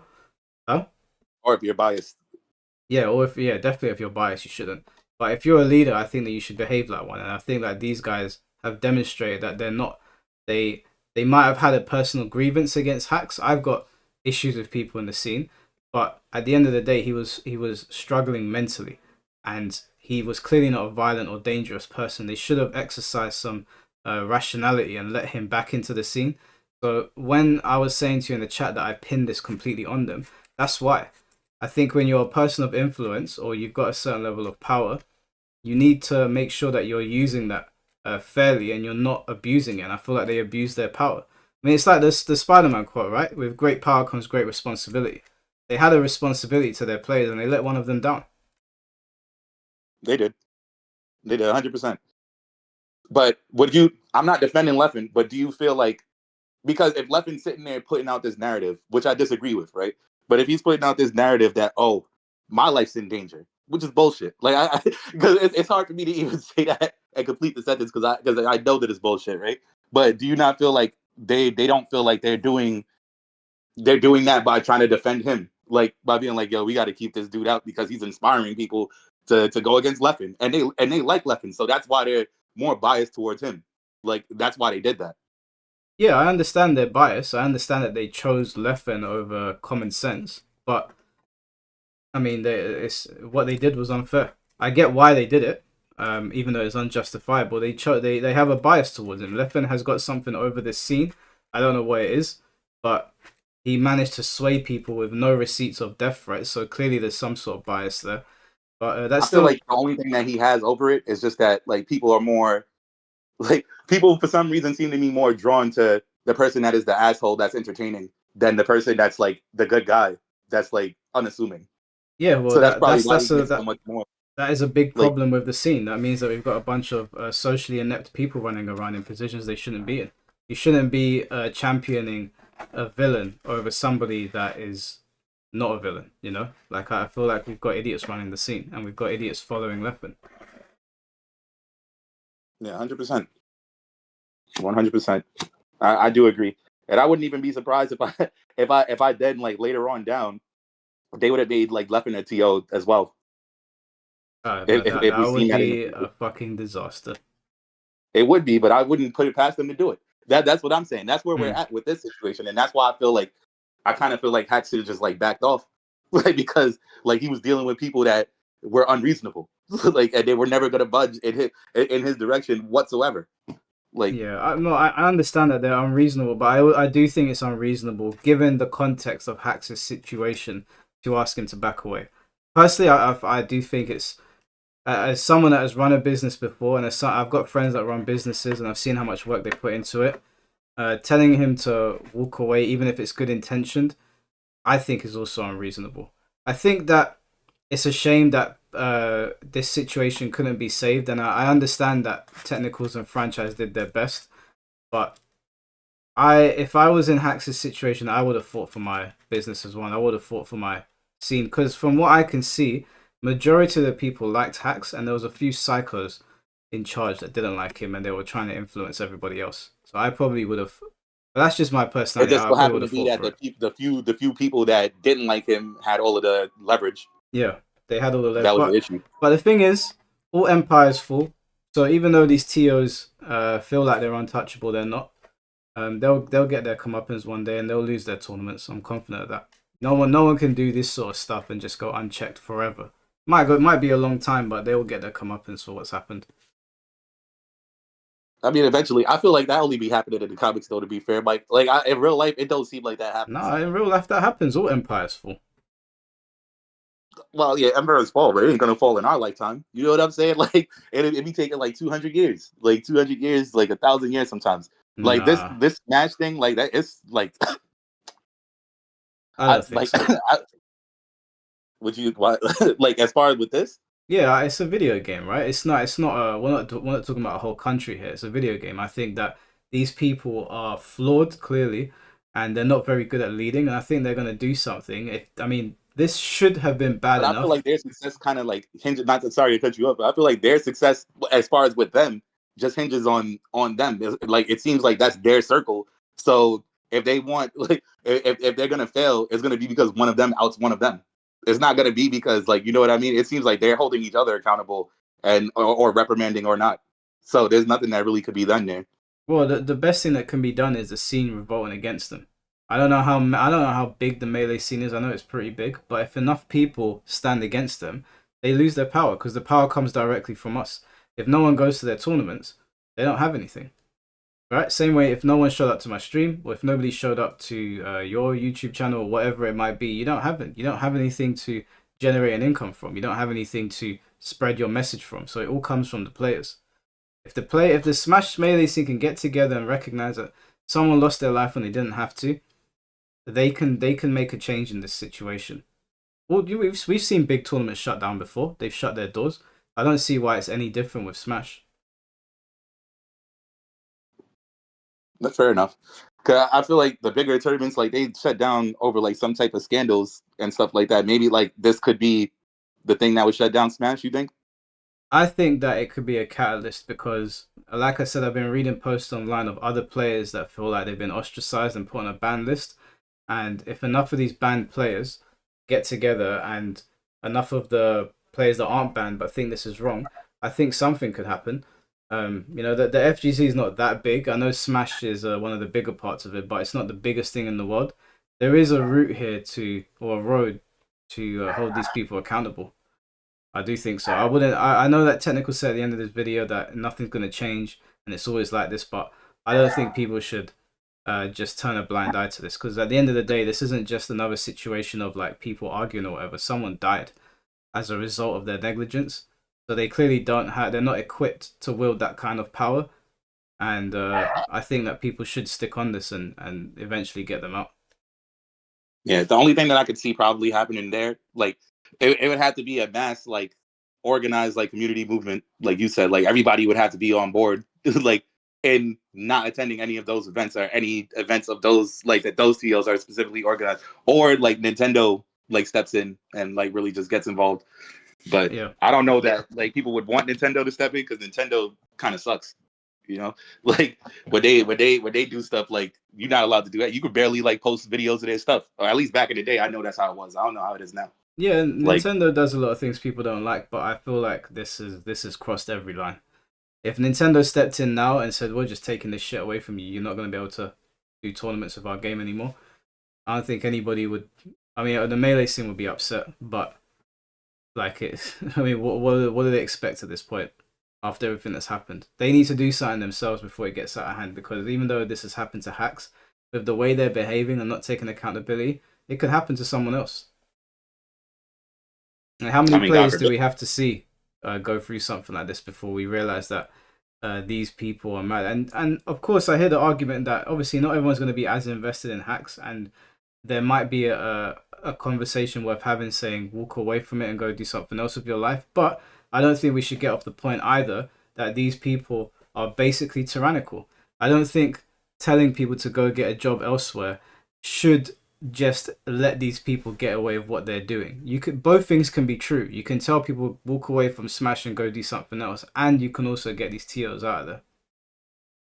Agreed. Was there anything else you wanted to add or say to the chat before we let you go? Nah, I don't have to argue with chat. Like disagreement is disagreement. I don't care if they think I'm wrong. Like, or if I was wrong. If I'm wrong on anything, I'm willing to like acknowledge it and like correct myself if I was wrong. But you know what I mean? But I'm not gonna sit there and argue. Like, yeah. Alright, no, that's cool, man. I appreciate you jumping on. Alright, same. Good combo. Alright, man, take care.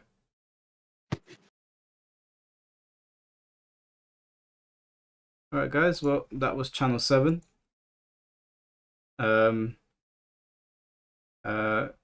Shion, I'm ready. Ready for what?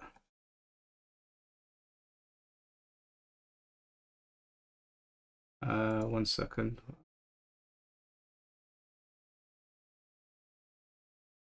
Wait, Shion, what? I don't understand. What are you a tournament organizer?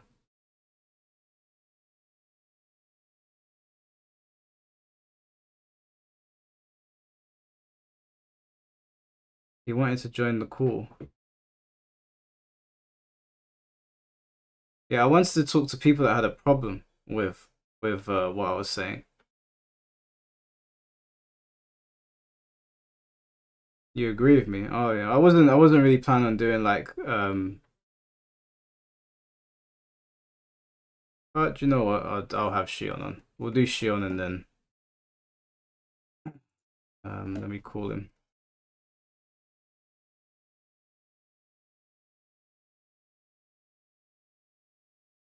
Hello?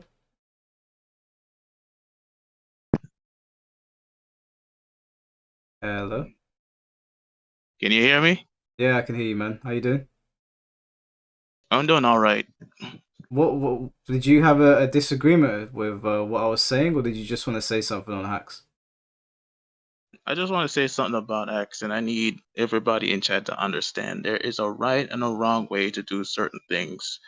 When it comes to the Smash community, I've been noticing a lot of things within the community since roughly 2017 with the whole Nairo and Zack situation.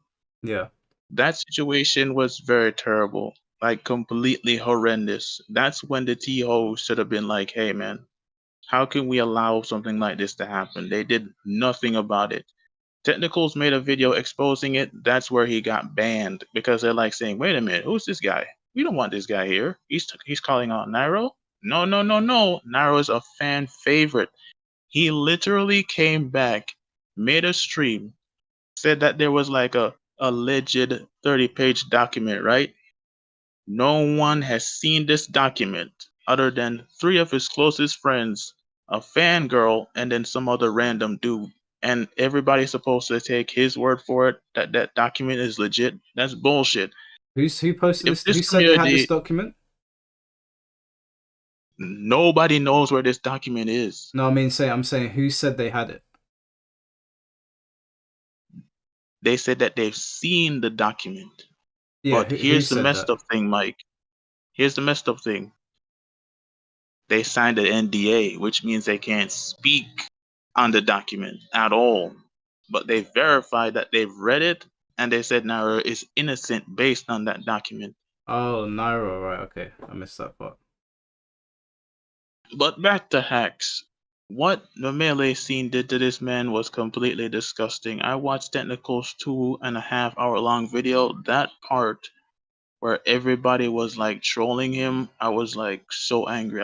I've never seen such a depraved set of people in my entire life. This man has dedicated 20 years, 2 decades to this game, and all Axe ever wanted was like to get back in the scene. What this is to me was like Hax was trying to like literally get into the scene, right? And somebody was like, "Hey, what you doing?" Literally just slap his hand and say, "Hey, get out of here. You're not welcome here no more." To me, once you do this to a person, those apology videos was like literally a cry for help, because he was like saying, "Please, somebody just listen to me. I know that I'm messed up when it comes to lipping. I've apologized multiple times," and they're like saying, "Hey, man, we still don't want you here." When it comes to Seven, I agree to an extent what he's doing, but you need to understand, once you take away something like this that somebody likes, that dedicate like their entire life to, you've completely broken that person. Mm-hmm. It's like a sense of isolation, you know? He has nothing other than this. It's easy for anyone to say that, "Hey, Hex, go do something else."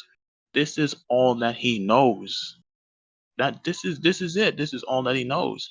He loves it with his heart, his soul. He literally made a box to help other players when it comes to their hands, to prevent whatever happened to him to happen to them, and even that they took from him. Yeah. And some people have the nerve to say out of their mouth that they cared about Hex. None of these motherfuckers cared about Hex in the slightest. Not one of them, except for Mewtwo King and Hbox.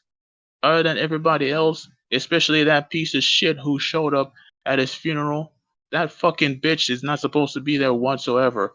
That asshole was one of the other many assholes who basically said a lot of things in those Discord calls when it comes to hacks, and messed with his head. It's a damn shame to see. Yeah. It's sad. Watching this video was sad. Watching him move around with a prosthetic leg was sad. They should all be ashamed of themselves, but I don't expect any of them to understand what they've done and what they've put his mum through. But I can only hope the melee scene does do the right thing and they just boycott all of these events and get new people in there, because this is absolutely just some of the most disgusting shit I've ever seen in my life. The group chat messages and the trolling, I couldn't believe that. Couldn't believe it. Like, I had to do 2 takes. Dude, you know what's wrong with Smash as a whole? This is what I believe that should change. That needs to change. One thing that will help the community out as a whole. When you reach a certain age, like you start doing tournaments like when you're 15. As soon as you reach 25, leave. Just leave. And do something else. That's my honest opinion. Just leave. You've dedicated a good amount of time and your life to it. Just leave. Yeah. Everyone's different, But though. man, You know, like some people are like, you know, in the Tekken scene or Street Fighter, they've been there for years. Like, they're grown men. They're older than me now. They've put their life into it, and they're seeing, you know, with the explosion of esports, they're seeing it turn into something better. And I can only imagine like some of them that have, you know, done not done what Hacks has done, but sort of like similar, invested their time and money into it, to have it all taken away from them. I can imagine what it would do to somebody's mental. I mean, Hacks is. I didn't know Hacks personally. Just watching this, like, it was very clear same that here, man. yeah, he was. I don't want to say reliant on Smash, but it was his life. And then when they took that from him, he just. I don't know. He was directionless. Like, if you took certain things away from me, I've got other things in place where I can be like, okay, cool, this chapter of my life's over, I can go do this. But Hacks put everything into this, which is commendable. I respect it. I mean, he even went out of his way to help people that had issues with their hands. So these these tournament organizers, they're filthy scumbags in my opinion, and the people that are trolling him are just as bad. In all honesty, Mike, there was another case within this community involving another player by the name of SkyJ. I don't know if you know this. He was he's an Sky, what the? Incineroar player. He's He was not. an He's not the Incineroar guy that player had for the house, is it? no, SkyJ. He's basically an Incineroar player. He's from Mexico. Someone, alleged that he, solicited a 12-year-old girl. Basically, framed him Right. when nothing like that happened and he got banned. And was there was no proof or anything? None whatsoever. They just banned him. And what has happened since? Nothing. He's just basically doing tournaments in Mexico. He can't come back to the States to compete. So they have no proof whatsoever. Someone just said he did it and they banned him. Yeah. And we really do have idiots running the asylum. The inmates are running the asylum. How can you just ban somebody with no proof? But I thought they love minors. They let Nairo stay in the community still. Yeah, they let him stay. Yeah, the Nairo situation, I will never understand how people accepted that. It's crazy to me. I will never ever understand it, but it's very clear to me that it's very selective in this scene. And I was speaking to someone before and they were saying to me, it's not entirely his fault because I believe was his name Captain Zach. I believe that they were saying that he was also a willing participant, but I was like, that's not how it works. That's a minor, and you're not. But I don't care how aggressive the minor is, you don't give in. That should not even cross your mind at any point. That's just my stance on it. If a fucking minor tried to do that to me, I'll just slap him. What the fuck are you doing? Move from me. Exactly. Simple. I'll tell Chat this story. Chat, listen. Naro was 20, Zach was 15. It was a tournament back in 2016 or 2017. Naro went into the hotel room. One other pro player involved, Tweak, literally warned Zach and tell him, hey, I know where you're gonna go, don't go there. He went there that night to Naro's room and never came out. And then within that time frame, he did fellatio on Nairo not once but twice. The second time he did it, it was a form of blackmail, basically telling Nairo, hey, if you don't let me do this and that to your dick, I'll basically destroy your career. He let a 15-year-old blackmail him. It's crazy. I ain't got any words. I ain't got any words. I ain't got any words. This was all going on in 2020, wasn't it? Yeah. Yeah, that whole What time would you do period if was you were in crazy. that situation, man? I mean, first of all, I've gone to tournaments. I don't. First of all, I don't know why a 16-year-old was there in the first place without a parent, but whatever. When I go to tournaments, I don't tell anyone where I'm staying unless it's like one of my close friends that I come with. And if a 16-year-old knocked on my door, I would I'd look through the peephole, see that it's a 16-year-old and go, what the fuck are you doing here? Or 15-year-old, sorry. And I'd say, what? Why are you here? I won't open the door. I'm not opening the door to you. Why are you at my hotel room? You're lucky I don't slap you right now. I'm not letting a kid in my room. Are you crazy? They should be with their parents. It's a child. Like, there's no discussion. No discussion whatsoever. If you're under the age of 18, then you shouldn't be out of it. I'm sorry. Why are you at a tournament without your parent?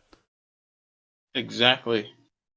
Where were the parents in all of this? Like, that's what I'm wondering. And how Captain Zach, I'm not gonna take any of the blame off of the adult in this situation. But even that kid's like, for that to go through their head, what kind of environment were they raised in? Like, the whole He was situation is also fucked. messing with another pro player by the name of Ally that was 27 years old. Oh my lord. Oh my lord. Yeah, it could never be me. Could never be me. I'm telling you, if I ever go to a tournament and some kid comes up to me and says some dumb shit like that, I mean, I'm not gonna hit a kid. I want to go to prison, but it'd just be a simple fuck off. I don't owe you anything. Go away. Why are you? Where are your parents? That's the first thing. Where the hell are your parents? That's what. I don't know, man. Smash it. Smash. I don't know what to say. I don't know what to say. It's just fucked up. Oh man. It's disgusting. It should be so simple. So simple. It's very, very easy to stop a child from doing something like that. It's so simple. First of all, we're much bigger and stronger than them, so there can't be no situation of, oh, they force themselves on me. What are you, like 60 pounds soaking wet? There's no way that's gonna happen. Nairo did say that Zach forced himself onto him No, and also took off his pants or boxer shorts when he was asleep. I'm like saying, you sleep dead?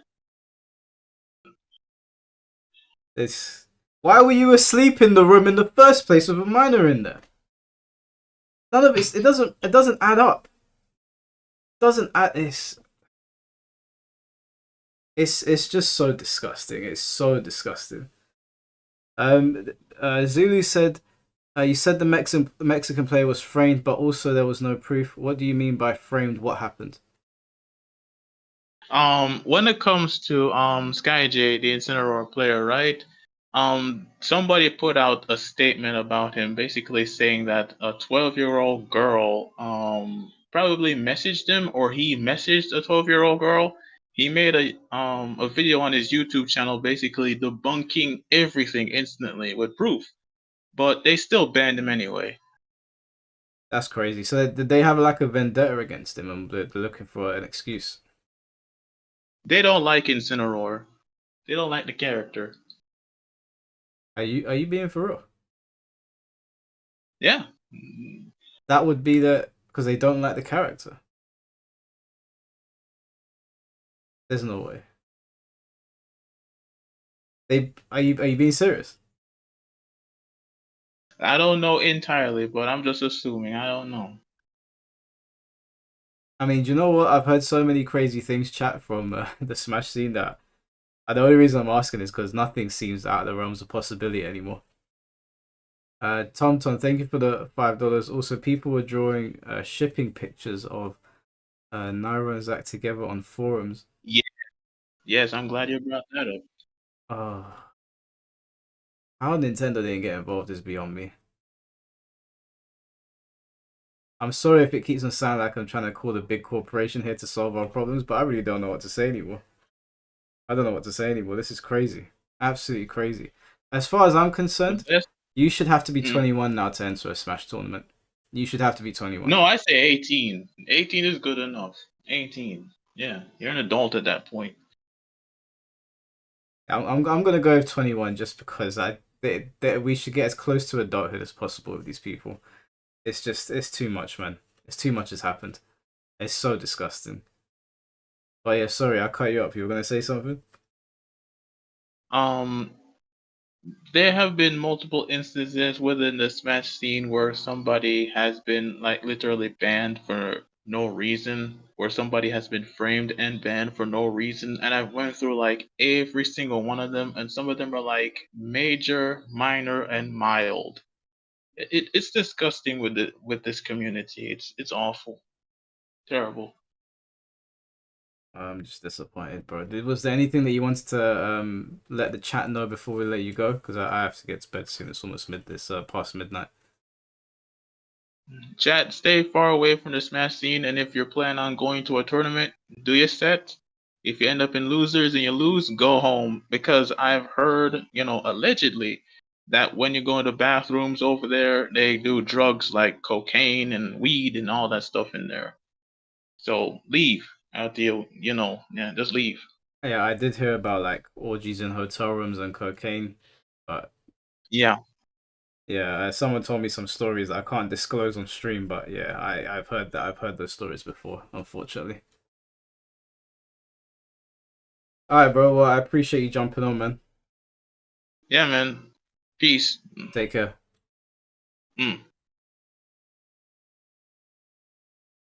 Jesus Christ. Like, you know, you hear all of this stuff and then you look at poor Hacks and you're like, really? They really banned this guy. Where's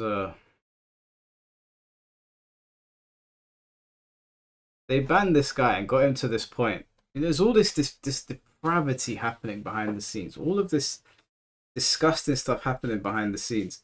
And what has happened to my computer? Sorry, guys. Let me just, I'm not even entirely sure if I'm still streaming. Computer just went tits up. Bit of gish galloping. Hopefully I'm still streaming.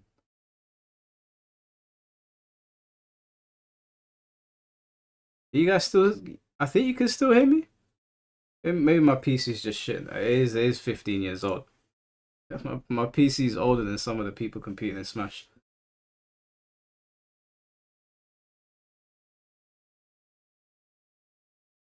Yeah, I'm on stream. Okay, cool. I just can't see you guys. Alright, yeah. So what I was going to say in closing is it's absolutely reprehensible that these disgusting things happen in the tournaments and these guys wave their moral high ground, wonder everybody and try to act like we're all the bad people and that we're all nasty people and then they go to the lengths that they go to because Hacks made a comment about Hitler, but then they call everybody Nazis. So maybe they should all be banned as well.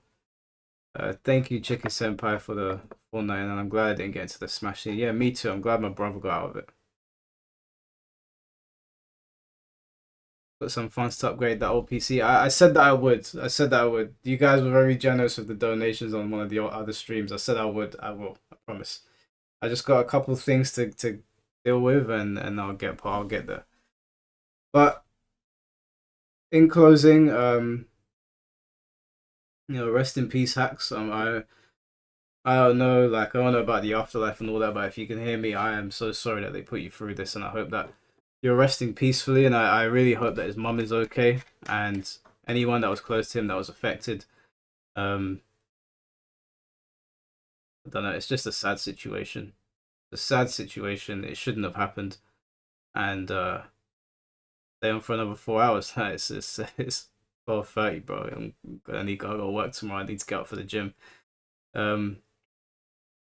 Yeah, I hope this doesn't happen again.